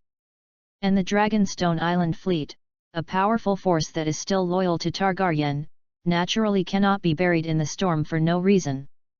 My sister is about to come to this world in 3 months, and the one who came to this world with her is the biggest storm in hundreds of years or even history. This storm destroyed the last Targaryen fleet, leaving them all buried in the port, and Dragonstone Island surrendered without a fight. The young Viceless was forced to take his only infant sister into exile in the eastern continent, fostering wanderings in the homes of various dignitaries. If Vesalius wants to change his future destiny, he must firmly hold the fleet that is still loyal to Targaryen at this time, and will never allow them to be destroyed by that storm. Therefore, Viserys changed his low-key and silent attitude at this time, seized this opportunity, and bravely stood up to express his opinions. Even if he is very young now, he might be regarded as farting when he speaks, but he still wants to try it. Persuaded his mother and Sir Geoffrey to hope that they would hear his opinion. Even a little bit. Sir Geoffrey heard what Viserys said and remained silent, touching the map with one hand, unable to see what the old man was thinking. And Viserys felt relieved when he saw that the other party did not directly object to him. The situation he was most afraid of was that the other party would treat him as a kid's joke because of his age. Then spoke more sharply again. "Mother, and Sir Geoffrey." The little king, who was only 7 years old, sat on a chair and gathered his courage, looking at Queen Lila and the commander of the Dragonstone Island fleet. "If we have been trapped on Longshea Island and don't seek to change the current situation, it will probably only be a matter of time before we are defeated." Viserys said this time without any euphemism, and he spoke sharply and straightforwardly. And Queen Layla's face changed slightly when she heard her son's words. She hated Viserys's unlucky words. The woman has become a bit neurotic because of the frequent stimulation and accidents during this period, and the failure has stimulated her even more. "Viserys." Queen Layla's voice was sharp, when she was about to reprimand her son for being speechless. So. However, he was suddenly interrupted by the fleet commander who had been silent for a long time. Sir Geoffrey held the map with one hand, raised his head, and his grey-brown eyes stared at Viserys who was sitting on the other side of the map. "What does your highness want to do?" He didn't expect that this kid would suddenly say something like this. It requires more than just courage. In addition to the news heard last night, the child killed 3 mercenaries through some methods. Geoffrey suddenly became interested in Viserys. Does Viserys really have the potential to grow into the next Riga prince? The former Silver Prince has an unimaginable influence among the many Targaryen families. Everyone thinks that Riga must be the greatest king in the history of the Targaryen dynasty on the Iron Throne. Riga has been dead for more than half a year until now, and these people still think so. While Viserys also had piercing eyes, Yu reading www.yuyuganshu.com looked at each other without showing any weakness. But he didn't know that he had once again compared himself with his nearly perfect brother in the hearts of others. Received Sir Geoffrey's response, Viserys felt more confident in his heart, and then boldly said his thoughts again. "Sir, we can abandon Longshea Island and seize a city in the eastern continent as a new residence." "Abandon Dragonstone Island?" The grey-haired old man narrowed his eyes slightly when he heard Viserys's bold idea. Dragonstone Island, as the land of Longseen where the Targaryen family conquered Westeros, itself has important historical and practical significance. And if Targaryen had directly abandoned Dragonstone Island now, it would be equivalent to abandoning his claim to the Iron Throne, and in a disguised form he acknowledged the legitimacy of the usurper. The geographical location of Longshadeo is also very important. As the gateway to the sea, the Longshadeo fleet is still blocking the entrance and exit of the entire Blackwater Bay. Even though the Baratheon family is angry but does not have a powerful navy to challenge the Wang's fleet, they can still deter obediently. And the old Jazz did not expect that when the situation is not as bad as that, Viserys unexpectedly lost the courage and wanted to propose to give up Dragonstone Island voluntarily. Gave up his demands for the Iron Throne, and instead fled to the eastern continent like a bereaved dog. Is it because of what happened last night that scared this child? But this is also normal. After all, Prince Viserys is only a 7-year-old child, and he can't expect everyone to be as good as Prince Riga. The old sir was a little bit disappointed while he understood very well. Chapter 35, Take the Initiative. Yes. And Viserys was very sensitive to the disappointment in the old Jazz's tone, and his heart sank slightly. But on the surface, he opened his mouth very calmly. If we want to regain the Iron Throne, just relying on the ship and resources in front of us is not enough. At the same time, Viserys secretly said that even Aegon did not rely on 3 dragons to conquer Westeros. Aegon was surrounded by an army. First landed where King's Landing is now, and built a small castle with wood called Fort Aegon. Let the Rossby family and the Stokeworth family quickly surrender, and then officially began the War of Conquest. What's more, there are no dragons in Targaryen now. If you only rely on a fleet to counterattack Westeros, it is undoubtedly a foolish dream. And if you stick to Dragonstone Island and don't leave, without the supplement of resources, then defeat is only a matter of time. My child, what you said makes sense, but you don't understand the actual situation. But when Viserys had something to say, he was interrupted by the old Sir. The name has also changed from His Royal Highness to a child. The old Sir still feels a little disappointed in his heart. It seems that Viserys is not enough to reach the height of his brother. But it doesn't matter. He is still young and can still be cultivated. If it's Prince Rhaegar here. Do not.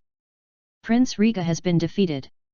In fact, if it were not for the selfish desires of Rhaegar and Leona, this war of usurpers would not have been provoked at all, and the whole country could last at least a few more years under the toss of the Mad King. My thoughts suddenly thought of this, and the old Sir felt a little confused. There seemed to be something wrong with the goal he had been chasing, and his voice stopped for a while. The whole picture table hall fell into silence in an instant. Queen Layla, who is sitting on the main seat with a big belly, has suffered some serious mental problems due to the continuous heavy blows in the past 6 months.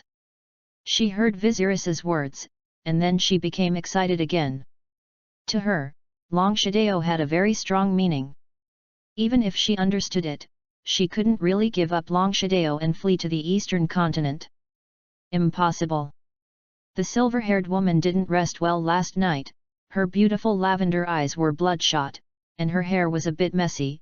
She suddenly slapped the table and said sharply, "Your Majesty." However, at this moment, the old Sir slightly raised his hand and tried to interrupt Queen Lila. But regardless of the emotional woman, she firmly does not allow this to happen. It is absolutely impossible to give up Longshadeo. Your Majesty. However, Sir Geoffrey also followed along and raised his voice abruptly, interrupting Queen Layla again, and finally closing the other party's mouth temporarily. He has interrupted what Queen Layla and Viserys were about to say, but Queen Layla did not dare to be angry with each other, because now the last force of the Dragonstone Island fleet is in his hands. Queen Layla and Viserys dare not offend each other. After interrupting the woman's voice, the old Sir looked at Viserys with piercing eyes, and then continued to speak. The actual situation is, Your Highness, the 9 free trade city-states will not allow us to step in. The 9 free trade city-states may seem loose and even full of contradictions, but they will be united in the face of foreign enemies. Because it concerns their vital interests, they don't want an external force to break this balance. Although this force is not very powerful, at least it cannot be ignored, and even because of their identities, it may cause a war in the future. If only the widow and orphan of Westeros escaped to the mainland of Essos, the 9 free trade city-states might open their arms and actively accept it, in order to create a little trouble for Westeros. And if Viserys came to the eastern continent with a fleet, then the attitude of the trading city-state would undergo a radical change. Because they knew that the Iron Throne on the other side of the narrow sea might ignore a pair of orphans and widows, but they would never allow Targaryen to make a comeback in Essos. So in the future, a fierce war is likely to occur between the 2 continents, just like the Battle of the 9 Copper Plate Kings many years ago. The Iron Throne will never allow an existence that has the opportunity to challenge his position in the future to continue to survive, and may even take the initiative to attack. And these unstable factors made them acceptable for Queen Viserys and Layla, and even actively helped them escape to Dragonstone Island, in order to make a little trouble for the Iron Throne. But Viserys will never be allowed to come with a fleet. It turned out to be like this. When Viserys heard these words, the expression on his face was very clear and slightly stunned. He is really not very clear about these details. After all, he is just talking on paper. Vasilis knows a lot, but he also doesn't know more. These are some insignificant little details hidden in this magnificent landscape. However, these small details often affect the overall situation. Sorry, sir. Vasilis still sat in a chair for a while, entangled for a while www.readaloud.com, but couldn't say a better excuse. In fact, any steel alliance will have its loose parts, let alone the 9 free trade city-states. I'm still fighting in a place. If you want to find a chance, you can definitely find it. However, Vasilis didn't say that, because it sounded like a quibble, and the incident just now sounded a wake-up call for him. Anything is definitely not just as simple as what he sees on the surface. He cannot use "I think" as a basis for judgment and decision-making. Anything needs to come up with tangible evidence to prove his rationality. Vasilis is very fortunate that he is not in power now. If the old Jazz did not hesitate to follow his advice, it might cause serious consequences instead. If the road to the free trade city-state is cut off, then there is really no way out for the two of Vasilis and her son. Thinking of these, Vasilis even felt a little cold behind his back. Then raised his head and apologized to Sir Geoffrey. I was too negligent. However, the old Sir stood in front of the map but put away his arrogant expression uncharacteristically. The expression on his face was slightly loosened, accepting Vasilis's apology, and then suddenly spoke. But the words of your highness did remind me. What? Vasilis was taken aback for a moment. He had just been immersed in the frustration of failing to show his presence for the first time, but he didn't expect the old Sir to say so suddenly. Then he heard the other party continue to say. We really shouldn't just wait and die, but take the initiative. Chapter 36, The Storm is Approaching. Conquered June 284 in the calendar. 3 months are fleeting. The dull sky is filled with thick clouds, as if a heavy rain is about to come. From a distance, the naked eye can see a storm brewing, lightning flashes, thunderstorms, and torrential winds. Under this natural disaster, warships were spreading out on the sea, sailing in silence through the waves. Drove into the distance. Vasilis was standing on the second floor of the Black Reaper's deck, facing the howling sea breeze, her long silver-gold hair fluttering freely in the wind, revealing her white forehead. The boy was wearing a clean and tidy leather armor inlaid with metal pieces on the chest and abdomen and other key parts to protect the vitals. He was wearing a dagger around his waist, and he was holding a bow and a quiver in his hand. He looked heroic. And there are many soldiers on the deck below him who are busy with what they are doing. They withdraw the sails, fix the things on the deck that cannot be dragged to the warehouse, and make every effort to prepare for the upcoming storm. The storm is approaching. Your Highness. And at this moment, a somewhat hoarse voice came from behind Vasilis. It was Sir Geoffrey, the commander of the Dragonstone Island fleet. The little old man has now changed his casual clothes and put on armor, because they are not far from the destination of this trip. Why did you choose this time to launch an attack? As a veteran who has been at sea for most of his life, Sir Geoffrey is no stranger to storms. The sky near Longshi Island was already gloomy and terrifying half a month ago. It seems that a big storm is about to come. Originally, Sir Geoffrey decided to let all the ships of the Dragonstone Island fleet huddle in the harbour during these few days, waiting for the storm surge to pass. According to the old Sir's half-life experience on the sea, the storm is not terrible. As long as the ship is secured with ropes during the few days when the storm is coming, the loss will not be too great. However, I don't know why, Vasilis wants to propose at this time to launch a surprise attack on the Baratheon fleet, which is being built and not yet formed. The reason he gave was that the enemy would never have thought that they would launch a surprise attack when the storm was approaching. And at this time, you can destroy all the enemy's ships in one go, and deal a heavy blow to the enemy's morale. This kind of half-crossing strike is more useful than harassing Wind's Breath to prevent them from building a fleet from the beginning. and can also lead the fleet to escape the storm surge.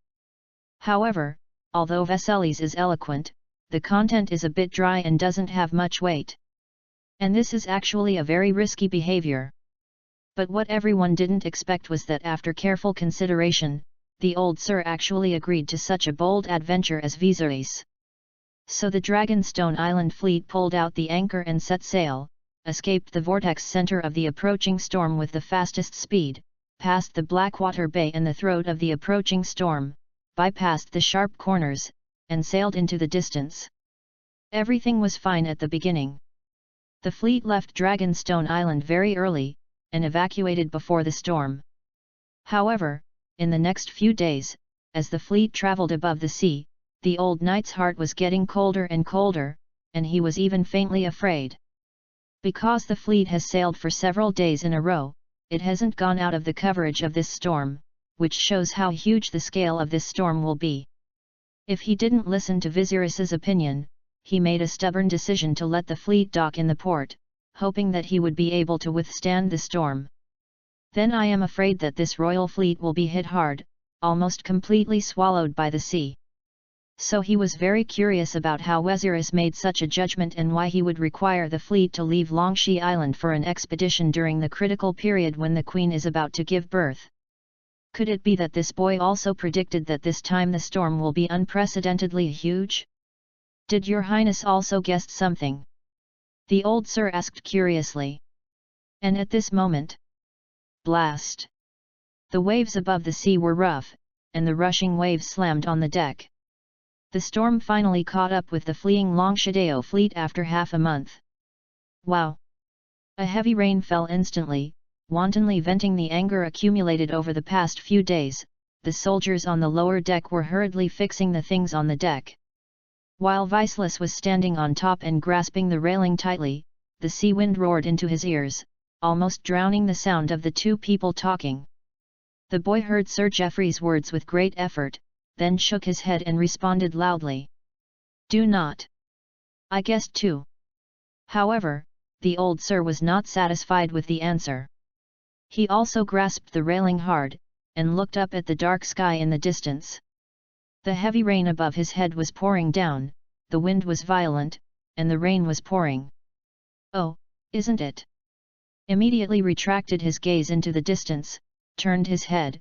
Yu reading www.yuyugonshu.com gave the boy a meaningful look. Since 3 months ago, the old and the young had a face-to-face meeting. Sir Geoffrey felt that the boy seemed to be a little bit magical. Sometimes he was very clever, and sometimes he looked a little stupid.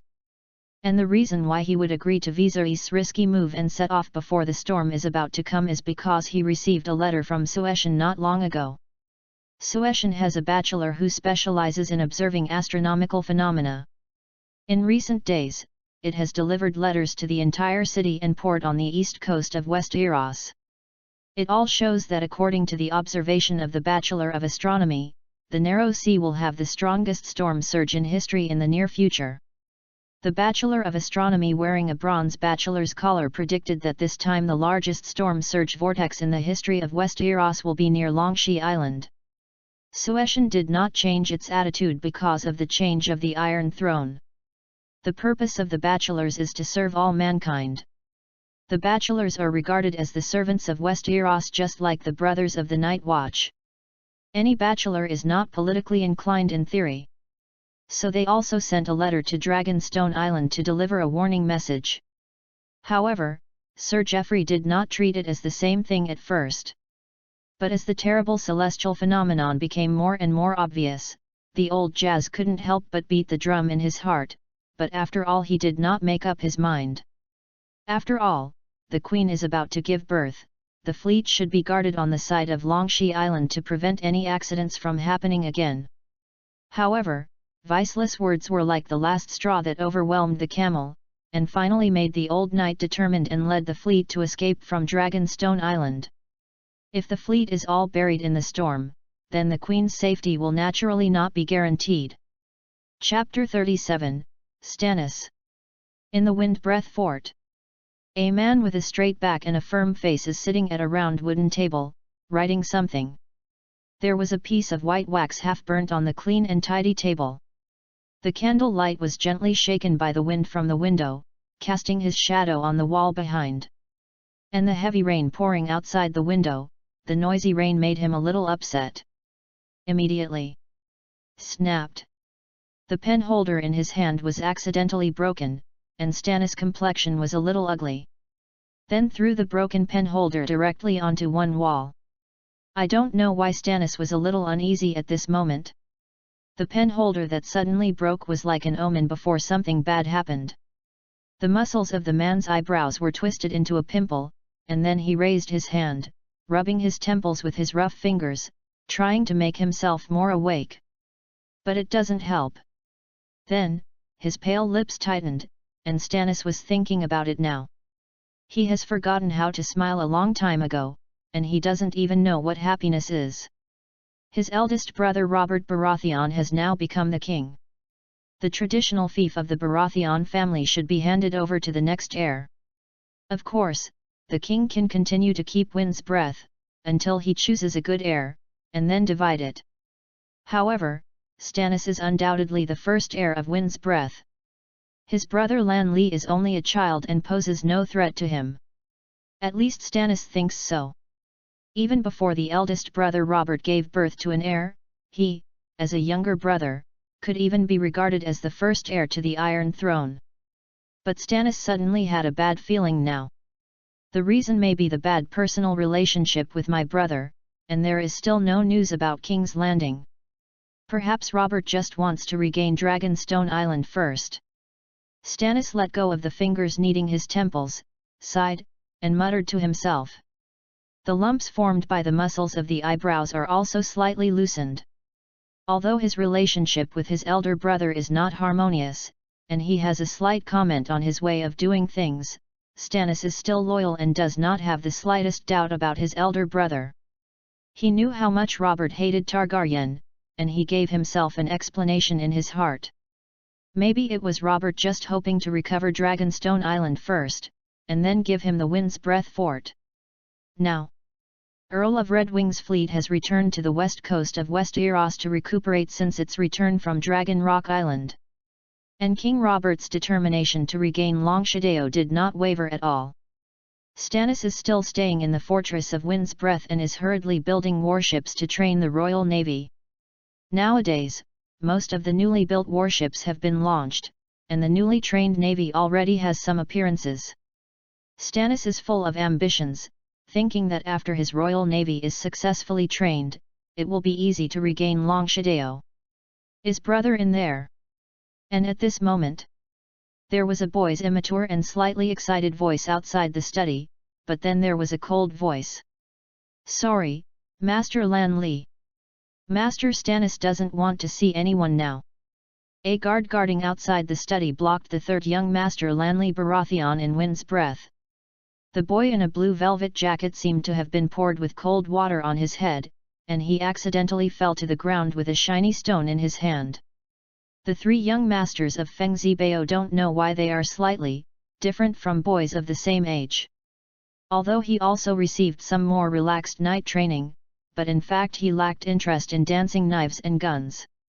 Lanley prefers to collect some beautiful things. For example, he just went to the beach with a few partners and picked up some beautiful stones, and among them, this shiny stone was his favorite. But because of the approaching storm surge, a few children were driven back before they had fun. So after returning to the castle, Lanley took the stone and wanted to share it with his brother Stannis. However, I didn't expect the boy to come over happily, but he just ate a closed door. Lanley's mood fell instantly, and she pursed her mouth slightly, with a little frustration, picked up her beloved beautiful stone from the ground and was about to leave. While Stannis in the study heard the conversation outside the whole time, his brows frowned slightly, and finally he spoke in a flat voice. Lanley! Let him come in. In fact, he still cares for his younger brother very much. Their parents, Duke Stephen Baratheon and Duchess Cassina Ismond, died in an accident in Broken Boat Bay, leaving only a young brother. The eldest brother Robert has a wild and unruly character, while the calm and sophisticated second brother Stannis plays the role of a strict father. However, Stannis is not good at expressing his feelings. When he heard his brother allow him to enter the study, the black-haired boy suddenly swept away the frustration on his face. www.readaloud.com smiled. But at this moment, a melodious alarm bell suddenly came from the direction of the distant lighthouse. Stannis, who was sitting in the study room, was taken aback for a moment. A stupefaction appeared on his staid face, and the guards guarding outside the study room and Lan Li were also taken aback. The voice is too familiar, so that it awakens the memory hidden in Lan Li's heart that has not had time to disappear. Just half a year ago, they were trapped in the wind's breath to eat rats, and there were trumpets and bells ringing outside. Immediately at the age of 5, Master Lan Li was frightened and cried on the spot, and the scene suddenly jumped. And the whole wind's breath fortress is not much better. The painful memory of 6 months ago seems to be still in front of you. The soldiers ran around in a hurry, and the servants in the castle became a mess of porridge. And Stannis is the most calm of them. The man with a firm face quickly calmed his mind after the frustration just now. Then immediately got up from the chair and pushed open the door of the study, without even looking at Lan Li, who was sitting on the ground and crying. Holding the hilt with one hand, he strode outside with a gloomy expression. 7 layers of hell. Who can tell me what happened? At this moment, a soldier finally ran over in a panic and told Stannis what had happened. Master Stannis, things are not good. The soldier ran out of breath, and it seemed that he ran over from the observation tower in one breath. Panic was still written on his face at the moment. A large number of unidentified ships appeared on the sea, and they are now riding a storm toward the port. Chapter 38, One Fire in the Storm. And not far away, on the sea in Poshuan Bay, the Dragonstone Island fleet came by storm. The bad weather hindered their progress, but also obscured their whereabouts. Wow! The warship broke through the wind and waves and was hidden in the storm, but the heavy rain was still pouring down, and the big raindrops crackled on the deck.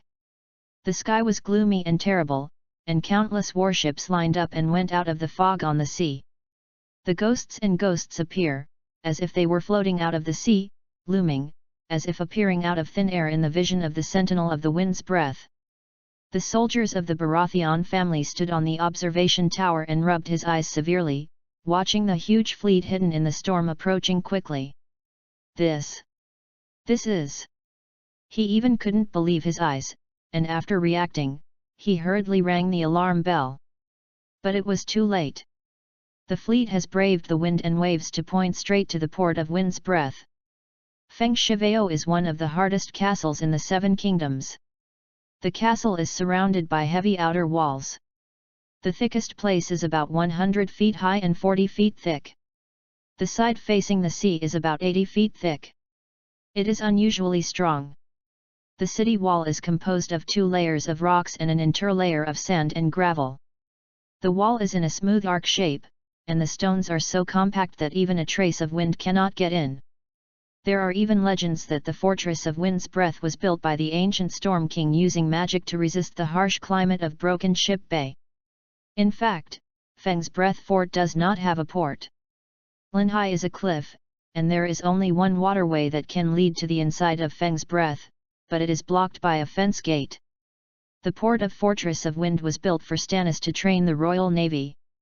Because of its superior geographical location and deep offshore waters, it is not difficult for Feng Shiveo to build a port. Not far from the castle is where the Wang family water army is now hoarding. And now, all of the Wang's navy warships that had just launched were all huddled in the harbor. The ropes were fixed, and they were clothed. They were fully prepared to withstand the storm. Stannis has lived in Wind's Breath since he was a child, and he knows the bad weather in Broken Boat Bay. Coupled with the warning received from Sueshan not long ago, there is an unprecedented huge storm on the east coast of Westeros. Although Broken Boat Bay was not the center of this storm, the impact was not great, maybe it was just a heavy rain. But the cautious man is still fully prepared. So long ago Stannis ordered all warships to be prohibited from leaving the port, and the Navy's training plan was temporarily put on hold, and all soldiers were not allowed to board the ship while staying in the barracks.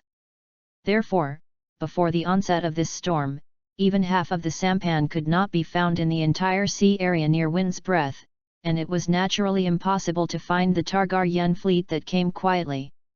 Now the Targaryen fleet is hidden in the storm that just started, and braved the wind and waves to go straight to the port of Wind's Breath. Although the fleet suffered some losses in the storm, these losses were still within an acceptable range. After all, the straight-line distance from the center of the storm in Haishui Bay has exceeded 600 nautical miles, and this is just the edge of the storm. Just because of the continuous movement of the storm, the Wind's Breath fort was also affected by the disaster. The fleet of Targaryen came suddenly like this, as if a divine soldier descended from the sky, and hit the soldiers of the Baratheon family by surprise. No one would have thought that Targaryen's fleet would come in a storm. The Royal Navy of Wind's Breath Castle had not even launched a sampan, and was completely in a state of defenselessness.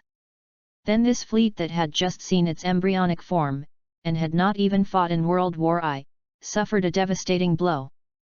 Boom boom boom. The trebuchet on the flagship Black Death of the fleet made a rage, and the stone bullets broke through the air with a dull sound, directly blasting into the Baratheon fleet densely arranged in the distance and huddled in the harbor. There were even a lot of stone bullets wrapped in a kerosene cloth bag and then ignited. The kerosene would not be extinguished by the violent rain. The flying kerosene bullets hit the ships of the Baratheon fleet fiercely. If the battle formation is lined up on the sea, perhaps these large-scale siege weapons may not have that high accuracy, but now Baratheon's fleet is all densely packed in the harbor. Even anchored tightly on the shore with rope boats. The boats were squeezed together tightly next to the boats. The ropes also connected the warships together to prevent them from being scattered and colliding with each other in the storm and suffering serious losses. There is nothing wrong with Stannis's orders, because this is indeed the best way to withstand the storm. The battleship has no way to push it ashore or carry it into the castle. It can only use its own hard body to carry the wind and waves hard. Fixing the ships together can effectively increase the damage against the storm. But now that it has encountered an attack, the warships connected together have become the living target of the Targaryen fleet. Reading www.uuganshu.com. The soldiers responsible for manipulating the catapult and ballista do not even need to aim at all. They only need to pull the rope to project the stone bullets to hit the target. Boom boom boom. The newly built royal fleet of the Baratheon family wailed in the storm. Stone bullets smashed through the deck, and billowing black smoke ignited the masking cloth, which in turn ignited the warship in the storm. Hoo! The flames that started with the wind flowed in the cabin under the deck, the flames gradually rose, and the fire snake flew, igniting the grain and grass stalked in the cabin. The pillars supporting the deck were engulfed in the fire, and then collapsed with a bang. The entire warship was wrapped in red fire, and finally separated from the sea and gradually sank. However, more warships were hit by kerosene bombs, and even later, Targaryen's fleet directly launched kerosene barrels through trebuchets, which further contributed to the fire. In an instant, a port not far from Wind's Rest, a big fire blazed amidst the heavy rain. The Baratheon family fleet was completely engulfed by the flames, and thick billowing black smoke hit the sky, and the firelight reflected the entire sky. On the second deck of the Black Death in the distance, Viserys stood in the torrential rain and wind, and did not retract into the cabin, because he wanted to feel the real look of the war more intuitively. Therefore, the boy was drenched in soup, his long silver-gold hair stuck to his small white face, and water drops continued to slide down his cheeks. However, Viserys's lavender eyes are exceptionally bright, and the distant sea of fire is reflected in them. This fire burned away the usurper's ambition to invade Dragonstone Island in the next 5 years. Chapter 39, Storm is Born. This fire burned away the usurper's ambition to invade Dragonstone Island in the next 5 years. The old sir standing beside the boy gave a light cough, and then spoke. Viserys turned his head slightly and glanced at the little old man standing next to him. He didn't know where the other party's 5-year data came from, and whether there was any evidence to support it. But he also understood that the burning of this fire really made Longshadeo temporarily safe. The war of usurpers is not over yet, the fat man of Baratheon, oh no, the future is a fat man, the throne he sits on is not so secure yet. The war of the usurpers has changed abruptly since the death of his elder brother Rhaega. Targaryen has not won a battle, defeated one after another, and finally lost the Iron Throne directly.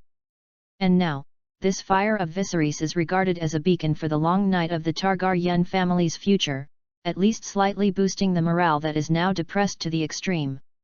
However, in fact, the relationship between this fire and Viserys is not very big. In fact, his most fundamental purpose is to rely on the superiority of the foresight and not want the Dragonstone Island fleet to be buried in the storm. So I want to let the fleet escape the storm vortex of Dragonstone Island. However, I did not expect that the almost bold advice given by a child would be adopted by mistake. Sir Geoffrey finally decided to race against the storm and assault Wind's Breath. Then, when Stannis didn't expect it, the Targaryen fleet sailed out of the storm. Directly hit him by surprise, blocked all the Baratheon fleet in the harbour, and completely set off the fire.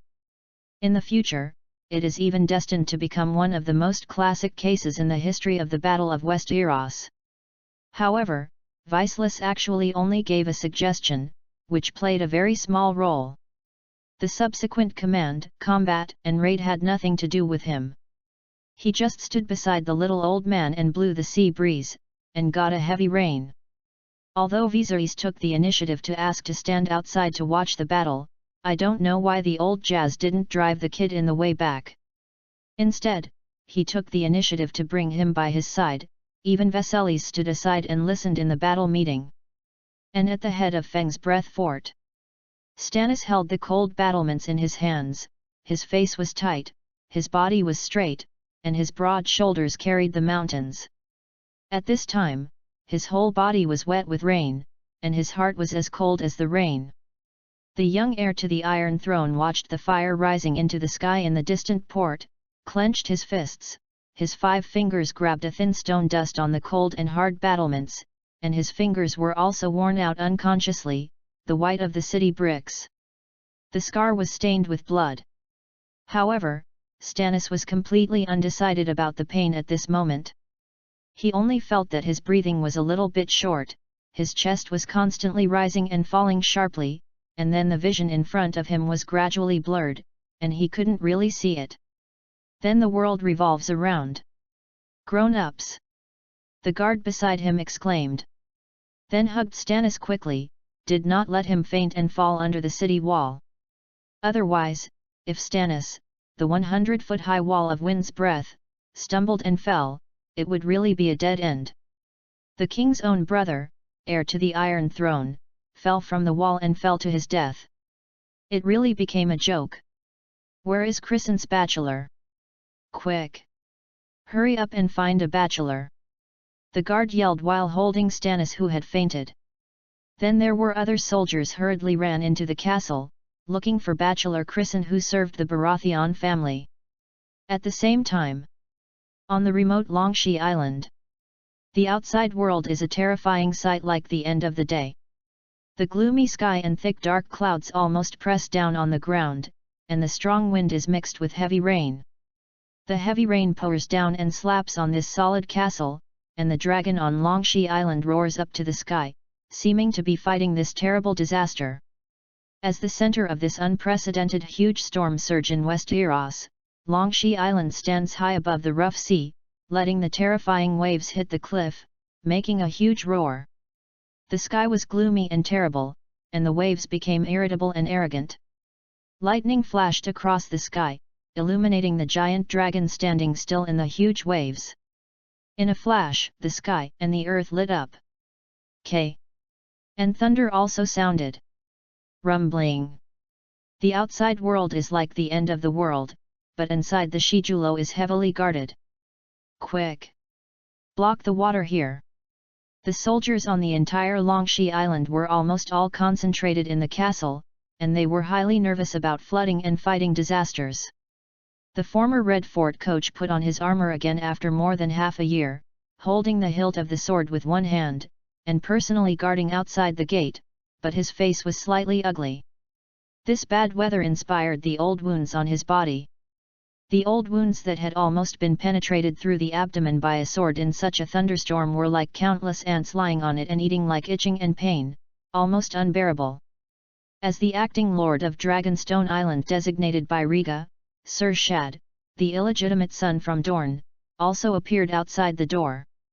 He sat side by side beside Sir William, with some erratic eyes. Everyone is nervous.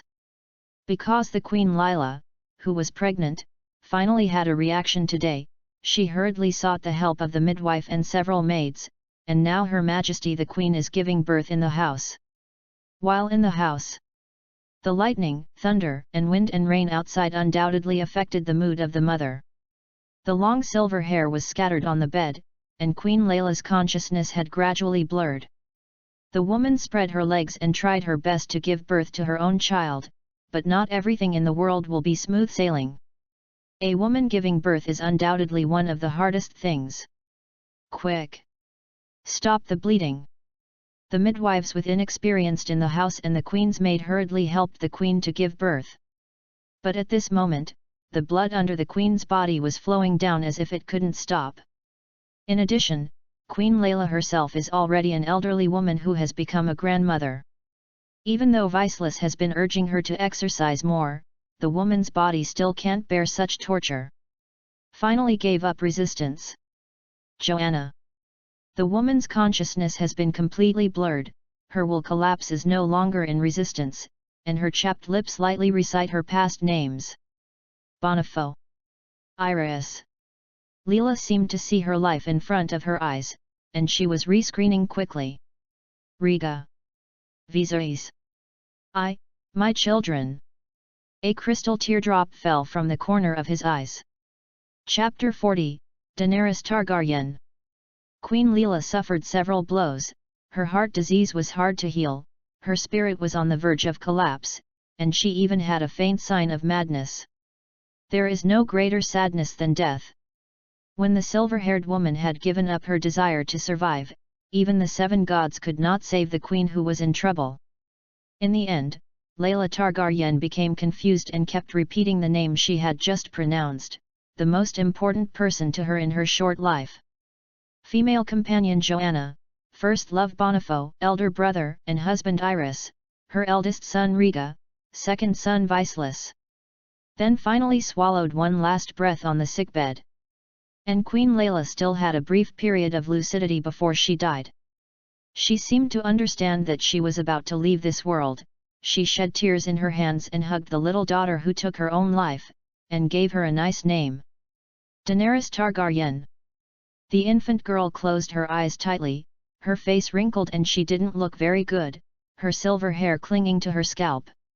She was born in this storm, and then she curled up together and finally let out a loud cry. At the same time, boom!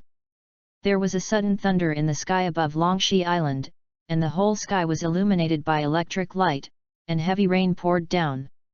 I don't know how many people were taken aback, so that everything in the hands of the coach sitting outside the door fell to the ground.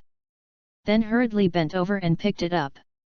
This is a humanoid puppet that he carved on a small wooden block with a dagger in his spare time. Can be seen vaguely as a woman, but she does not have a specific identity without facial features. While in the distance, King's Landing. A black raven crossed the spotless blue sky and looked down at the huge city underneath. It tilted its head slightly, and the high-speed airflow on both sides drove its feathers fluttering. Then the raven flapped its wings and lowered its height, and finally flew to the red fort located on the Aegon High Hill in King's Landing City. Rustle.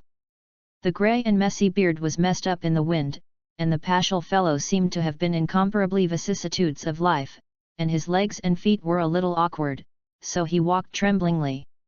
Casually threw a snack to the raven, and then took the letter from the raven's leg.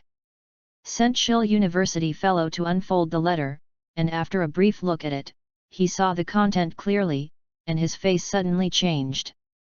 Then, as if his legs and feet had changed, he immediately gathered up his robe and walked towards Mage Tower. And the several maids who passed by saw such a scene that symbolizes the miracle of medicine, and they all stood slightly dumbfounded. This is a letter from Wind's Rest, and it brings bad news. Stannis took charge of supervising the construction of the royal fleet. When Wind's breath was rested and prepared to withstand the storm, it encountered a surprise attack by the Targaryen fleet. The opponent unexpectedly took the storm and launched an offensive from the sea, and played a nearly perfect classic case of naval battle, both bold, careful and courageous, willing to bear the loss brought by the storm, but also to destroy it in one fell swoop. Baratheon's fleet. Stannis did not expect that the Targaryen family's fleet would suddenly appear on the surface of the broken ship bay like a magical soldier, and the storm that all the fleet was afraid of would hide its whereabouts for the opponent. The result of this battle was that the Iron Throne was directly built at a huge price, and the Wang family fleet, which had great expectations, was buried in the sea. Dispatch Shell's bachelor naturally knows the seriousness of the matter. Because he betrayed the Targaryen family, if one day Targaryen makes a comeback, he may be among the first to die. And this old man still doesn't want to die. Therefore, this dying academician can no longer pretend to be staggering. Instead, he hurried to Mega House and reported the incident to the new King Robert Baratheon. What? The young king who was sitting in the bedroom of King Majolo drinking with his heart was taken aback when he heard the news. Then stood up and snatched the letter from the Bachelor of Pazier, and looked up and down. The atmosphere in the king's bedroom was slightly frozen. The waiter who was standing next to Robert, who was in charge of pouring the wine, and Pazier, who was accidentally thrown to the ground by a handful of letters, were shocked and afraid to speak. Because anyone can feel the anger simmering in King Robert today. The young and majestic king stood up like a mountain, with thick black hair and whiskers, his eyes bursting with anger, and he was pacing back and forth in the spacious king's bedroom. Then he kicked the square table in front of him without warning. Boom! The wine-glass books on the desk and all aspects of King's Landing were all scattered on the ground. The waiter holding the hip flask and the Pesher University fellow were all startled. The grey-haired old man sat on the ground and looked pale and did not get up for a long time. Your Majesty! Sir Barristan Selmy, the captain of the Royal Forest Guard who was guarding the door, heard the movement inside the house and was slightly surprised. www.readaloud.com. Then he pushed the door and walked in, and then saw roaring King Robert. 7 levels of hell. Stannis, this trash! The roar of King Robert's thunderous roar resounded in the king's bedroom, and the eardrums of the people were slightly drummed, and even the corridor outside the door could be heard clearly. I just sent a dog to be the commander and won't wipe out the royal fleet. This should be done to me. At least the dog won't let the warships connect together and burn all the enemies in fire. Robert Baratheon was furious, and hated his second brother, whom he didn't like because of his character. Originally, he thought that Stannis was stiff and stubborn, but he still had some ability in fighting. In addition, it was based on the trust of his brothers, that is why he gave him such an important task, but he did not expect Stannis to mess up this matter. He couldn't stand the evil dragon seed and still survive in this world. Only he could deeply feel the hatred of the Targaryen family. However, he did not expect that he had spent such a high price, invested in the almost bottomless pit like Golden Dragon, and even went to Kian City and Taijinka for loans, only to get such a result. The evil kind of dragon, instead of dying, jumped on his face and shit. Sir Barristan, who was wearing a white robe, had no words. He just bent his waist slightly, picked up the handwritten letter from Stannis that was thrown on the ground, and swept his eyes up and down. Saw the whole story clearly, and then froze in place. Chapter 41, Your Prime Minister. He didn't expect the Targaryen family to complete the Jedi counterattack in such a bad situation. Fearless Sir Barristan thought that Targaryen was gone. He was loyal to the Iron Throne, and once wanted to be loyal to the Targaryen dynasty and begged to die. But he did not expect his bravery to convince Robert Baratheon, so he pardoned his crime and asked Barristan Selmy to become the captain of the new king's royal guard. At this moment, the white-robed knight is holding the hilt of the sword with one hand, looking at the knocked-over table in the room, the spilled wine, the clerks clinging to the wine and scattered all over the floor, the trembling academician and the waiter, and one who is furious. The new king. The beard and hair that are struck like a steel ball, the tall and sturdy body is covered in a big cloak, like a brown bear in madness, full of anger. Kept hitting the items in the house, making a loud noise, which can be heard clearly outside the hall. And looking around, it is all messy in the eyes. However, the white-robed knight quietly looked at everything in front of him, holding the hilt with one hand, without a word, and did not speak to persuade the king to calm his anger. The crow's feet in the corner of the knight's eyes are a bit deep, and the light blue eyes are deep, and then he lowered his head and glanced at the floor under his feet. Sighed lightly, and couldn't help falling into the memory. This scene. He felt a little familiar. Another king he once served, that is, the previous owner of this room, Aerys Targaryen II, known as the Mad King, often furious in this room. Then he smashed this place into a mess, and even ordered the person who offended him to be burned to death in a wildfire because he liked to hear the tormenting sound. Barristan thought that the time of Targaryen had passed, and the Mad King Aerys II had already died under the sword of the King Killer. From then on, I might never see this scene again. However, he did not expect that in just over half a year, he would see such a familiar scene again. Fearless Sir Barristan Selmy. And at this moment, King Robert, who was pacing and smashing in rage, stopped abruptly. Immediately raised his head and looked at the captain of the Royal Forest Iron Guard who was standing at the door with a letter from Stannis in one hand, who was meditating. The king's voice was deep and powerful. Although it seems that Robert has controlled his temper on the surface, there is still boundless anger in the grumpy voice. However, unlike the Mad King, Robert does not spread these anger on irrelevant people. Is even less likely to burn people alive for fun. Your Majesty. When he heard the voice of King Robert, Sir Barristan recovered slightly, and put down Stannis's letter in his hand. Then raised his head, looking straight at the king without any deviation. Hurry up to the Prime Minister's tower and invite Lord John Allen over. I have very important things to discuss with him. King Robert's voice was loud, and his voice was like the bell of the church. He seemed to have made a very important decision in his heart, and then he couldn't wait to find his adoptive father, Lord John Allen, the former Prime Minister of the Duke of Eagle's Nest, to give him a reference. Robert is very dependent on this old Duke, because this old man is brave, upright, and wise. Had it not been for the old Duke to bravely spread his wings to protect his two adopted children before the start of the Usurpers' War, but succumbed to the Mad King, now Robert and Ed would have become dead bones. There will be no King Robert and Duke Ed Stark today. So Robert respected and relied on the old Duke very much, and he had to refer to his opinions no matter what decision he made. In the words of Ed Stark, maybe only John Allen can control Robert in this world, and even Robert's dead biological parents can't make this back to justice. However, the white-robed knight frowned slightly when he heard the king's words, but stood still. Hurry up. Robert saw that Barristan didn't execute his order immediately, and his anger shot up again. A pair of eyes stared at the white-robed knight tightly and then asked. However, Sir Barristan was unmoved, his gaze quietly looked at him still furious, like an angry brown bear king. Then sighed slightly, and said in a calm voice. Your Majesty, have you forgotten, the former Prime Minister has been away from King's Landing for more than a month. The Baratheon dynasty was established, but the Seven Kingdoms were not unified, and Dorne did not submit to the new king, and even the Greyjoy family of the Iron Islands did not take the initiative to come to King's Landing to express their surrender.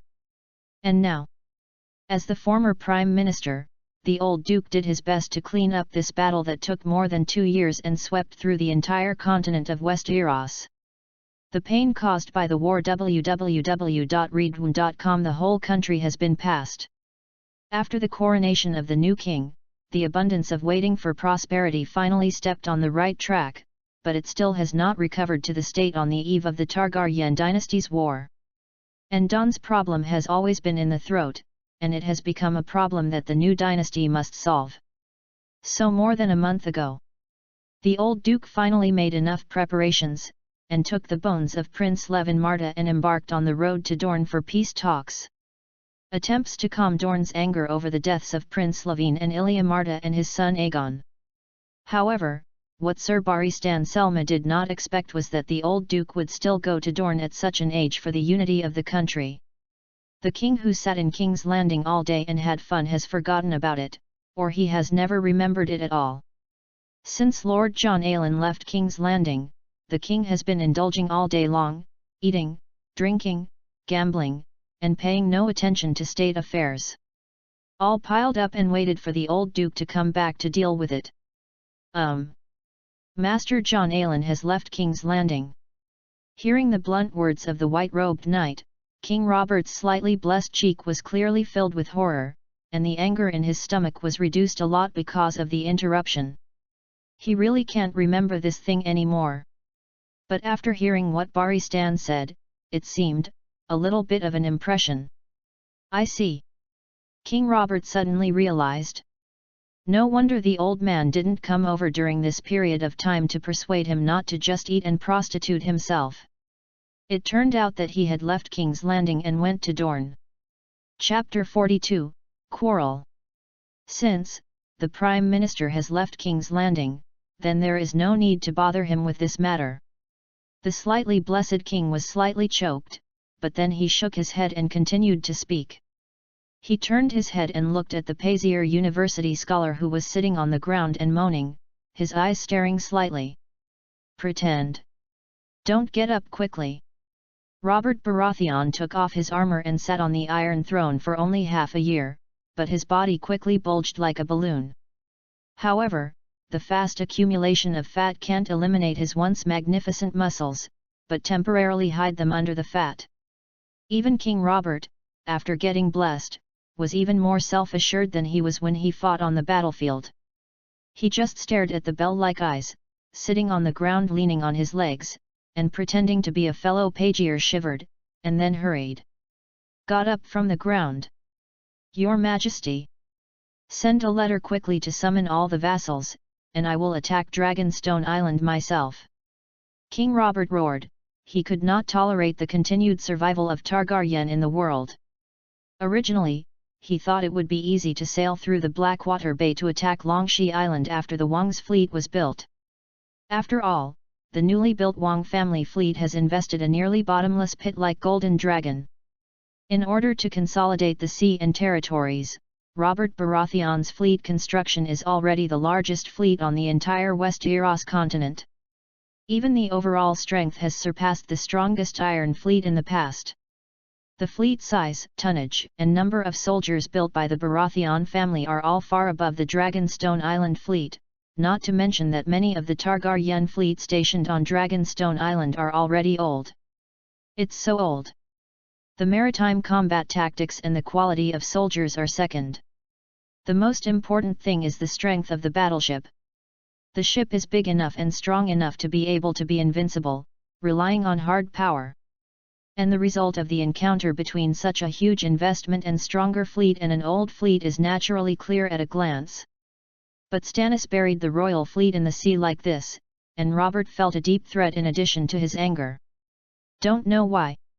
Robert, who has sat on the Iron Throne for only half a year, has changed significantly from the brave and fearless Duke of Wind's Breath. Is not just about body shape.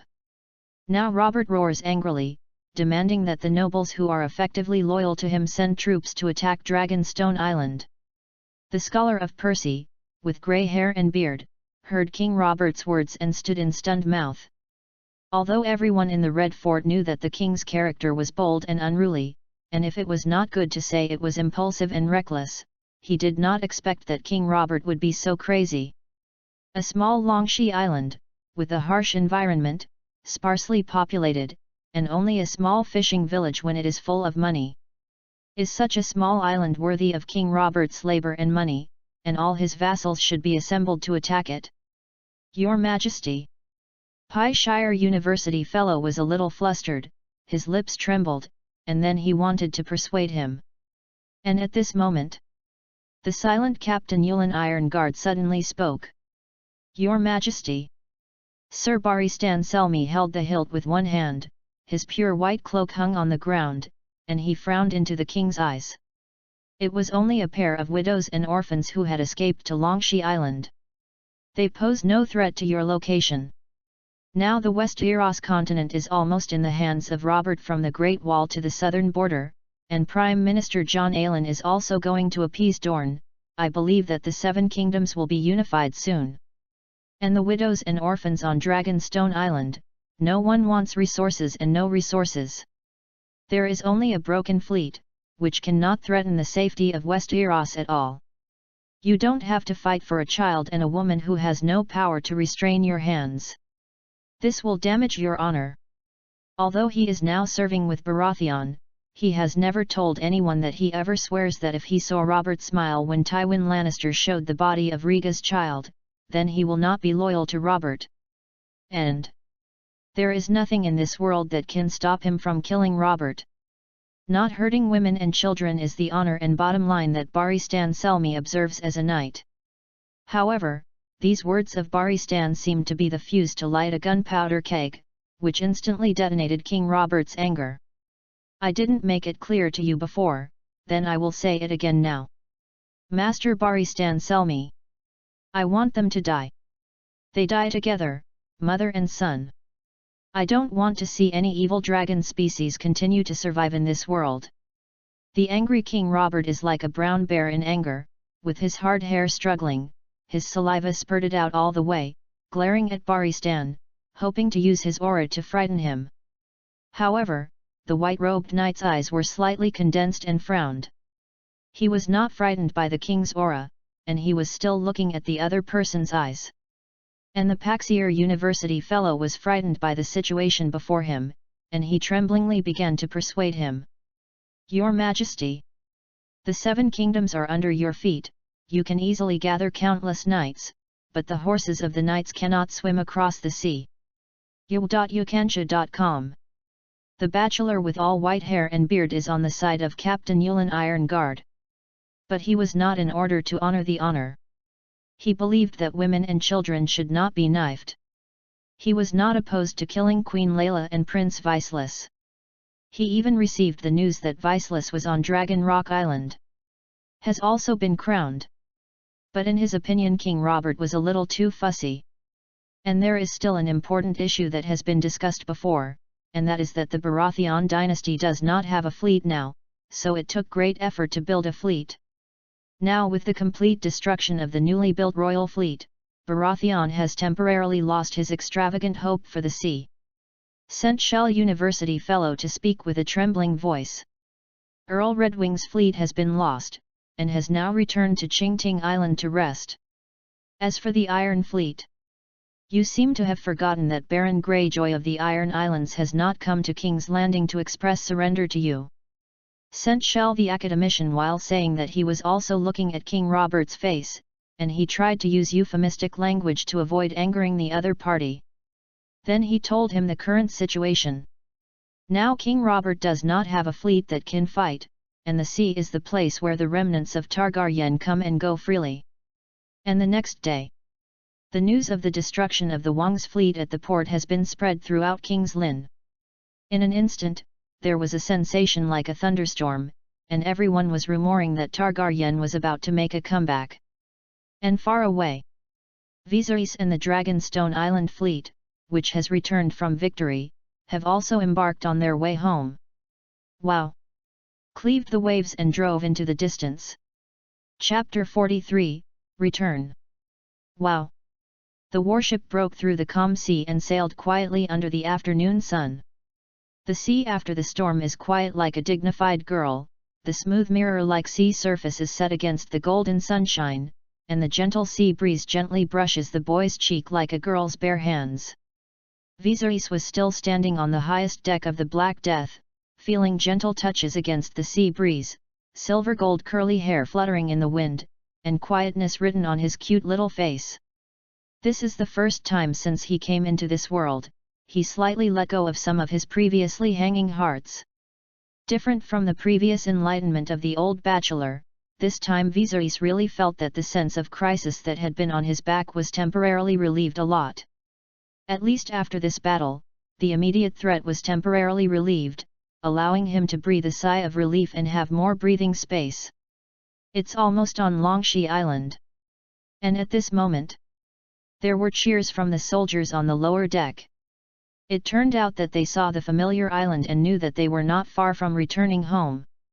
In fact, among the soldiers in this fleet, there are not many people on Dragonstone Island, mainly the kings near King's Landing, and most of the soldiers are recruited here. There are even some from other regions, such as the West, High Court, Stormlands, etc., including some mercenaries on the East Continent across the Narrow Sea. For these soldiers, the concept of home has long been blurred. They are all poor people. Born in this era, as long as they are not aristocrats, it is almost difficult to get ahead. Being tall and strong to be soldiers is already a good way out. At least they can rob others without worrying that the bandits dare to attack them.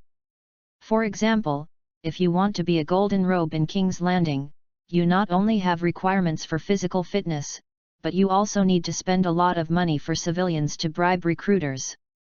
And now the soldiers cheered that they finally returned to Longshi Island. This time the war has survived smoothly, and living on the ship for a long time will be numb.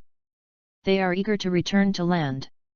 In fact, Viserys was a little bit excited, and this was clearly revealed in the beautiful lavender eyes. Then the silver-haired boy held on to the railing and turned his head to look to the other side. According to the nautical chart, the fleet is passing by the side of the sharp corner, passing through the throat, which is one of the main sea routes between the East Continent and West Eros. Over there, is Tidehead Island. Viserys stood on the deck, holding on to the railing with his immature little hands, looking at the outline of the island that appeared on the sea level in the distance. Then turned his head and asked the soldiers around him curiously. "Yes, Your Highness." A black-haired soldier wearing a leather armor with a long sword hanging from his waist, and some plump-looking, naive-looking black-haired soldier nodded quickly.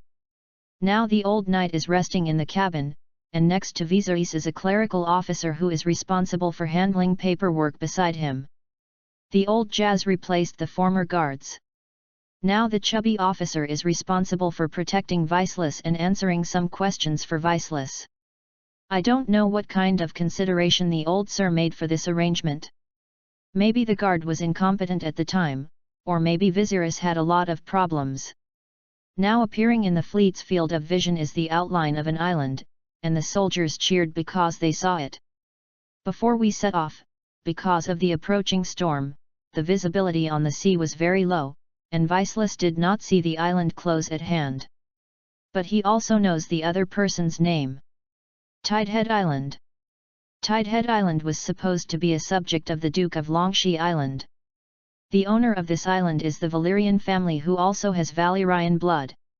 Used to have a close relationship with the Targaryen family and married frequently, but this relationship did not continue after Aegon III. The Valyrian family used to be one of the overlords on the West Eros Sea, but suffered a heavy blow during the Dancing of the Blood Dragon period, and finally gradually declined. These were all explained to Westeros by the former Daniel Bachelor.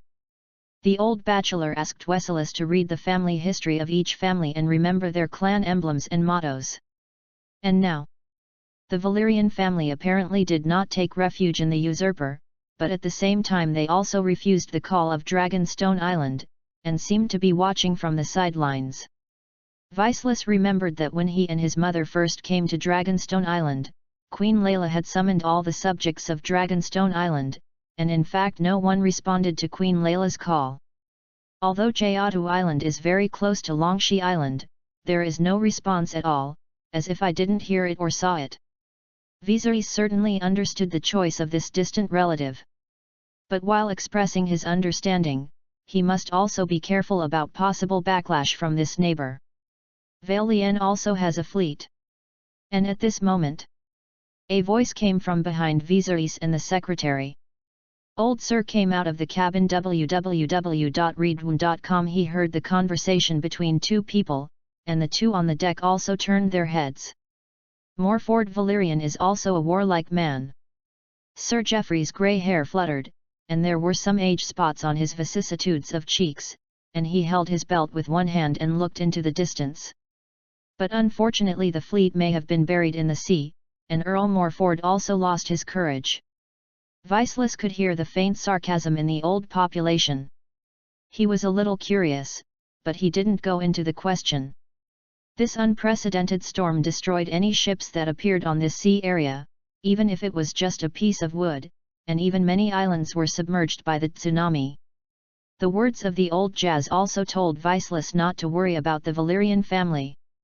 He seemed to hear that there was something in Viserys's words. Targaryen's fleet passed by the tidal head island but did not land or say hello, but it shocked the people on the island. Viserys was standing on the deck at the nearest place to the island, and finally saw the panicked figures of the frightened people on the castle. The heads were crowded and they seemed to be looking in this direction. They were afraid that the Targaryen fleet would plunder Tidal Head Island because of their silent behavior. But neither Sir Geoffrey nor Viserys had such plans. The fleet posted so close by the Tidehead Island, in fact, it is only carrying the mighty victory to warn the people on the island that are unpredictable. It is best to choose carefully. Then the Targaryen fleet sailed into the distance. Chayatu Island is very close to Longshi Island, even less than 30 nautical miles. Less than half a day. As the sun sets, the fleet finally broke through the red clouds on the sea and returned to Longshi Island. Chapter 44, Cry. The return of the fleet from the expedition naturally caused a sensation on Longshi Island. In fact, on the way back from the fleet, the news of this big victory has spread along with the wings of the raven. At first, there was a lot of noise in Junlin. When there were too many people, it was easy to cause problems. Junlin was densely populated and complicated, and naturally spread very fast. But the Golden Robes haven't been free for a few days, and again they jumped around to catch people. Then the news began to spread from King's Landing, and it was brought over by the merchant ships that had stopped at Longshi Island between the two continents for rest, even one step faster than the Targaryen fleet. The Targaryen fleet destroyed all the Baratheon ships in the Battle of Broken Ship Bay, but the rumors passed word of mouth and fermented into other unreliable versions.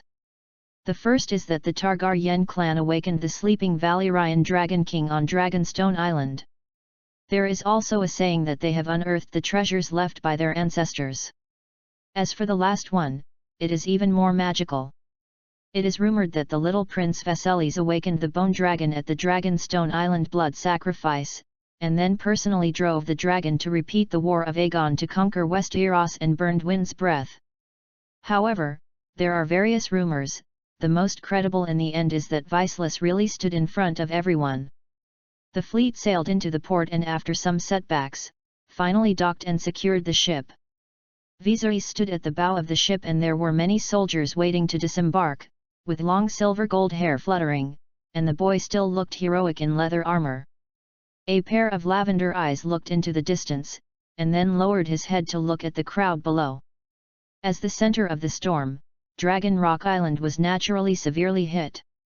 Now that Viserys is within sight, Dragon Rock Island seems to have made a big change from what he remembered.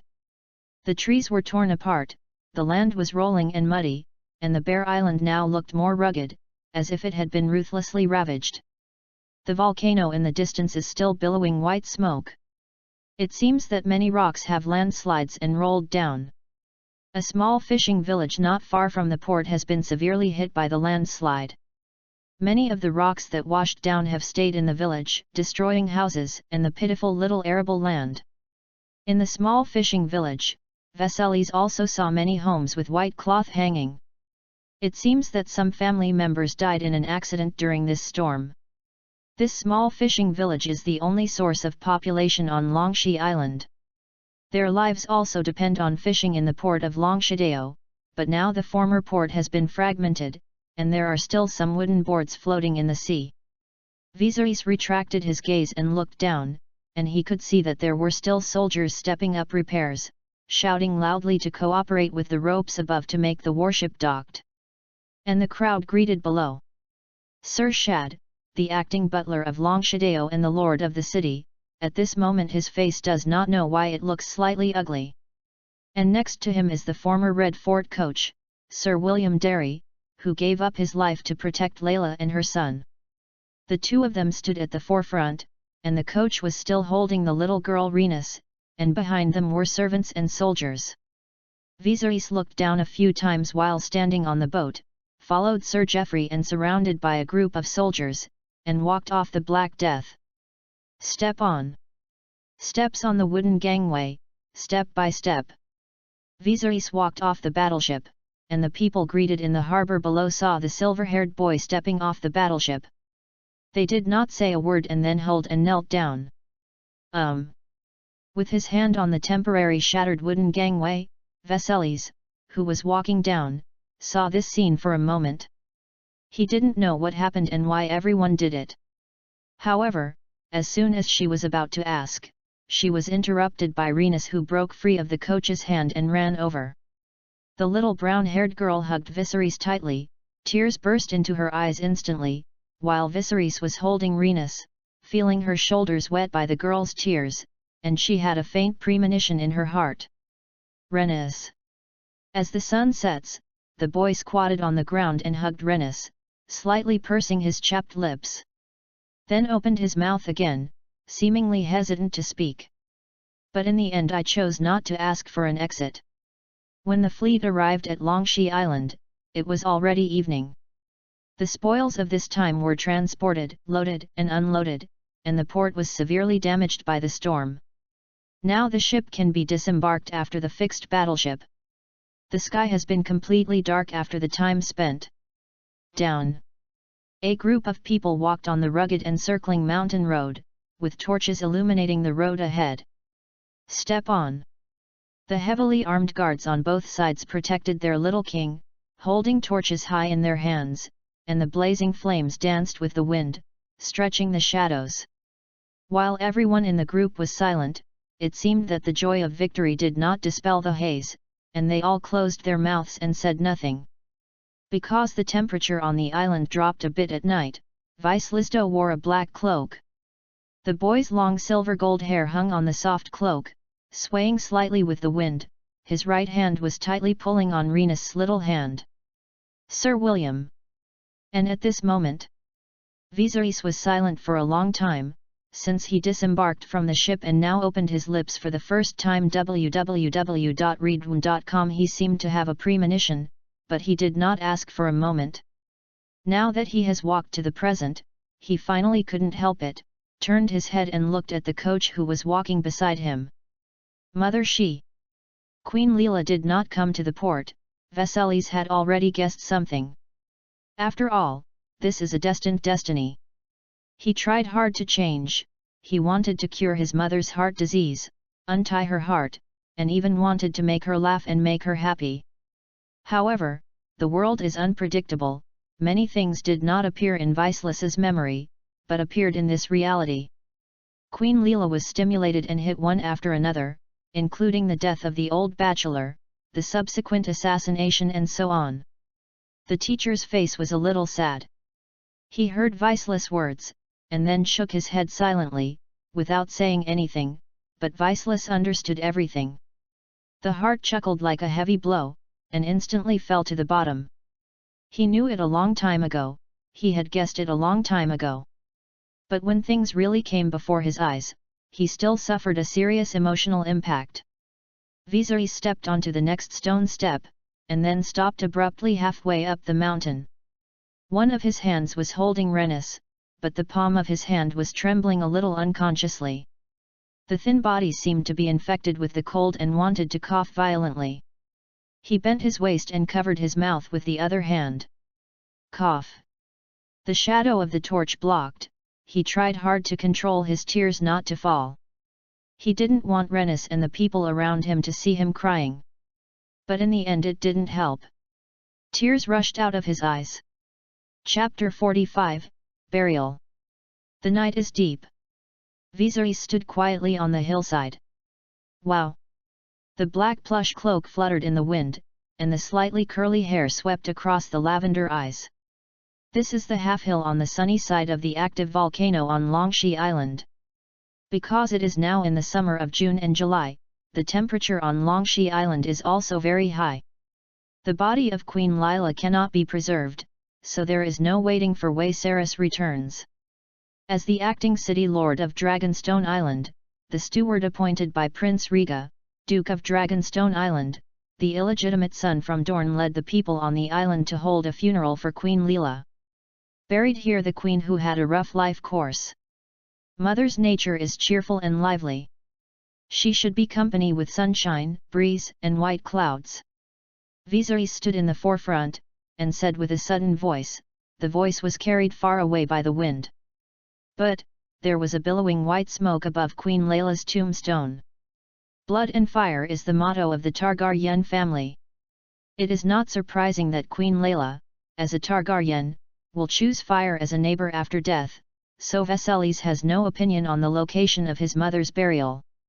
Viserys stood at the forefront, and there were many guards around him, and Ser Shad, the acting lord of Longstone Island, stood behind him. Was wrapped in a yellow turban on his head, and there were some fine wrinkles in the corners of his eyes. Then he narrowed his eyes slightly, and the wrinkles in the corners of the eyes accumulated deeper. Ser Shad looked at Viserys's back, slightly fascinated. The coach who stood beside him keenly noticed this, frowned slightly, and took a deep look at the other person. Opened his mouth as if he wanted to say something, but in the end he didn't say anything. Then he withdrew his gaze and looked at the tombstone of Queen Lila again. Viserys didn't say much before the tombstone, but just sat quietly for a while, and then stood up. Was even calmer than when he first heard the news.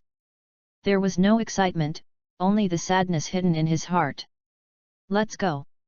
The silver-haired boy tilted his head slightly in a calm voice. Under the light of the torch, one half of Viserys's handsome cheek was illuminated by the fire, while the other half was immersed in the dark, not real, only a pair of eyes were exceptionally bright. Yes, Your Majesty. The guards heard Viserys's words and hurriedly agreed. And they don't know when they changed from His Royal Highness to Your Majesty. But Viserys didn't care about it. Sora had no rights, and it made no difference whether it was a prince or a king. He doesn't care about a false name. Even if he could, he would rather take off these titles and become an ordinary person, but reality does not allow him to do so.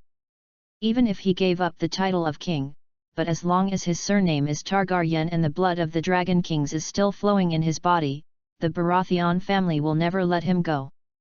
Viserys can't escape, and evasion can't even get a decent way to die. Therefore, he can only bravely fight against each other, with swords, fists, even with teeth, and he must continue to fight in exchange for a chance to linger, in exchange for a place to stand on. Viserys. At this moment, the coach who had been standing behind him without a word spoke very abruptly. There is something. William Darry spoke suddenly, and even forgot to call Viserys His Majesty now. The acting city lord of Longshadeo didn't know why his throat rolled slightly, he seemed to swallow and spit, and then his palm reached his waist. Some of the guards holding the torch aloft also exchanged their eyes silently, and they all seemed to see the tension in each other's eyes. And Viserys heard the coach's voice and turned his head slightly to look at the opponent.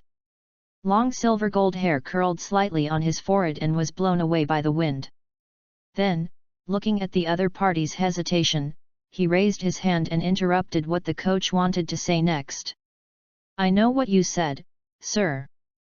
Viserys interrupted the coach. "Now I am tired. We can talk about it tomorrow." The coach just wanted to say something but was blocked by Viserys and choked slightly, but the eyes of the master and the apprentice looked at each other, and he saw that the boy's lavender eyes had different colors. Viserys said he knew? But how did he know when he just came back? Is it? The middle-aged coach's brows frowned slightly, but after careful consideration, he finally decided not to continue. He just glanced at Viseless. He believed Viseless' own judgment. And several of the guards on the other side and Sir Shad breathed a sigh of relief, and finally let go of the heart that had just been hanging. They don't know what the former Red Fort coach wanted to say to Viseless, whether this person discovered their plan, but it is not a good time to start the plan. In the small-scale battle, William Derry's swordsmanship was the biggest obstacle to their plan this time. Reading www.yuyugonshu.com. The light of the head of the Red Fort was concealed by his elder brother who was the royal guard, but William Derry's swordsmanship must not be underestimated. His elder brother John Derry, the former royal guard of Iris II, may not be able to get any benefit from him. And such a knight who can fight on foot immediately, even now the old injuries always recur, and some of them are weak and sick, but they can't deal with them. What's more, there are more people here now. Then, a group of different minds walked off the active volcano and returned to the Dragonstone Fort. Viserys was already a little tired. He didn't close his eyes all day on the boat, until now it's midnight. But the silver-haired boy insisted on taking a look at his younger sister, Daenerys Targaryen, who was being taken care of by a nanny who didn't know where he got it. The famous girl in the future. Viseless came to the nurse's room. This was a woman born and raised on Longshee Island. She just gave birth to a child not long ago. Now she has milk. She was found by the guards of Longshee Island to feed Princess Daenerys. The silver-haired boy stood in front of the little crib, looking at the little baby girl lying in the soft swaddle with a tired spirit. Short and light silver hair, a small face that looks wrinkled and not cute, and big bright eyes. The two looked at each other. She saw Viseless, then she giggled for some reason, babbling her hand and trying to catch the little lord in front of her. And Viseless saw Daenerys's smile, and the tiredness on her face was relieved a lot. Slightly raised his hand to hold his sister's little hand. Chapter 46, Traitor.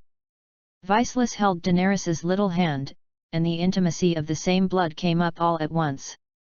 This is that blood is thicker than water. The wrinkled face of the infant girl also showed a happy smile, giggling endlessly. Although she still can't understand who the boy in front of her is, the closeness in her blood tells Daenerys that this person will be one of the closest people in her life. And Viserys stood in front of the crib and teased his sister a few times, then yawned slightly. He was already exhausted because of the long journey, and then stopped teasing Daenerys, smiled slightly, and stood up straight. Standing at the edge of the crib, a little at a loss, is a young woman with some freckles on her face and a bulging chest, which shows that she has plenty of milk. She was the nanny the guards got to raise Daenerys. However, the nanny was a little panicked at the moment. This was the first big person she saw when she came to the castle. The acting lord and the knight in armor stood obediently behind the boy. And Viserys looked at the nanny who raised his sister at the moment, with a little scrutiny in his lavender eyes, and looked up and down at each other. Along with Viserys's mental power broke through 20, his eyes seemed to have a kind of oppressive force, and he looked at him inexplicably with a little backlash. The well-built nanny rolled her throat slightly. She never thought that one day she would be frightened by the eyes of a little boy. The room was quiet, and there was a slight silence. Then the boy's voice was as sweet as a clear spring before the voice change period. Reward. Viserys stretched his hand into his arms, trying to find a few silver deer to reward him, as a encouragement, thanked the nanny for taking her child and sharing half of the milk to Daenerys. However, what embarrassed Viserys was that he touched left and patted right. He clearly remembered that there should be a few silver deer in his pocket, and he played for a while before going to bed in the cabin last night. Could it be that I fell asleep under the bed because I was too sleepy at that time? This is so bad that I dropped the money into the cabin. Viserys secretly decided to go and get the money back tomorrow. However, what is more important now is how to alleviate the embarrassing situation. Accompanied by Viserys' crisp voice, several people in the room shuddered slightly. No one thought that Viserys was going to spend a lot of money. However, Viserys fumbled in his pockets, but he never took out anything, and everyone's eyes suddenly changed slightly. This. The few people in the room looked at each other, and the atmosphere was once very embarrassing. While Viserys' little face was still tight, it seemed that there was no change, unexpectedly calm. However, while he continued to fumble in his empty pocket meaninglessly, he was racking his brains on the other side, thinking about how to alleviate this embarrassing situation. "Your Majesty, your wallet seems to be with me." At this moment, Sir William, who was standing behind Viserys, couldn't stand it anymore. He was very familiar with his own disciple. He was the first to realize that Viserys should have no money in his pocket. Then the teacher took out a golden dragon from his arms and handed it to the opponent. Viserys breathed a sigh of relief, and gave the instructor a thank look. Then he coughed slightly, and rubbed his finger against the carving on the surface of the golden dragon, resisting the reluctance in his heart, and rewarded the golden coin to the nurse. And this nanny is naturally flattered, knowing that the value of a golden dragon is even enough to buy her and send her to work in Sadia's hut in King's Landing. After rewarding the nanny, Viserys turned his head and looked at the people behind him, and then said abruptly, "Sir William. Something like that happened before. I was a little worried about Daenerys' safety." Viserys said. The previous event in his mouth refers to the incident of mercenaries coming from across the narrow sea a few months ago, secretly sneaking onto Longshea Island to carry out the assassination. "If you don't live here tonight, right?" Daenerys and the nanny lived in the room that used to be Queen Layla.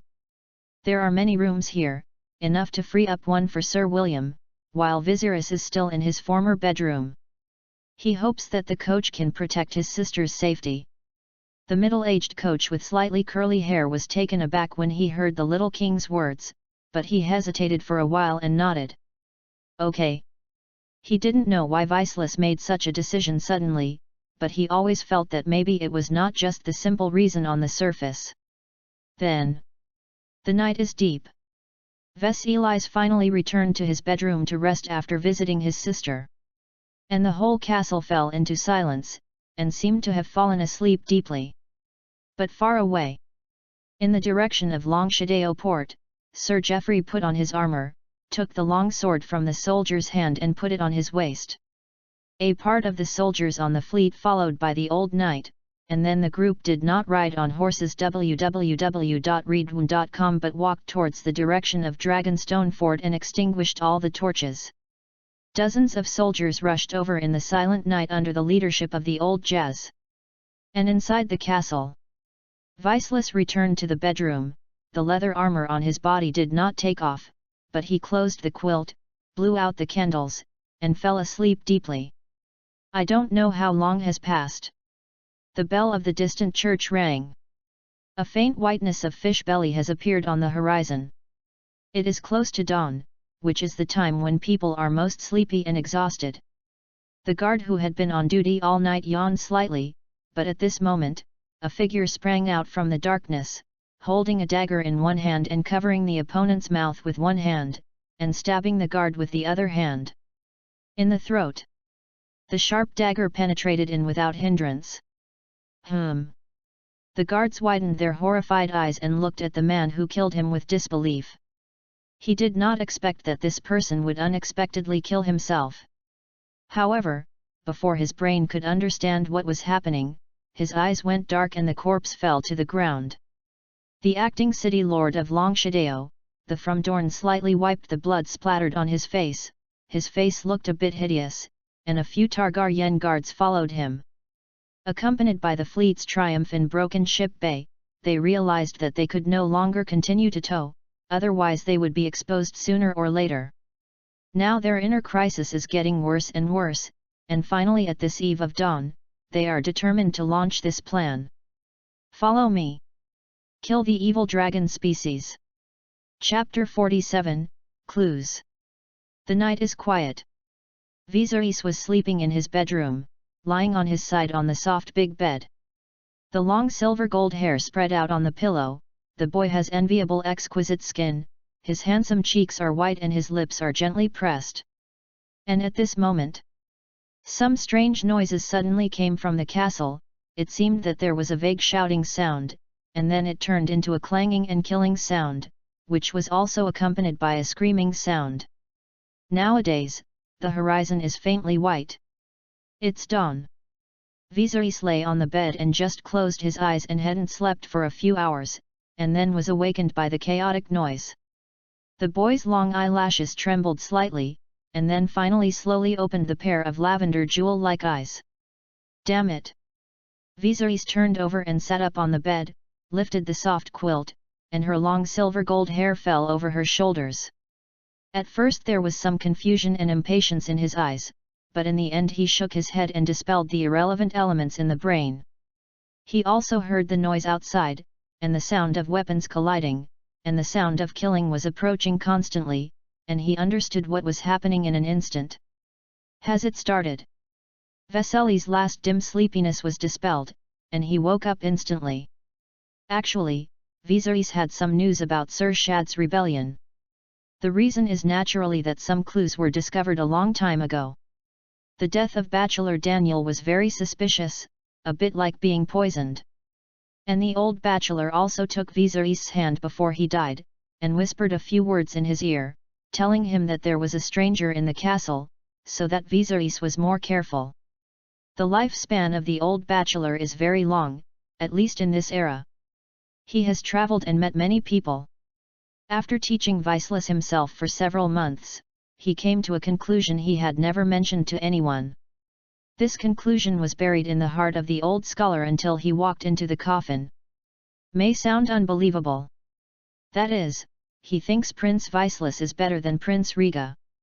This may sound different from what many people think, but the old bachelor still insists on his own inner judgment. He once taught Riga himself, and he also taught Viserys later.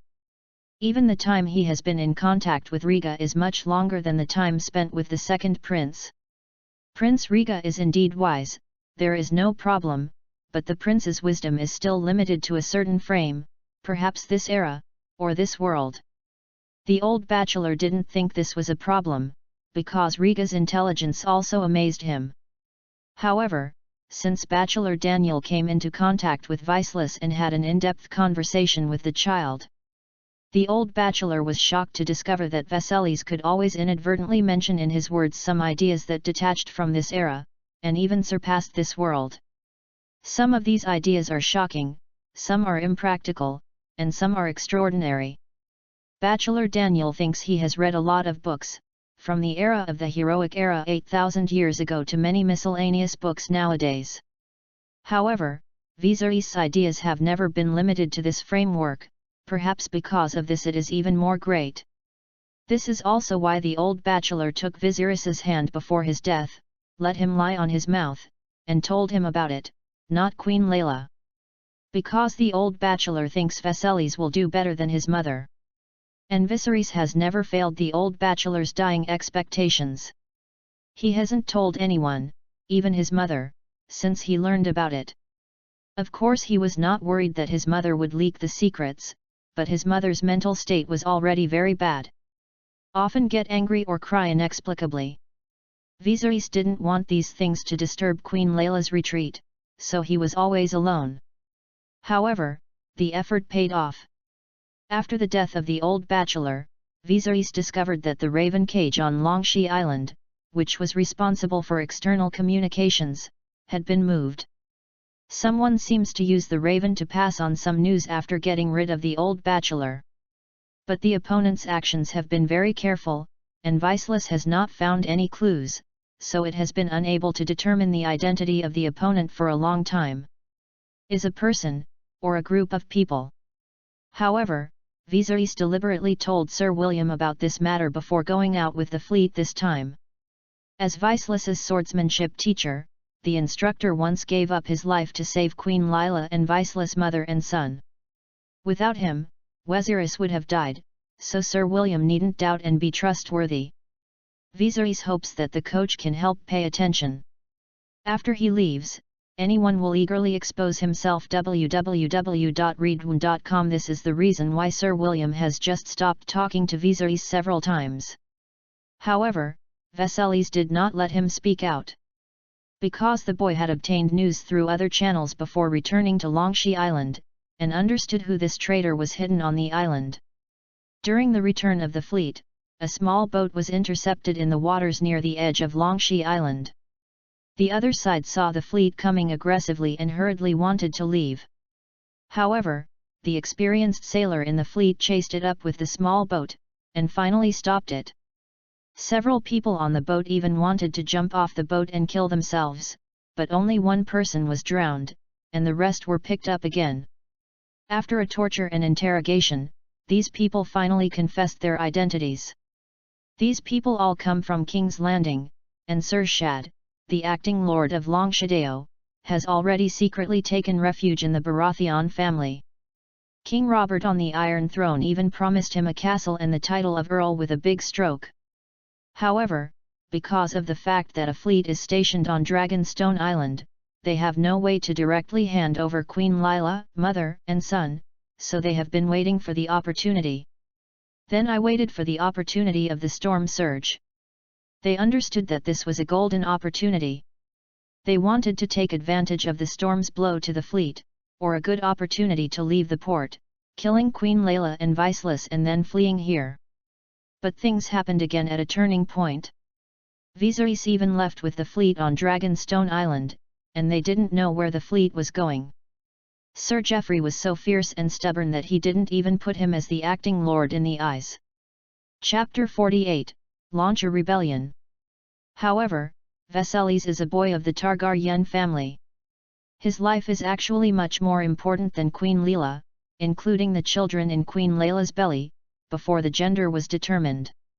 It's more important that they all don't have the head of Viserys. If they took great risks to launch the plan, they would only kill Queen Layla, but they would leave Viserys behind.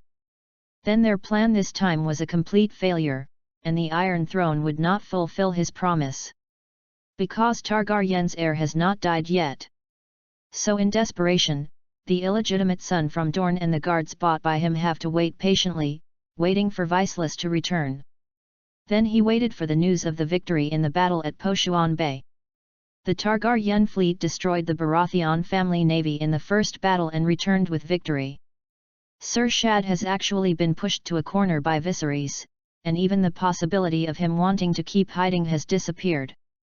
Because as the principal of the castle, he has been able to perceive the undercurrent surging in the Dragonstone fort.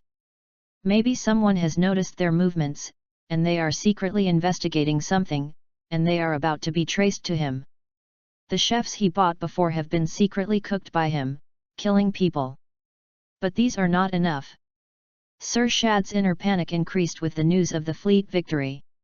He was afraid that what he had done would be ugly after being exposed. So under the guise, he took the initiative to contact the previous masterpiece from King's Landing and told him that he would launch a plan to kill him and the newly born Targaryen the first night after Viserys returned to Longshi Island. Die. Then asked the other party to send a small boat to pick up their evacuation. The illegitimate son had no choice but to care about the return of the Targaryen fleet. The sense of urgency in his heart tells him that if he doesn't start the plan, maybe they can't do anything, they will be pulled out directly, and then they will be cramped. And gave up the plan to escape overnight. Not only did the castle and the earl flew away, the Baratheon family might not let him go, and could only live in exile on the continent of Essos all his life. So after weighing, Sir Shad could only grit his teeth and make a ruined decision. But it's a pity that this didn't know that King's Landing's attendants had not had time to reach Longshi Island, and they just happened to crash into the returning Targaryen fleet. He couldn't abandon the ship and jump into the sea, so he was completely wiped out. And confessed him too. So Viserys actually knew that Sir Shad was the traitor on Dragonstone before he disembarked. But Viserys did not directly order the guards on the left and right to kill the man after disembarking. Because he can be sure that since the other party wants to launch a plan to kill himself, then he is definitely not alone. So he wanted to take this opportunity to catch all these people out, just to catch them all. Otherwise, if they didn't make the most of this opportunity to eradicate them, these people would remain hidden on the island from beginning to end. This is Viserys' plan. He had already discussed with the old knight who knew the same thing. Sir Geoffrey would lead some of the elites in the fleet and his own guards, and set off in the middle of the night to Dragonstone Fortress without screaming. And naturally there are arranged people in Long Cheveo to open the city gate for them. And now, Viserys sat up from the soft bed, listening to the sound of killing outside. The guards in the Dragonstone fort had been alarmed and rushed out in a hurry. They didn't know who the attacker was. They thought it was the same as the situation a few months ago. Mercenaries from the other side of the narrow sea sneaked into the castle and launched a surprise attack. However, I did not expect that the brothers in the past suddenly killed them. For a time, the guards of the castle suffered a lot of deaths and injuries. Most of the guards in Dragonstone Fort are soldiers who have followed Rhaega Targaryen, and most of them are loyal to Targaryen. However, a small part of it has been bought by Sir Shad. Just after being attacked by the brother who launched the rebellion, the guards of Long Cheveo quickly reflected who the enemy was, then accused the opponent of betrayal with an angry expression, and then drew their swords to fight back. The two sides quickly clashed in various places in the castle and became a ball. But now Viserys sat on the bed unexpectedly calmly. Although it has only been less than a year since he came into this world, what the boy has experienced is the excitement he has not felt before and in this life together. Raids, assassinations, wars.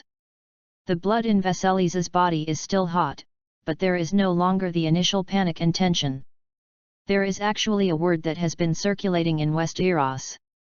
A recruit to become a veteran is to survive a war and kill a person. The silver-haired boy has already experienced all this, so when he confronts it again, at least he won't look so at a loss. Viserys sat on the bed and calmly tidied the leather armor he had not taken off. The dagger was beside the bed, but there was still a big killer in his bedroom. That is the crossbow left by the mercenary who came to assassinate him. Viserys feels that at this stage, reading www.ucanshu.com is the most useful weapon for him. When faced with an enemy that might threaten him, a boy holding a sword and a boy holding a winding crossbow and aiming at the other side are more deterrent. At this moment, the door of Viserys' house was knocked. "Your Majesty." The guard outside the door reminded them that they were afraid that the little king hadn't woken up yet. These two heavily armed soldiers are two elites temporarily transferred from the fleet. They replaced Viserys' original guards. These two people have followed the old Jazz for many years, and naturally there is no doubt that they are loyal, so Viserys can sleep with such peace of mind. And Viserys also pushed open the door and walked out of the bedroom. Although Viserys is not very afraid of Sir Shad's rebellion, he feels that the opponent can't make any waves. However, that sentence still means that Viserys' life is not only on his own, but there are more people who are still loyal to Targaryen. So according to the plan, Viserys will be escorted out of his bedroom, because this must be the primary target of the rebels. The two of them are going to the Little King to the picture table hall, and the Navy elite who came from outside the castle will go straight to the top picture table hall after entering the castle, first protect the safety of Viserys, and then put out one by one. Rebellion in the castle. Let's go. Under the flames in the corridor, Viserys' face was calm. He straightened his neckline slightly, holding a crossbow in his hands, and then spoke in a calm voice. "Yes, Your Majesty." And the two soldiers answered in a deep voice, and then one after the other, they protected Viserys and went straight to the top floor of the castle. Chapter 49, Blood and Fire. There were shouts and killings outside. Step on.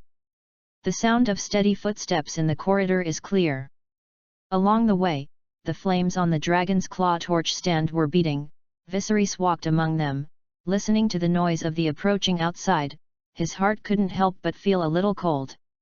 It turns out that he is still not as calm as he seems on the surface. He originally thought that this rebellion was just a small farce between Sir Shad and a few soldiers, and it could be suppressed without any effort. However, Viceless did not expect to spread to such a large area. It seems that there are more soldiers with rebellious hearts in Dragonstone Fort than he thought. It turned out that he and his mother had been living in danger before. I don't know how many of the orphans and widows who look at them from behind contain deep malice.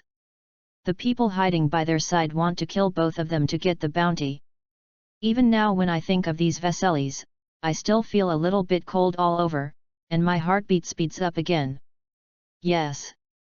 Targaryen has gone, and now Baratheon is the one sitting on the Iron Throne.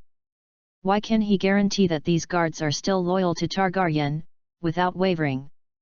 Miss this. Viserys' palms clenching the crossbow were slightly tight, but fortunately, that was all this time. These hidden traitors will all be fished out, and then they will be completely wiped out. The silver-haired boy breathed out a sigh of breath, and then realized that some cold sweat was leaking from the palm of his hand holding the crossbow tightly.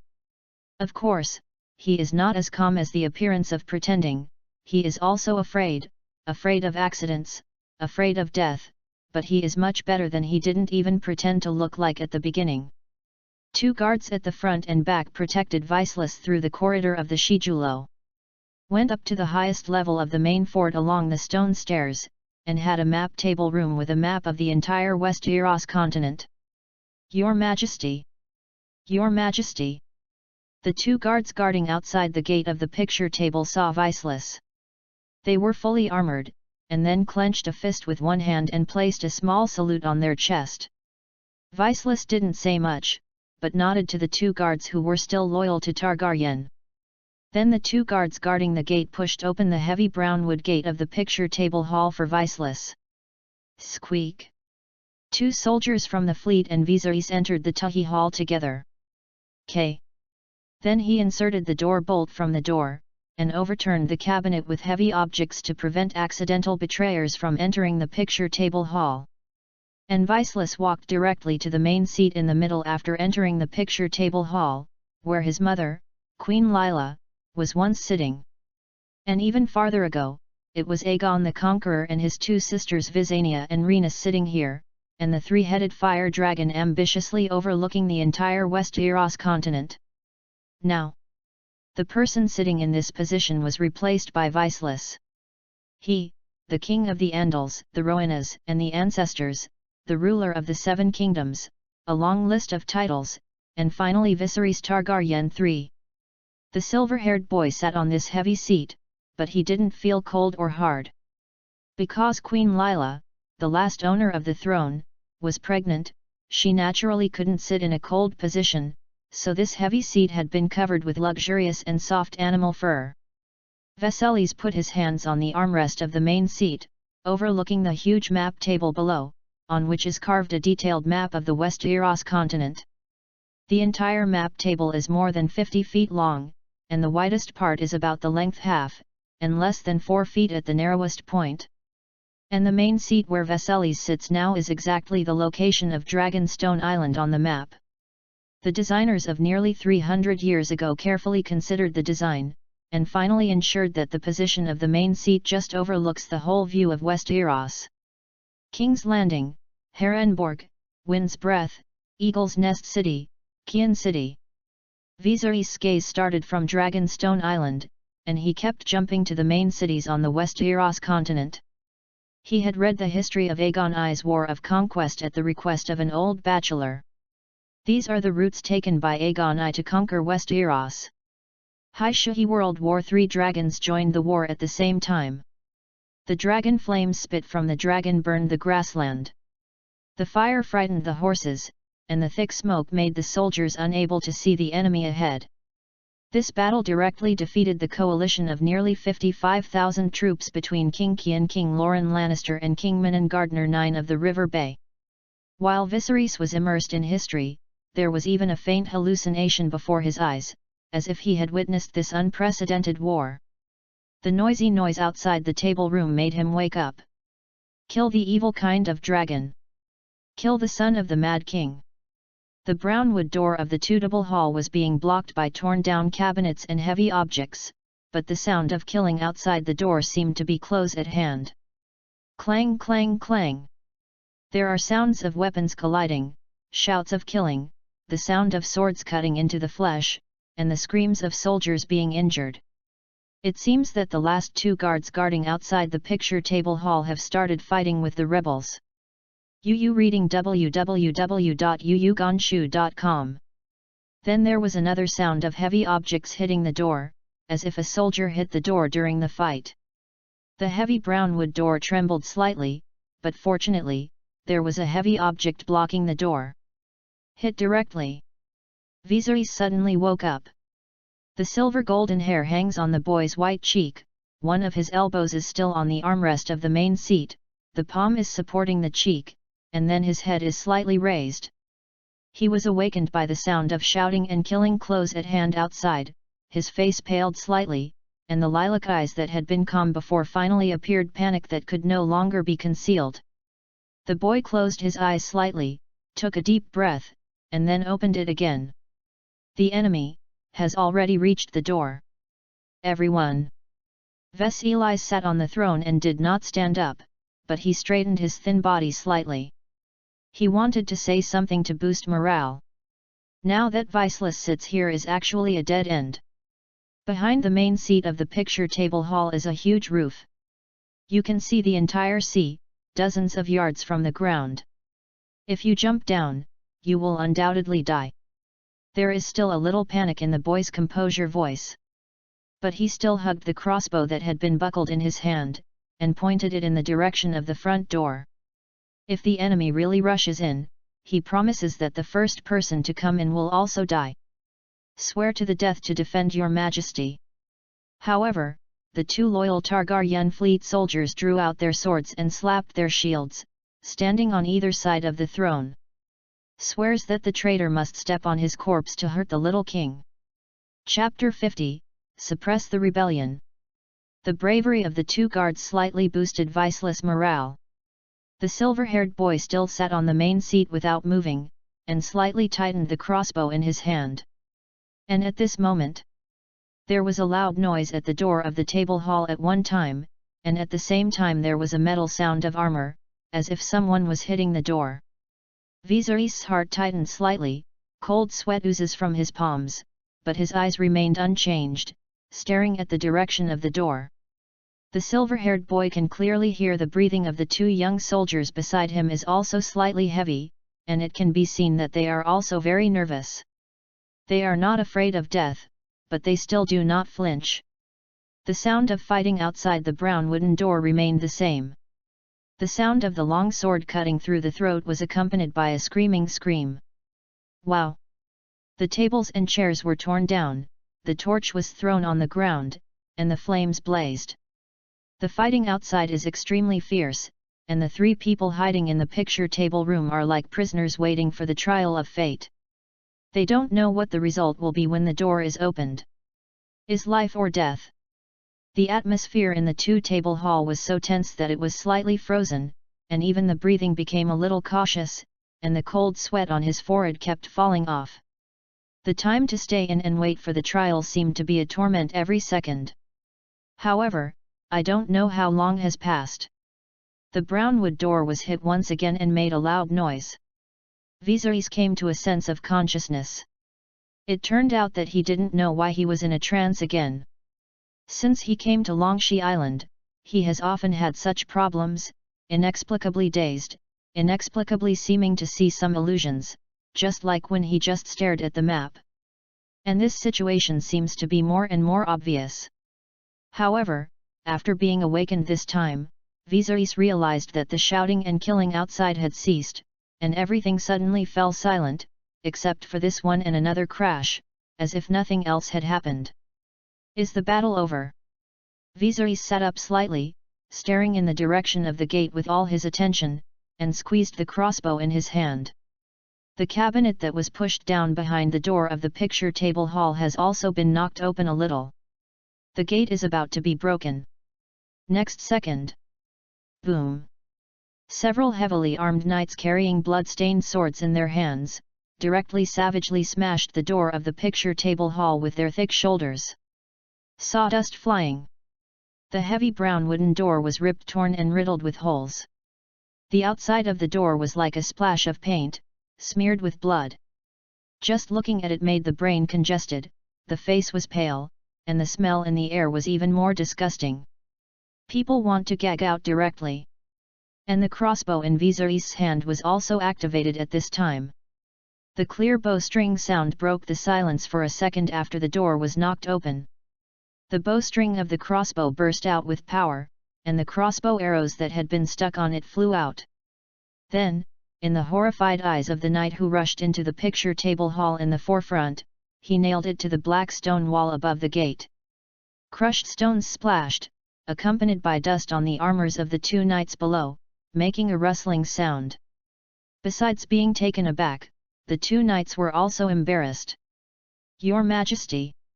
And at this moment, after the two knights who rushed in first, an old man with bright armor and red-embroidered Targaryen three-headed fire dragon cloak, with a blood gourd in one hand, strode in. "Step on!" The old man's footsteps were heavy, and he was facing the crossbow facing Viserys without changing his face. "Calm down. The man here is the commander of the Dragon Rock Island fleet, Sir Geoffrey, and the thing that is like a blood gourd in his hand can only be found by looking closely at it." The blood dragged on the ground along the way just swayed freely as if for money, and walked directly from the gate to the center of the map table hall, and then put it down in front of the giant map table. Flutter! This blood-covered prisoner fell to the ground without saying a word, like a pool of rotten meat. If it weren't for his chest is still undulating and breathing constantly, he might have thought that this person was already dead. "Sorry, sir." And Viserys sat on the main seat with some embarrassment, then stood up from the seat with his hands on the armrest, apologizing to the old sir and the two knights who rushed in first. He was too nervous just now. So that when they first rushed in, they directly pulled the bowstring under the stress. However, Viserys responded quickly to compensate. Just before the crossbow bolt was launched, he slightly raised the aiming direction, and the crossbow bolt was directly nailed to the wall above the gate. Fortunately, there is no big mistake. Then Viserys looked at the blood man who was brought in by Sir Geoffrey. Although the opponent was already and almost unable to identify his identity, Viserys still recognized who this person was at a glance. He is the acting lord and the steward of the castle appointed by Rhaega before leaving Dragonstone. The illegitimate son from Dorne, Sir David Shadd, is also the culprit of this rebellion.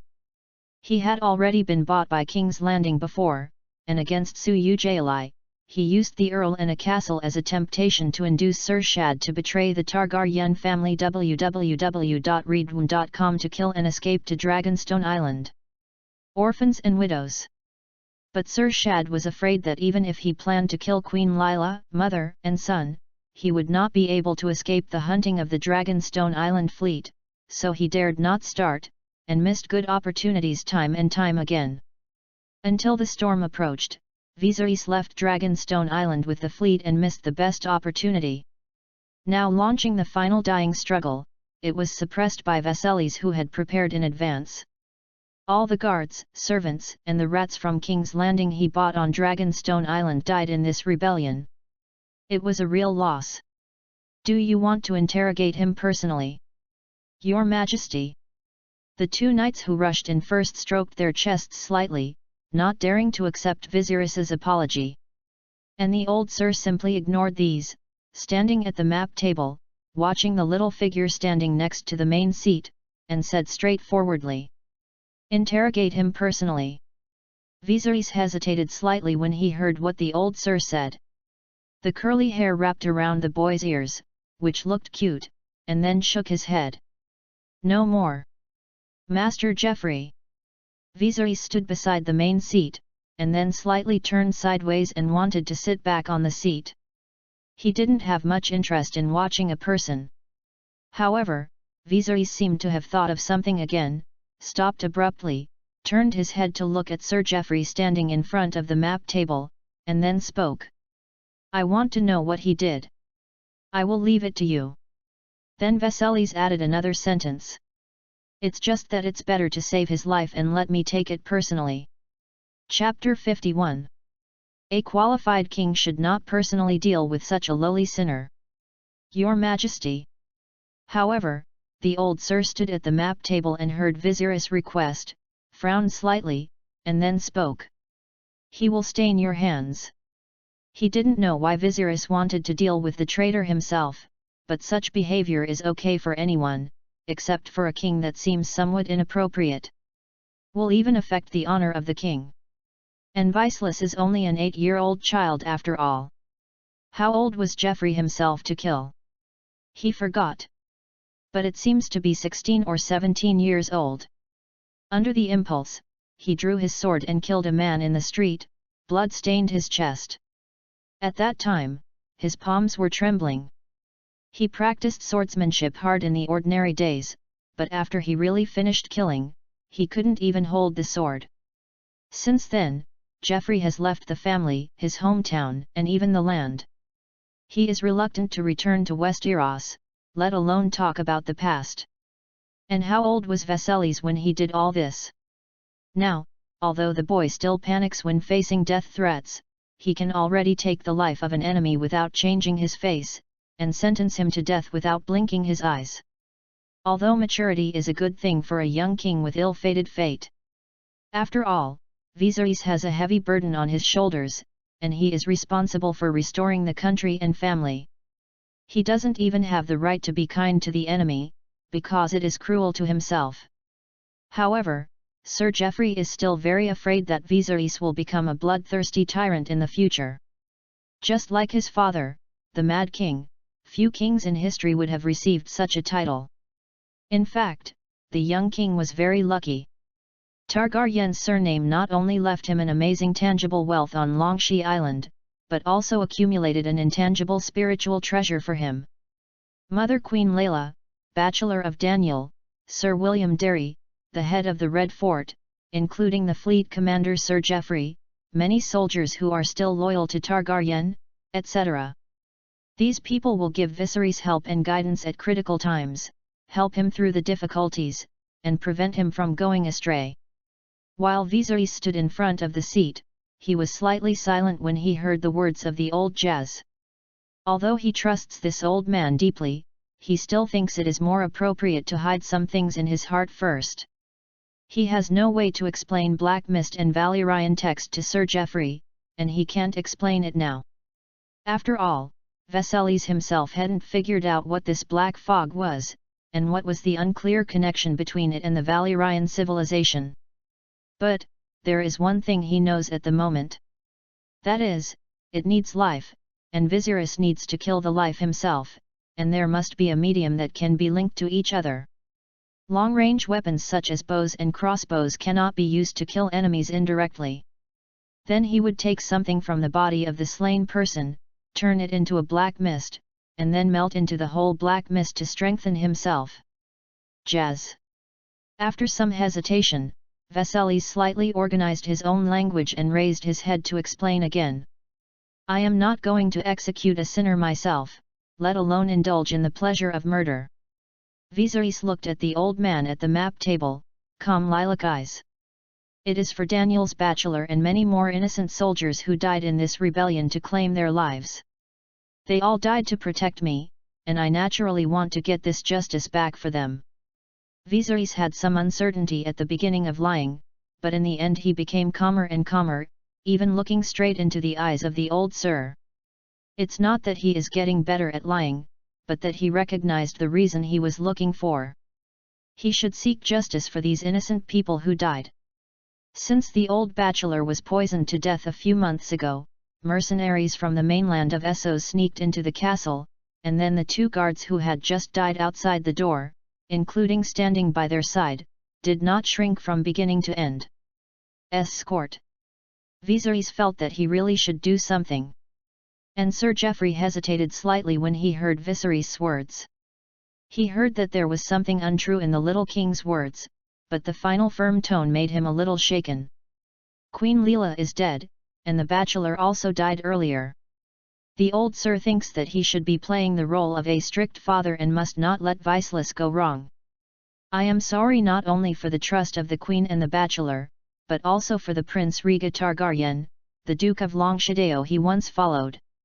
The reason why the Dragonstone Island fleet and the Old Knight are still able to follow firmly under the royal flag of the Targaryen family is because of the prince's outstanding personality charm. But now they seem to have one more reason, at least for the old sir. That is to cultivate Viserys to grow. The decisiveness, bravery, and wisdom shown by the younger brother of Prince Riga, and the amazing progress he has made since he met the second prince. All these make Sir Geoffrey feel hopeful. www.readaloud.com. In the future, Targaryen will regroup and once again lead the army across the sea to conquer the Seven Kingdoms, putting Westeros under his feet. In that case, the old sir stood at the map table looking at Westeros, then took off the metallic helmet on his head, with mottled blood on it. Although the old sir is already 60 years old, the muscles under the armor are still very strong. He even killed an insurgent with his own hands just now. Sir Geoffrey took off his helmet, revealing his grey head, and then placed the palm of his helmet on the breastplate with one hand, and nodded slightly. "I am willing to do it for you, Your Majesty." After Sir Geoffrey finished his salute, he waved his hand and ordered the soldiers under him to drag away the deputy city lord of Longshee Island, who had only breathed out and had no air intake. "Find someone to give him a treatment, first hang the life, not let him die so soon. He still needs the information from this Dorne man." Then he left without looking back. While Viserys stood in front of the throne and saw the old jazz move like this, he was slightly stunned, and then took a deep breath. He wanted to say something, but in the end he didn't say anything. Once, the most important question before Viserys was how he should receive the legacy left by his brother Riga. Because he has the surname of Targaryen, but he is only an 8-year-old child. This in itself is an age that will be underestimated, and it is difficult to win respect. What is his ability to make these soldiers who had followed his brother turn to follow his orders? However, this problem seems to have been resolved now. Sir Geoffrey has just expressed his willingness to support him. Chapter 52, Hallucinogens. The afternoon of the next day. A ray of bright sunlight shone into the room from the window, leaving a square spot on the floor, with a layer of fine dust floating above it. The sound of the waves outside is surging, beating constantly on the reef. It seems that it will never stop. The singing of the fishermen is far away, but it has become inaudible when it reaches the castle. The white seagulls landed on the top of the castle in groups, looking into the distance. Everything is over. War, storm, rebellion. Only in the crevices of the stone slabs of the castle can I perceive the traces of the fight before dawn today. The surviving soldiers and servants in the castle are busy cleaning the remaining blood and human tissues in these crevices. The soldiers carried a bucket of cold water to wash down, and the water continued to flow down the stairs. Then the servants rushed up and rubbed vigorously with a rag. "Here! Wash it all up!" The old maid Sophia, who followed from the Red Fort and fled all the way to Longshee Island, became the leader of the servants and directed these servants to clean the castle. During this hot cleaning, Viceless finally woke up from the bed, raised a hand and rubbed his sleepy eyes. The long silver gold hair was a little messy, curled to cover. The beautiful eyes of the boy lived. "What?" The boy sat on the bed, opened his arms, stretched slightly, and then yawned again. "Sleepy." Viserys wanted to fall back and sleep again, but it was a pity that Rhaenys did not allow him to be so lazy. Viserys was awakened by the violent door slamming outside when he was about to lie down. The sleepworm in his mind immediately escaped without a trace and became extremely awake. "Hey! Viserys, it's time to get up, the sun is going to get to the bottom." The girl's crisp and sweet voice came from outside the door. Last night, she was moved to another place in advance by Viceless, and she did not experience this fight. In fact, the attention of these traitors is on Viserys, the heir of the Targaryen family. He is a boy, so Baratheon is naturally a thorn in his eyes. Damn! And Viceless felt a little headache when he heard the lively voice outside the door. Renis is lively and cute, and her character is out of the ordinary. Although she is young, she has a little bit of a sign of the demon king of the world. Without her mother's discipline, now Renis is becoming more and more lawless. Viserys will not take care of her, and no one in the entire Dragonstone fort can control this little princess. Then Viserys responded, and then sat on the bed step by step and put on the cumbersome and gorgeous clothes. In fact, Queen Layla wanted to arrange a maid for Viceless to help him dress and bathe, but Viceless refused. He only wants to live alone in his own house, and then plug the door from the inside, so that Viceless can feel safe and sleep more peacefully and sweetly. And Viserys is not used to other people helping him get dressed, even if he is only an 8-year-old boy, that part is just a very small and cute little thing. But he still has a strong sense of privacy and refuses to be seen by these old women. Therefore, Viserys's daily life is done by himself. The boy stood in front of the silver-plated round mirror, and a cloud of black mist gradually diffused. However, Viserys calmly ignored the other person, still looking in the mirror and finishing his collar. This mysterious black mist has been with Viceless for more than half a year. From the very beginning, Viceless was afraid, curious, and explored. Now he has become accustomed to it, ignoring the other party and calmly finishing his collar. However, this black mist was still rolling slowly, and the black smoke that escaped dissipated in the air, revealing a mysterious and strange aura. Others couldn't see the black mist that appeared in Viserys's vision. Then the boy's gaze left the silver mirror, turned, and left the bedroom, and the black mist behind him also tumbling and slowly dissipating in place. "Hey, why are you up so late today?"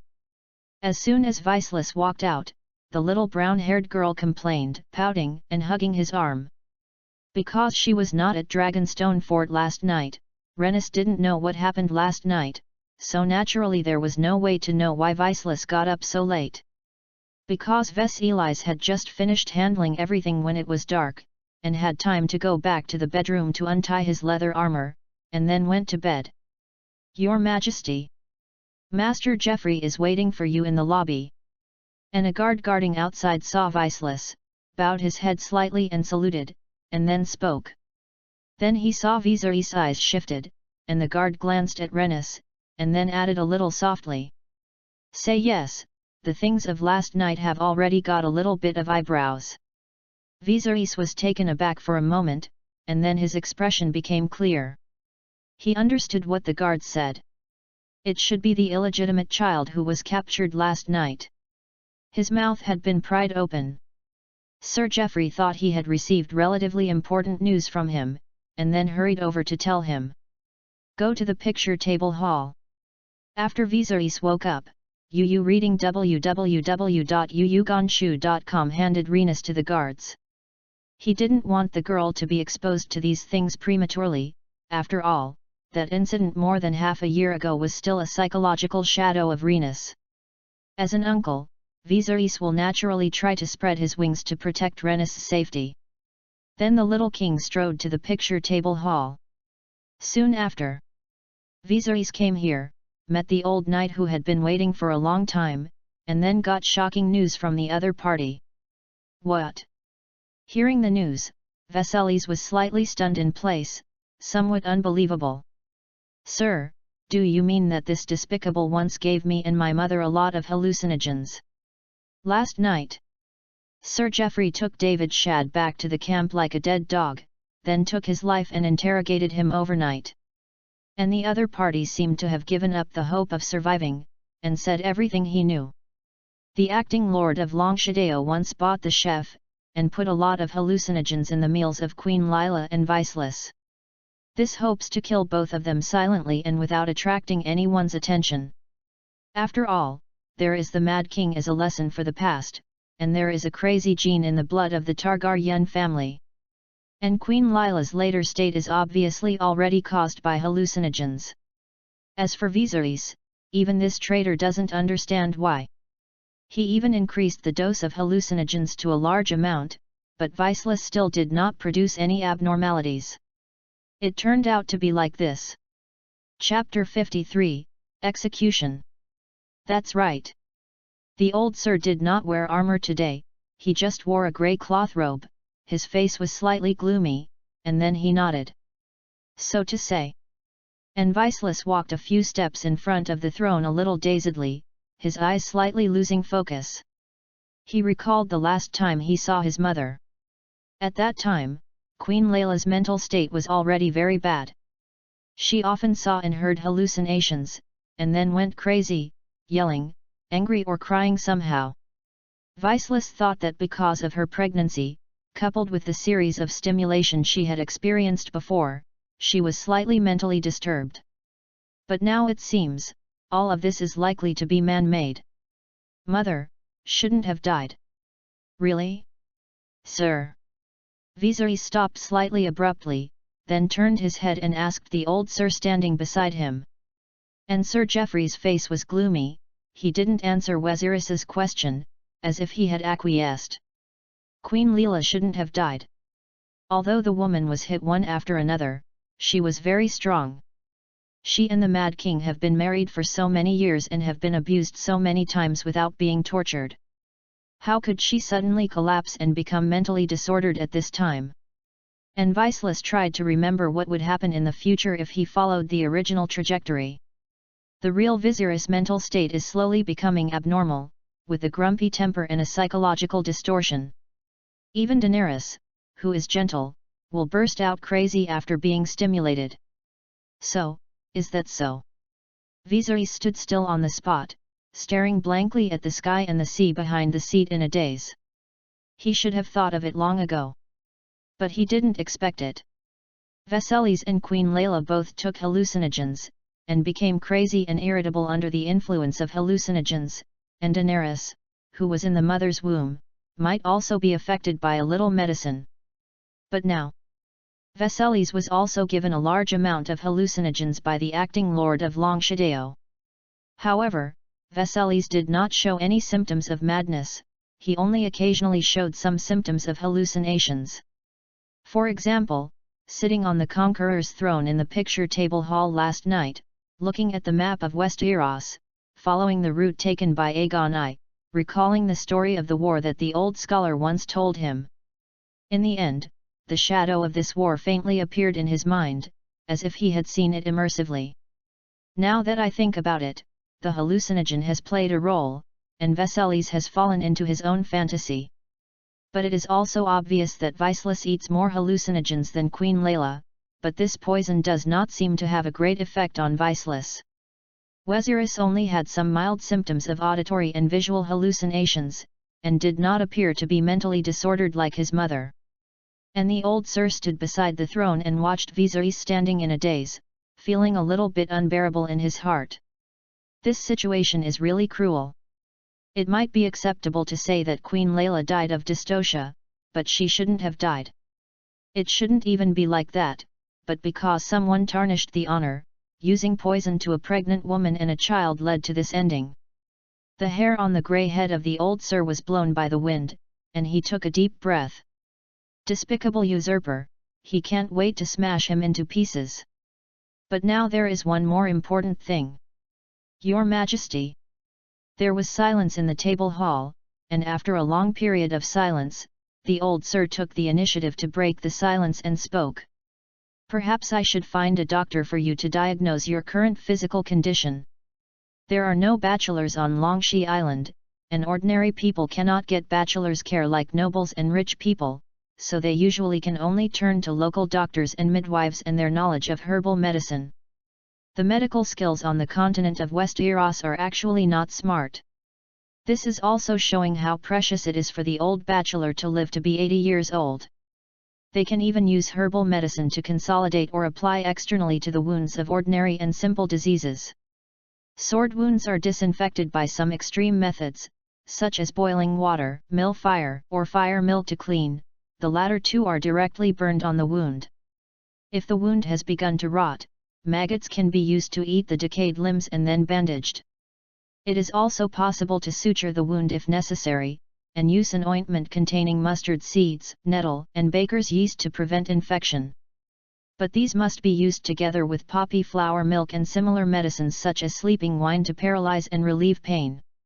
If there is no poppy milk, physical coma will be used. Of course, this method will not be used in extreme cases. And these are for the treatment of diseases and wounds. There is only one other way for Vasilis's situation now. That is bloodletting therapy. Bachelors and doctors think that if the poison is poisoned, the venom must be removed from the body, and where to cut. When the venom has penetrated into the blood, it needs to be exsanguinated. Let the venom out of the body. www.readwound.com. The pure blood will refill the original position, so that it can detoxify.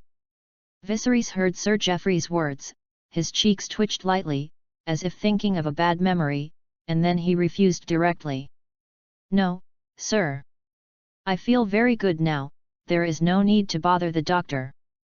After that, Viserys did not give Sir Geoffrey a chance to continue speaking, and spoke again after turning the front of the conversation. I think you are very clear. Only those drunks, illegitimate children, and women from free trade city-states will use poison as a weapon. Viserys looked directly into Sir Geoffrey's eyes, his eyes burning with anger, and the old sir did not know why he was a little nervous when he was seen by this pair of lavender eyes. The same. I know you think that a just king should not abuse his punishment privately, even if he is a sinner recognized by the seven gods. However, I don't want you to continue to stop me. Then Viserys passed by the old sir, strode down from the main seat. At the same time, his left hand held the hilt of the sword tied around his waist, and the other hand pulled out the short sword that was only slightly longer than the dagger. Because there is one thing I have to do myself. A sharp dagger, the blade shone with cold light. Viserys held the hilt tightly, his face was cold without the slightest temperature. The illegitimate son lying on the ground tied with 5 flowers, saw this cute-faced silver-haired boy approaching in his footsteps. There was a look of horror in his eyes. Chapter 54, Bravos. Viserys personally killed the son. The blood was sprinkled on the ground, and the round table hall was filled with a pungent smell of blood. Several guards opened their eyes slightly, some of them couldn't bear to look straight. Then the silent Sir Geoffrey gave a wink, and the 2 guards pinched their noses and stepped forward and dragged the corpse down. Along the way, a long blood stain was drawn on the ground, and the servants also came up with buckets to wash the blood stains on the ground. And Viserys took a deep breath after killing the man himself to avenge his mother, and the black mist was inhaled into his body silently, still unnoticed by other people. Then turned around. The old maid stood beside the stone pillar. It is ridiculous that the soldiers present were frightened by the scene in front of them and did not want to watch more, but this woman witnessed this scene all the way. Because the other party killed Queen Lila, the little girl who used to be kind and lively. Now it's just blood debts. The old maid wearing a grey robe and a square scarf wrapped her head gave a savage sip, and then saw Viserys turned around and quickly took out a clean handkerchief from the cuff and put it on the sleeve and stepped forward. Come. Your Majesty. Viserys tilted his head slightly and glanced at the old maid. The other party had followed their orphans and widows all the way from the Red Fort, and had also experienced many hardships. Thank you, Sophia. Viserys nodded slightly, then took the handkerchief from the cuff of the old maid and gently wiped off the blood on her hand. And at this moment, a guard walked in outside the door, and then slightly attached himself to Viserys's ear and whispered a few words. What? Hearing what the guard said, a stunned expression clearly appeared on Viserys's cheek. Then he returned the blood-stained handkerchief to the old maid, turned around and looked at the guard standing next to him, and asked seriously again. You mean, there is a merchant ship from Bravos with a visitor who claims to be the messenger of Bravos on it? The guard heard Viserys repeat the question, and then nodded quickly. Yes. This. The face of the little king suddenly became a little strange. Bravos. He certainly knows where Bravos is. This city is the most special and most powerful city-state among the free trade city-states on the other side of the narrow sea. The birth of a daughter consists of a series of islands on the northwestern tip of the Essos mainland, where the narrow sea and the trembling sea meet. He is not surprised that Bravu's merchant ships will dock here. After all, Longxi Island blocks the entrance of Haishui Bay. The merchant ships of the free trade city-states must pass through here if they want to have business exchanges with King's Landing. In fact, Targaryen's fleet did not block off the entire Blackwater Bay, because that would only cause negligible damage to King's Landing, but it would attract too many enemies for Targaryen. But he was a little strange that Bravu suddenly sent an envoy to visit. Dragonstone Island and Bravus were separated by a narrow sea before, and the distance can be said to be thousands of miles away, and there was no connection before. How could a messenger be suddenly sent? Will not be a liar. This thought flashed through Vasilis's mind. It's not that the boy is suspicious, but that there have been too many recent things that have made him a little suspicious, and everyone looks like a liar, a ghost, or an assassin. Why, let him in first and listen to what this messenger from Bravus wants to say. Your Majesty. And Sir Geoffrey, who was standing beside the main seat of the picture table hall, suddenly spoke. He also just heard the conversation between Viserys and the guards, knowing that an envoy of Bravus had arrived, and he was also a little curious about the purpose of the other party. And Viserys stood in the hall and hesitated slightly, but finally nodded. If this is the case, please invite him over first. Yes, Your Majesty. And the guard agreed and then retreated. Then Viserys led everyone down the stone drum tower to the hall on the lowest floor. This is a place to meet important guests. Weselis attaches great importance to Bravus's messenger. At this moment, the boy is sitting on the cold stone throne, and the sun from both sides penetrates in and spills on the ground, illuminating the dust. The silver-haired boy sat on the throne and slightly tidied his clothes, and put on the crown that his mother Queen Lila crowned him again. The crown is made of pure gold, in which a huge ruby crown is inlaid, and the sun reflects the hot light, like a flame burning on the boy's forehead. The commander of the Dragon Rock Island fleet, Sir Geoffrey, sat on the side of the throne with his head up, his hands naturally hanging on his knees, and his grey hair was a little messy, quietly waiting for the arrival of the Bravos envoy. There is no time for too long. Rumbling. The gate of the Long Cheveo main hall was pushed open by the guards. www.readaloud.com. The little king sitting on the throne looked in the direction of the gate with a pair of lavender eyes, while the guards who opened the gate retreated to the sides, revealing the people standing behind them. This is a middle-aged man in a grey-brown coat, moccasin boots on his feet, a string of wooden beads in his hands, and dark hair with a square face. Behind the middle-aged man in a grey-brown robe was a young swordsman, dressed in a black shirt, with a narrow and thin sword tied around his waist. The hair is a bit messy, it looks a bit rough, but the eyes are exceptionally sharp, as if it can penetrate people's hearts. In Bravus, only the assassins wear gaudy clothes. While Viserys was looking at the two men up and down, the old Jazz sitting next to him leaned forward slightly and explained in a low voice in his ear. When Geoffrey was young, he left his family for murder and wandered around his hometown. He once went to Essos by himself, worked as a mercenary, worked as a sailor, and even worked as a waiter in a tavern. Bravos was also the place where he wandered, so naturally he knew the customs there. True rich and powerful swordsmen and faceless men often wear black and dark clothes. Bravos officials, watchers, and judges often wear monotonous taupe coats. Viserys heard what the old sir whispered in his ear, and instead of turning his head, he nodded silently, looking at the two people standing in front of him under the steps. And the envoy of Bravus under the steps also raised his head to observe the little king sitting on the throne. Then bowed slightly to salute, and took the initiative to speak. Your Majesty. Chapter 55, Handwritten Letter. However, Vasilis sat on the icy throne and did not speak in a hurry. The flame-like ruby on the crown of the boy's head slightly reflected light, and a pair of lavender eyes still looked at the two people standing below. The atmosphere in the hall was slightly quiet. The Dragonstone fort guards on both sides held the spears in their hands tightly, their eyes locked on the two standing in the hall and claiming to be the messengers of Bravus. As long as Viceless gave an order, they would be able to swarm them. Two people took it on the spot. In their opinion, since they are messengers, they must wear gorgeous clothes, not like the two people in front of them. One is a dull and ordinary grey-brown, and the other is a black dress and a cloak dressed like an assassin, with a small toy like a women's sword pinned to his waist. This special weapon does not seem to be practical to the soldiers of Westeros. And in the center of the hall, the two people who were being watched by everyone seemed very calm.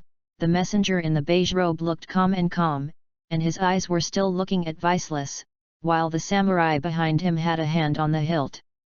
The atmosphere in the hall freezes. Viserys didn't speak. He was watching the two men and at the same time trying to figure out the identity of each other, hoping to see any flaws. But time hasn't passed for too long, but this messenger from Bravus was the first to lose. He didn't know why he felt it when looking at the little king who had lost the Iron Throne and was exiled. Pressure. He is obviously only an 8-year-old child. Your Majesty. The middle-aged man in a grey-brown robe couldn't help but bowed slightly to salute again, and took the initiative to speak. I am from Bravus, and I have been instructed by Lord Neptune to visit His Majesty, and hand over an autograph letter from Lord Neptune.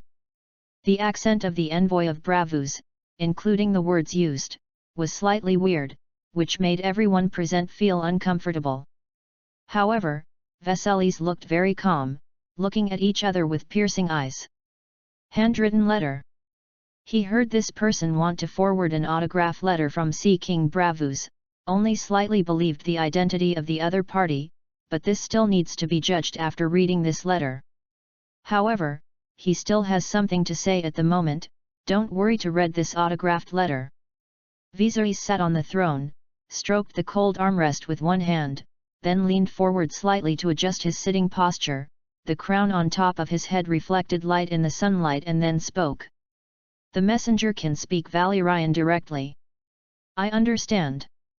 He knew that although Bravus was not a member of Valyria's Freedom Fortress, it was indeed a city-state founded by refugees who fled the enslavement of Valyria about 500 years before Aegon's landing, so their mother tongue is also Valyrian.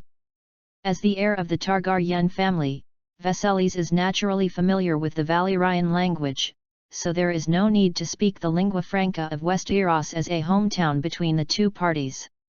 And this messenger from Bravus spoke in common language, which made Viserys feel a little uncomfortable.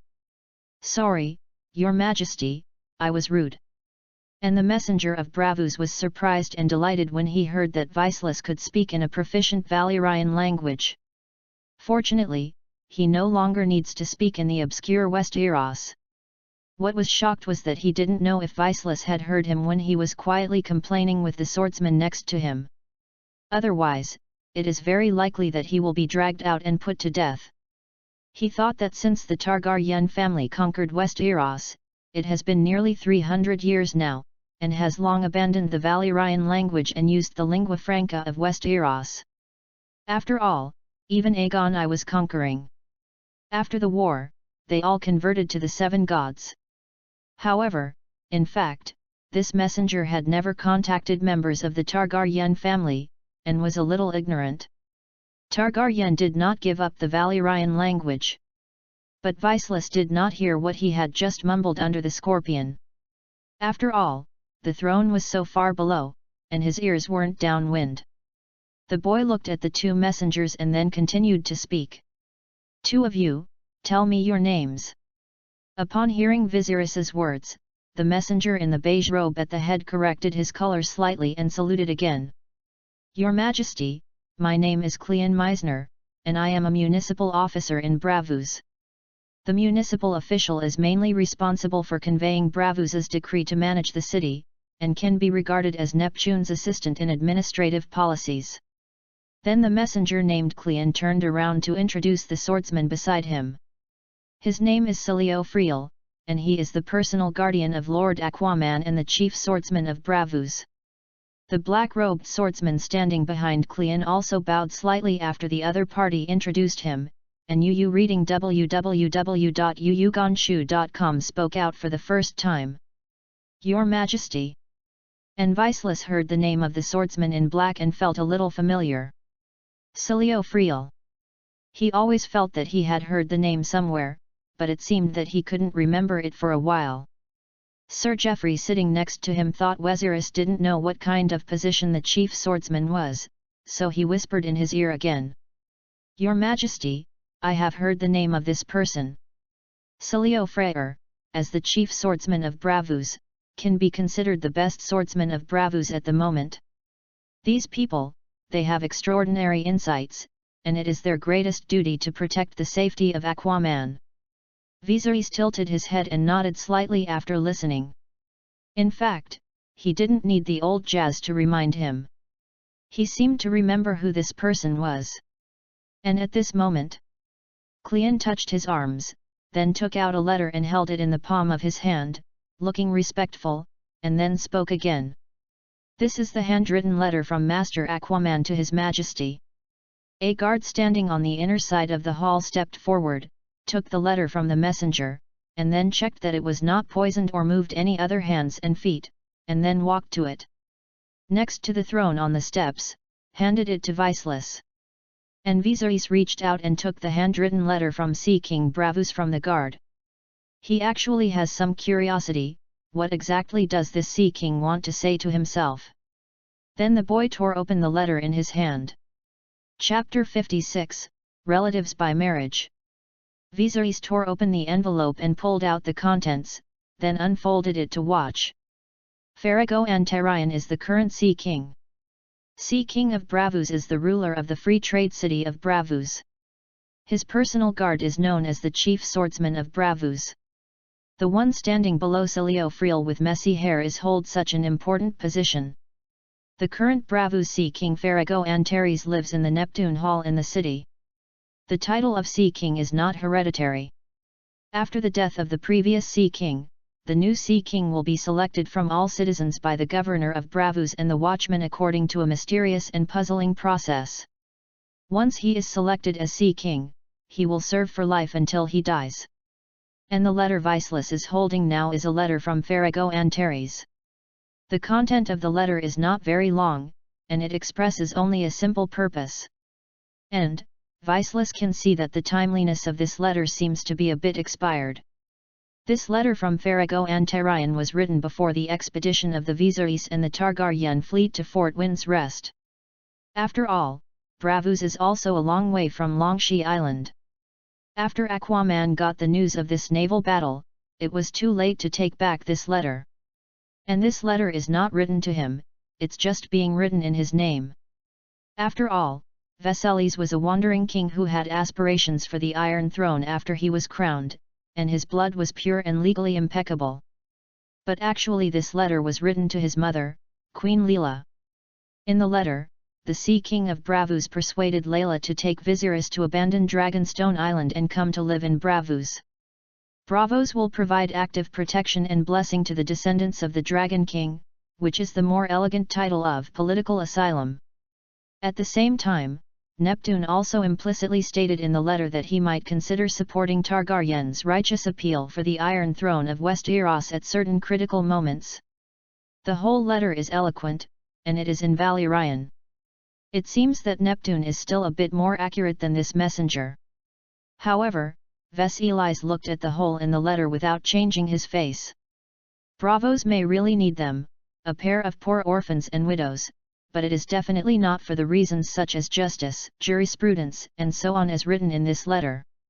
Orys Baratheon, the first imperial prime minister after the conquest of the war, is an illegitimate child of Aegon I in ancient rumors, and also has the blood of Targaryen. However, these are just rumors, there is no real evidence, and the illegitimate child does not have legal inheritance rights. And the jurisprudence that Robert Baratheon relied on ascending the Iron Throne was his grandmother's blood. Robert's grandmother is Lily I Targaryen, the daughter of Aegon V, so he, as Targaryen's relative, is qualified to be on the Iron Throne. Robert is therefore more justified than the members of the Island family, the Tully family or the Stark family. Viserys directly ignored the above, but he noticed that a person was mentioned vaguely at the end of this letter. Farrago Antares stated in the letter that he invited Queen Layla and Prince Viserys to Braavos, and then secretly arranged for a mysterious person to meet with Queen Layla and Viserys. The identified identity is a Valyrian word similar to in-law, indicating that it is a woman's relative. Viserys' Valyrian is still enough for daily communication, but after leaving the Red Fort, there is no such a communication environment and it will inevitably become unfamiliar. He carefully figured out the meaning of Neptune's words, and then read it several times. It seemed that he had some understanding. This is because his perspective on the letter is different. Viserys has always looked at the letter with himself as the center, but he didn't understand it for a while. And now I wake up. If you look at this letter from the perspective of Queen Layla, the meaning of this sentence is very easy to understand. Queen Layla's in-law? Queen Layla has 3 children, Viserys and Daenerys. One is just a child and the other is even a baby. Only the eldest brother Rhaegar has been married. And although a lot of mess happened later, the in-laws certainly did not refer to the Stark family in the north. Dorne. Viserys understood slightly, and the lumps between his eyebrows were also loosened. Dorne actually wants to contact his mother. Viserys knew that the Iron Throne was negotiating with Dorne. In fact, Dorne had already been separated from Targaryen because of his father Aerys and his brother Rhaegar's sorrow. But at this moment, Dorne actually contacted Braavos to pull the line. And Braavos, as the middleman, didn't know why he agreed to secretly arrange for Dorne and Targaryen to meet. But isn't their Iron Vault already loaned to the Iron Throne during this time?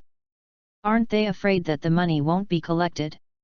Still, they want to use these to make a fuss. Yu reading www.yuyugonshu.com manipulated the war to make the Iron Throne owe them more money. Viserys pondered the whole thing carefully. Or again, Braavos just simply didn't want the 7 countries on the other side of the narrow sea to truly reunite, and give them a little trouble. This is a little bit subtle. Viserys stretched his brows, holding the letter in his hand, and plunged into contemplation. He doesn't know where the negotiations between Dorne and the Iron Throne are now. Is even more unclear about Dorne's real attitude, whether he is really reconciling with the Iron Throne, or is just a fake. And now Dorne took the initiative to contact Targaryen because it meant that Prince Doran, or was it just a group of people in the Marta family who were dissatisfied with the peace talks this time, and they were acting secretly? He didn't know anything about it. Viserys understands Dorne's cautiousness very well. After all, they are now negotiating with the Iron Throne. If a ship is sent directly to Longshea Island, then the negotiation will not be necessary, and Westeros will break out again.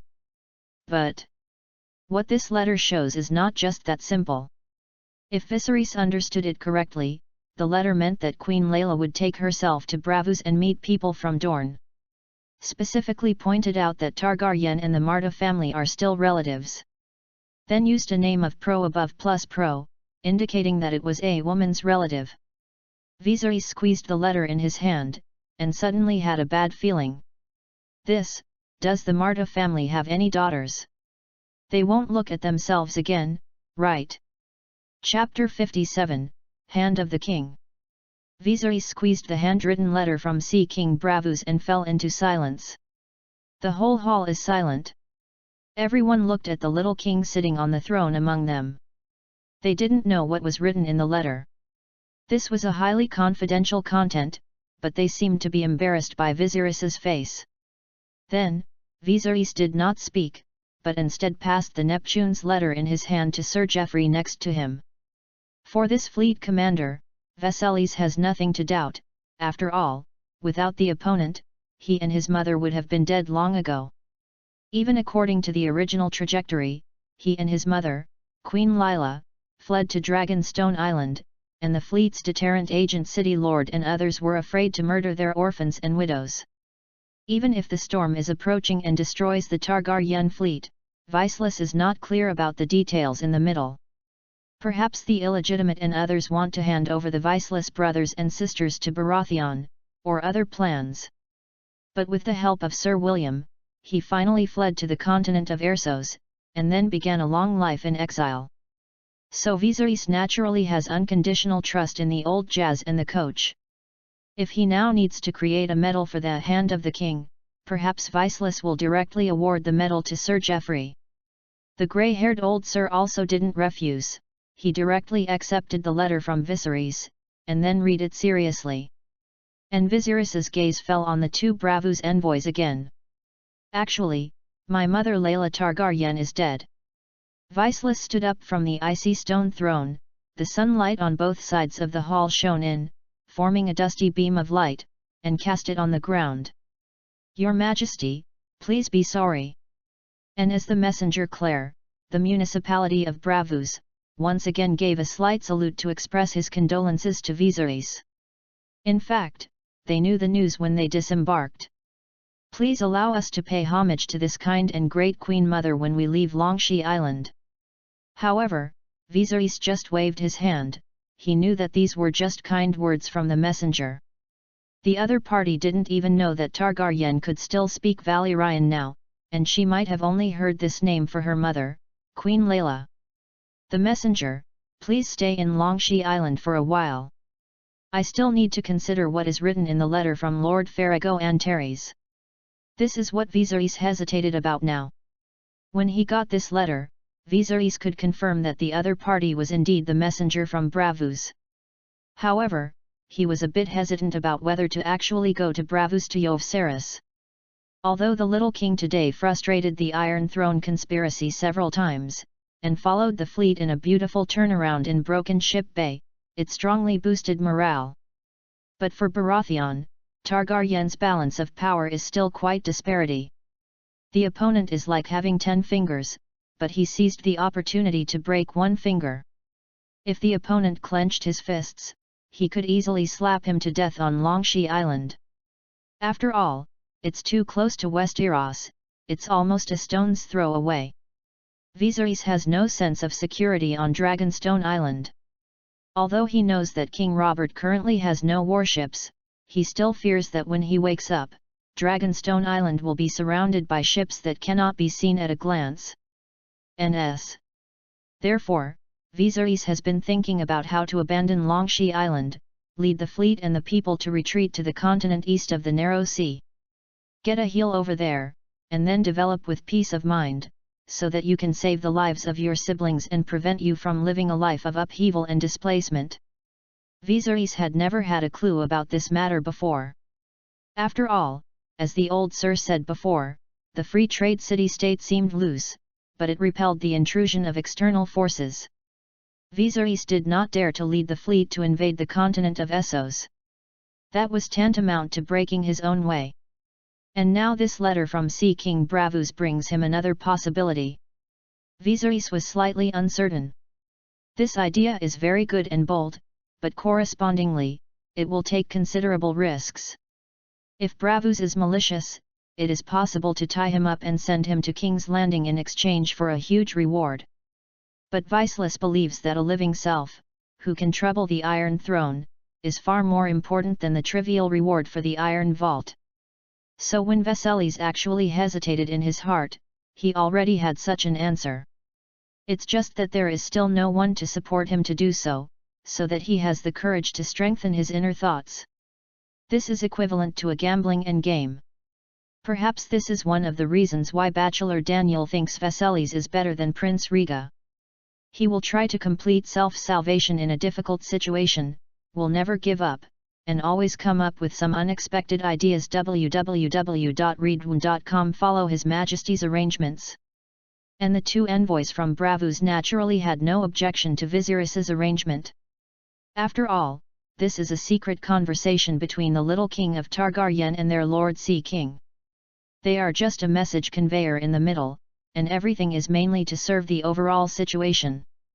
Then Viserys waved his hand slightly, and some guards led the two envoys to retreat first, and arranged a short break in the castle. They still need to discuss this matter. After the two messengers withdrew, Sir Geoffrey, who was sitting on the chair next to the throne on the other side, also read the entire Neptune's letter. As in Viserys' situation just now, the old man was also slightly lost in thought. However, the old sir was silent for a long while, and raised his head slightly. He was about to open his mouth to say something, but he wanted to say something, but he just glanced at Weselis. And the little king has experienced too many human societies, his eyelashes are empty, and he naturally understood what the old man meant. Then waved his hand again and screened the guards on the left and right. Soon, only two of them, one old and one young, were left in the whole hall, and then Weselis turned his head. "Perhaps I should forge you a medal for the hand of the king, Master Geoffrey."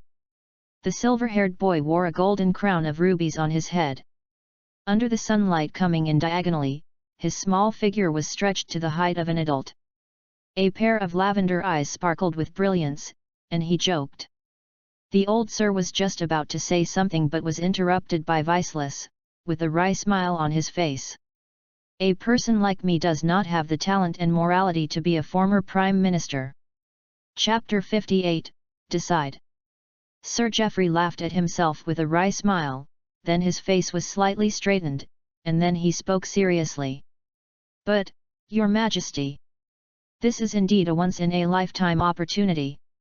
The grey-haired old man sat on the chair, holding the letter in his hand, looking at Weselis standing in the empty hall. "As you said before, Longshi Island has no resources and no population.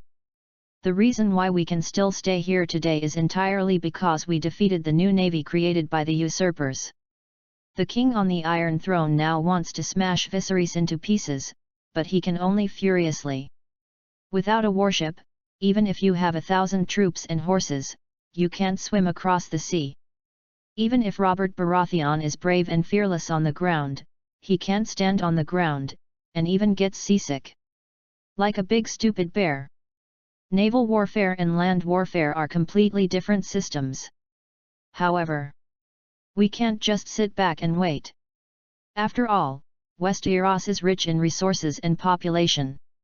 Not to mention a rich king. King's Landing alone is a big city with more than 500,000 people, and the feces and farts produced every day make this city smelly. The war potential that the Iron Throne can unleash is completely unmatched by a small Dragonstone island. Even though it has suffered a blow this time, the Iron Throne will be able to raise a large sum of funds again within a few years, and then build a fleet. And the Dragonstone Island fleet is not only old ships, but one ship is missing if one is damaged. After all, there are not many bare trees on Longshi Island. Even if it is troublesome to repair the warship, it still needs to be purchased from the eastern continent. Fortunately, Targaryen has accumulated nearly 300 years of wealth on Longshi Island, which is amazing enough to support Viserys' squandering. But even so, Viserys has already begun to make careful calculations to save the cost of every golden dragon, and he has a sense of crisis in advance. But, having said that, the old man also hesitated slightly. What he worries about is the same as Viserys's, that is whether Bravos will honor the honor. If the other party really Viserys and sent it to King's Landing, wouldn't this trip be in the mouth of a wolf and sent it to the door by himself? While Viserys stood in front of the throne, the hall was silent. After the old knight hesitated to speak, there was no sound, only the little king breathing slightly. The golden crown on top of his head gleamed, and then the little hand under the sleeve of the robe squeezed slightly, and pursed his chapped lips. This is a very difficult decision for Viserys, because he needs to take a lot of risk. "I understand your concerns, sir." Was silent for a while. Viserys finally raised his head and said, "The flaming gems are like a blazing flame, symbolizing that the boy's heart and blood are also burning." In the silent hall echoed the boy's sound like a clear spring. "But we have no choice right now, do we? We can't stay in Longshideo forever and die. And if such an opportunity is missed, maybe there will be no next time." Viserys seemed to finally make up his mind. It was a bit difficult for him to make this decision. But after he calmed down, his brain told him that it was the best way to do so. It's not just that the prophet feels the advantage first. According to the original trajectory, no one on the eastern continent has persecuted Viserys. Even the Targaryen brothers and sisters were constantly fostered in Bravus, Pantos, and other powerful families. However, the situation that Viserys must consider is that it is no longer the original trajectory. Targaryen's fleet did not sink in the storm, and Dragonstone Island has not been betrayed and changed hands, and their brothers and sisters have not escaped to the eastern continent under the of Sir William. Their current situation is much better than the original trajectory, but Viserys has always had a deep sense of anxiety. Even though he made some small struggles, it is still very far away from the real break. Child. And when the old Sir heard Viserys's words, there seemed to be a slight trance in front of him. It is like seeing the courageous silver boy with a strong personality in every gesture. His greatest charm is that he can influence the people around him and let their hearts be closely linked to him. Actually, I am afraid of death. However, Viserys interrupted what the old Sir wanted to say, turned around and looked at the direction of the main hall door and continued to speak. I am more afraid of death than anyone. Viserys wanted to say that because he died once, that experience was really bad, so I don't want to experience it again. But when the words came to the lips, the brain's strong desire to survive still covered his mouth and didn't let him speak. However, no one can replace me in this matter. He must go to Bravus himself to meet relatives from Dorne. At the same time, it is more important to meet the Sea King of Bravus, which Viserys needs to do if he wants to achieve his goal. And I think that being alive who can threaten the Iron Throne is even more important to Bravus. There is a high probability that Bravus will not choose the short-minded path, but this is still a gamble. Even if the degree of danger is only 10%, it still means that there is a risk. Let's go www.readaloud.com. Viserys hesitated at last, but he breathed out a little, and then spoke.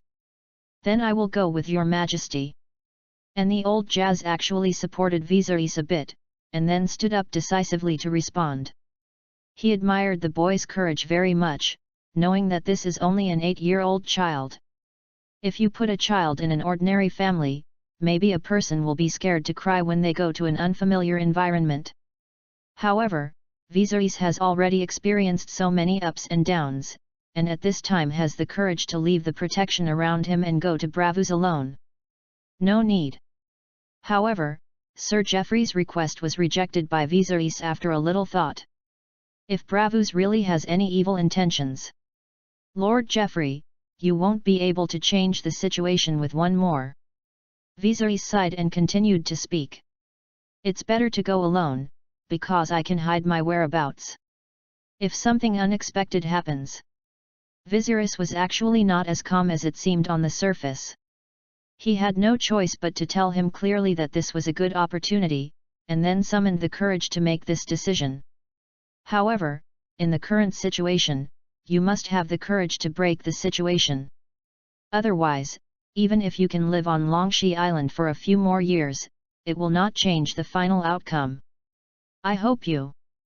Viserys hesitated slightly when the words came here, because the next words are very important. Involves him designating who will be his legal heir. Rhaenys. Still Daenerys. Chapter 59, Heir.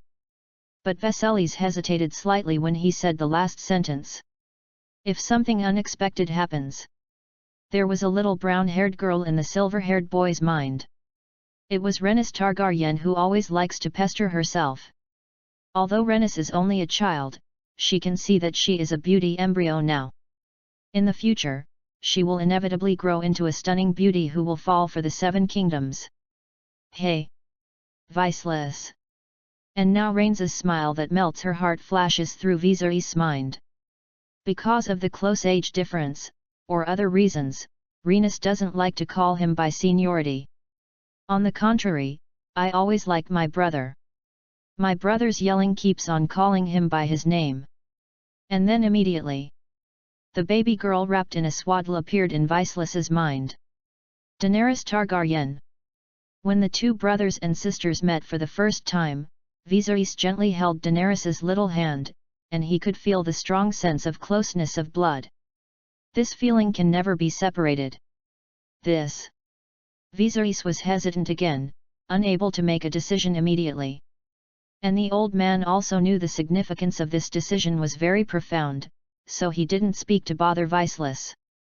The boy finally remained silent for a long time, but made a choice, and raised his head again and spoke seriously. If something unexpected happens to me, I also ask Master Geoffrey to continue to assist my sister, Daenerys Targaryen, to ascend to the Iron Throne. No one knows what Viserys was thinking at the moment of silence. Why did you make such a decision, and what is the basis for doing so? What Viserys said now is very significant, which is equivalent to appointing a future heir. That is his sister Daenerys Targaryen. Although Viserys is only 8 years old, he is in a position in this game of power. No one will show mercy to him because he is just a child. Just like the king sitting on the Iron Throne of King's Landing, he has already begun to do whatever he can to get rid of him. Viserys needs to be careful and work hard to survive even if he stays in the Dragonstone Fort. So Viserys must make this decision early, even if it sounds cruel, like he has explained his funeral in advance. Did you choose the smaller one? Sir Geoffrey was a little strange when he heard Viserys's decision. Princess Daenerys is too young, she is still just a baby, and without a mother, she doesn't even know if she will die. He didn't expect Viserys to choose this younger girl. From the perspective of the old Sir, Viserys and Princess Rhaenys are more intimate. The two children are not only ages, but also very in line with each other in terms of personalities. Viserys sometimes has a lot of sorrow about some things, but when he sees Rhaenys, he will smile hard, even if the smile is a little unpleasant. But Daenerys is his sister after all, and the blood of the Targaryen family is more pure. The decision that Viserys would make such a decision is actually understandable. After all, Rhaenys has half of Dorne's blood, and Targaryen's blood is not pure. I see. Sir Geoffrey finally nodded, understanding Viserys's will, and he appointed Daenerys as his heir. If Viserys had an accident during this trip to Braavos, then the baby girl Daenerys would become the new Lord of Dragonstone. That's the decision then. Now that he made the decision, Viserys did not hesitate to struggle. Greeted the guards outside to come in, and then retrieved the 2 envoys of Braavos who had just been arranged to rest. In fact, the municipal officer and the chief swordsman did not go far. They were arranged to take a temporary rest in a small room outside the main hall, waiting for Viserys and his prince minister to complete the negotiation. They thought it might take a long time for this matter to discuss a result, and did not have much expectation that Viserys could agree to Master Aquaman's invitation. After all, now the principal of the Targaryen family is only an 8-year-old boy, perhaps at the age of crying after a fall. If Queen Layla is still alive and clear-headed, she might agree to the invitation and go to Braavos. But now the Queen has been upgraded to the Queen Mother, and has been laid down in the coffin, which really made them unexpected. However, I didn't expect that the small room just sitting next to him hadn't been hot yet, and news had already come from the other side. The 2 messengers hurried back. Viserys sat on the throne of the main hall, and his small body seemed to have a strong sense of disobedience when sitting on the big throne. UU reading www.uuconju.com. The boy wears a crown made of pure gold, in which is the flame-like ruby, and his hands are on the armrests of the throne. Then the little king told them in a crisp and calm voice that he agreed to the invitation of Sea King Braavos and would set off personally soon to go to Braavos to meet with Master Sea King. The boy's voice echoed in the silent hall. The 2 envoys of Braavos standing below looked at each other, they both saw the incredible in each other's eyes. They didn't expect that this child would actually have the courage to agree to go alone with them to a strange city that is thousands of miles away.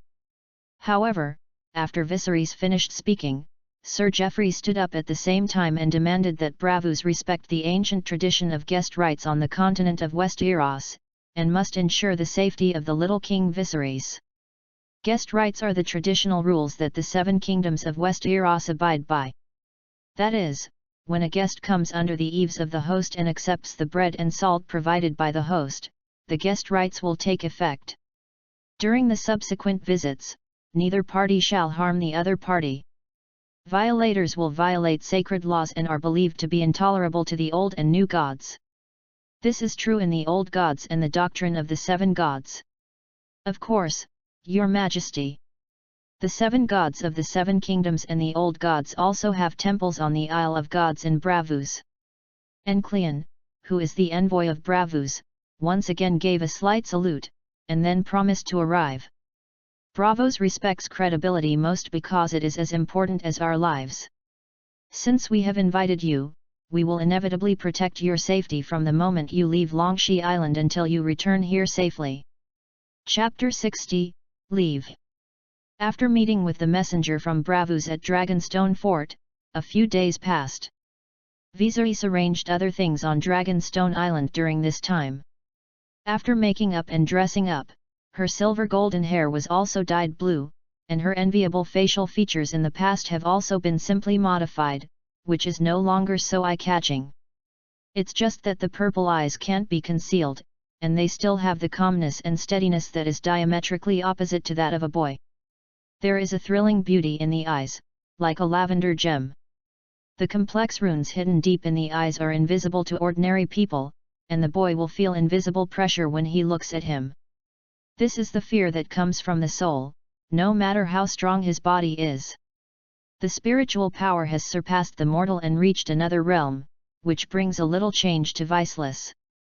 If you just see Viserys now, you might just sigh that this is a beautiful boy, but if you look at him, this idea will change drastically. A boy from an ordinary wealthy merchant family would not have such an invisible aura, just like a measure emanating from the inside out. And Viserys is not alone on the road. He is accompanied by 2 carefully selected guards who will protect the little king on the road. The coach originally wanted to personally Viserys to Bravus. However, his body was weak, his old injuries were recurring, and he even suffered a minor illness. Finally, Viseless asked to stay on Dragonstone Island to recuperate. In this age of poor medical care, the injury that penetrated the ribs and the failure to get treatment in time, delayed a day and a night, has left Sir William with a stubborn illness that is difficult to cure. The strong body in the past has also been thinning rapidly in less than a year, and even the armor of the past has appeared a little bigger. Viserys couldn't bear to let the coach follow him on a long journey, so he strongly urged him to stay on Dragonstone Island. Shortly after, Viserys finally, under the arrangement of the envoy of Bravus, Loki boarded a merchant ship returning from King's Landing to Bravus. Left Longshi Island for Bravos, which is far away and full of mystery and unknown. Wow! The huge 2-masted rowing merchant ship sailed above the sea in wind and waves. The waves continued to hit the huge and bloated hull, but just as if the breeze was blowing, it couldn't shake the big ship firmly moving in one direction. And the little king was sitting quietly in front of the cabin window, looking at the rough sea in the distance, with a little envy in his heart. Bravos is worthy of being the center of world trade, with countless wealth. Any merchant ship has the tonnage second only to the flagship Black Death of the Targaryen fleet, and it can be seen that perhaps after some modification and installation of collision angles and weapons, this merchant ship can be transformed into a warship at any time.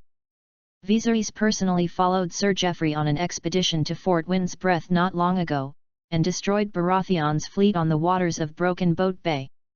At that time, Viserys followed the old knight all the way, watched a lot and asked a lot, so he knew a little bit about the battles on the Fleet Sea, at least not so unfamiliar.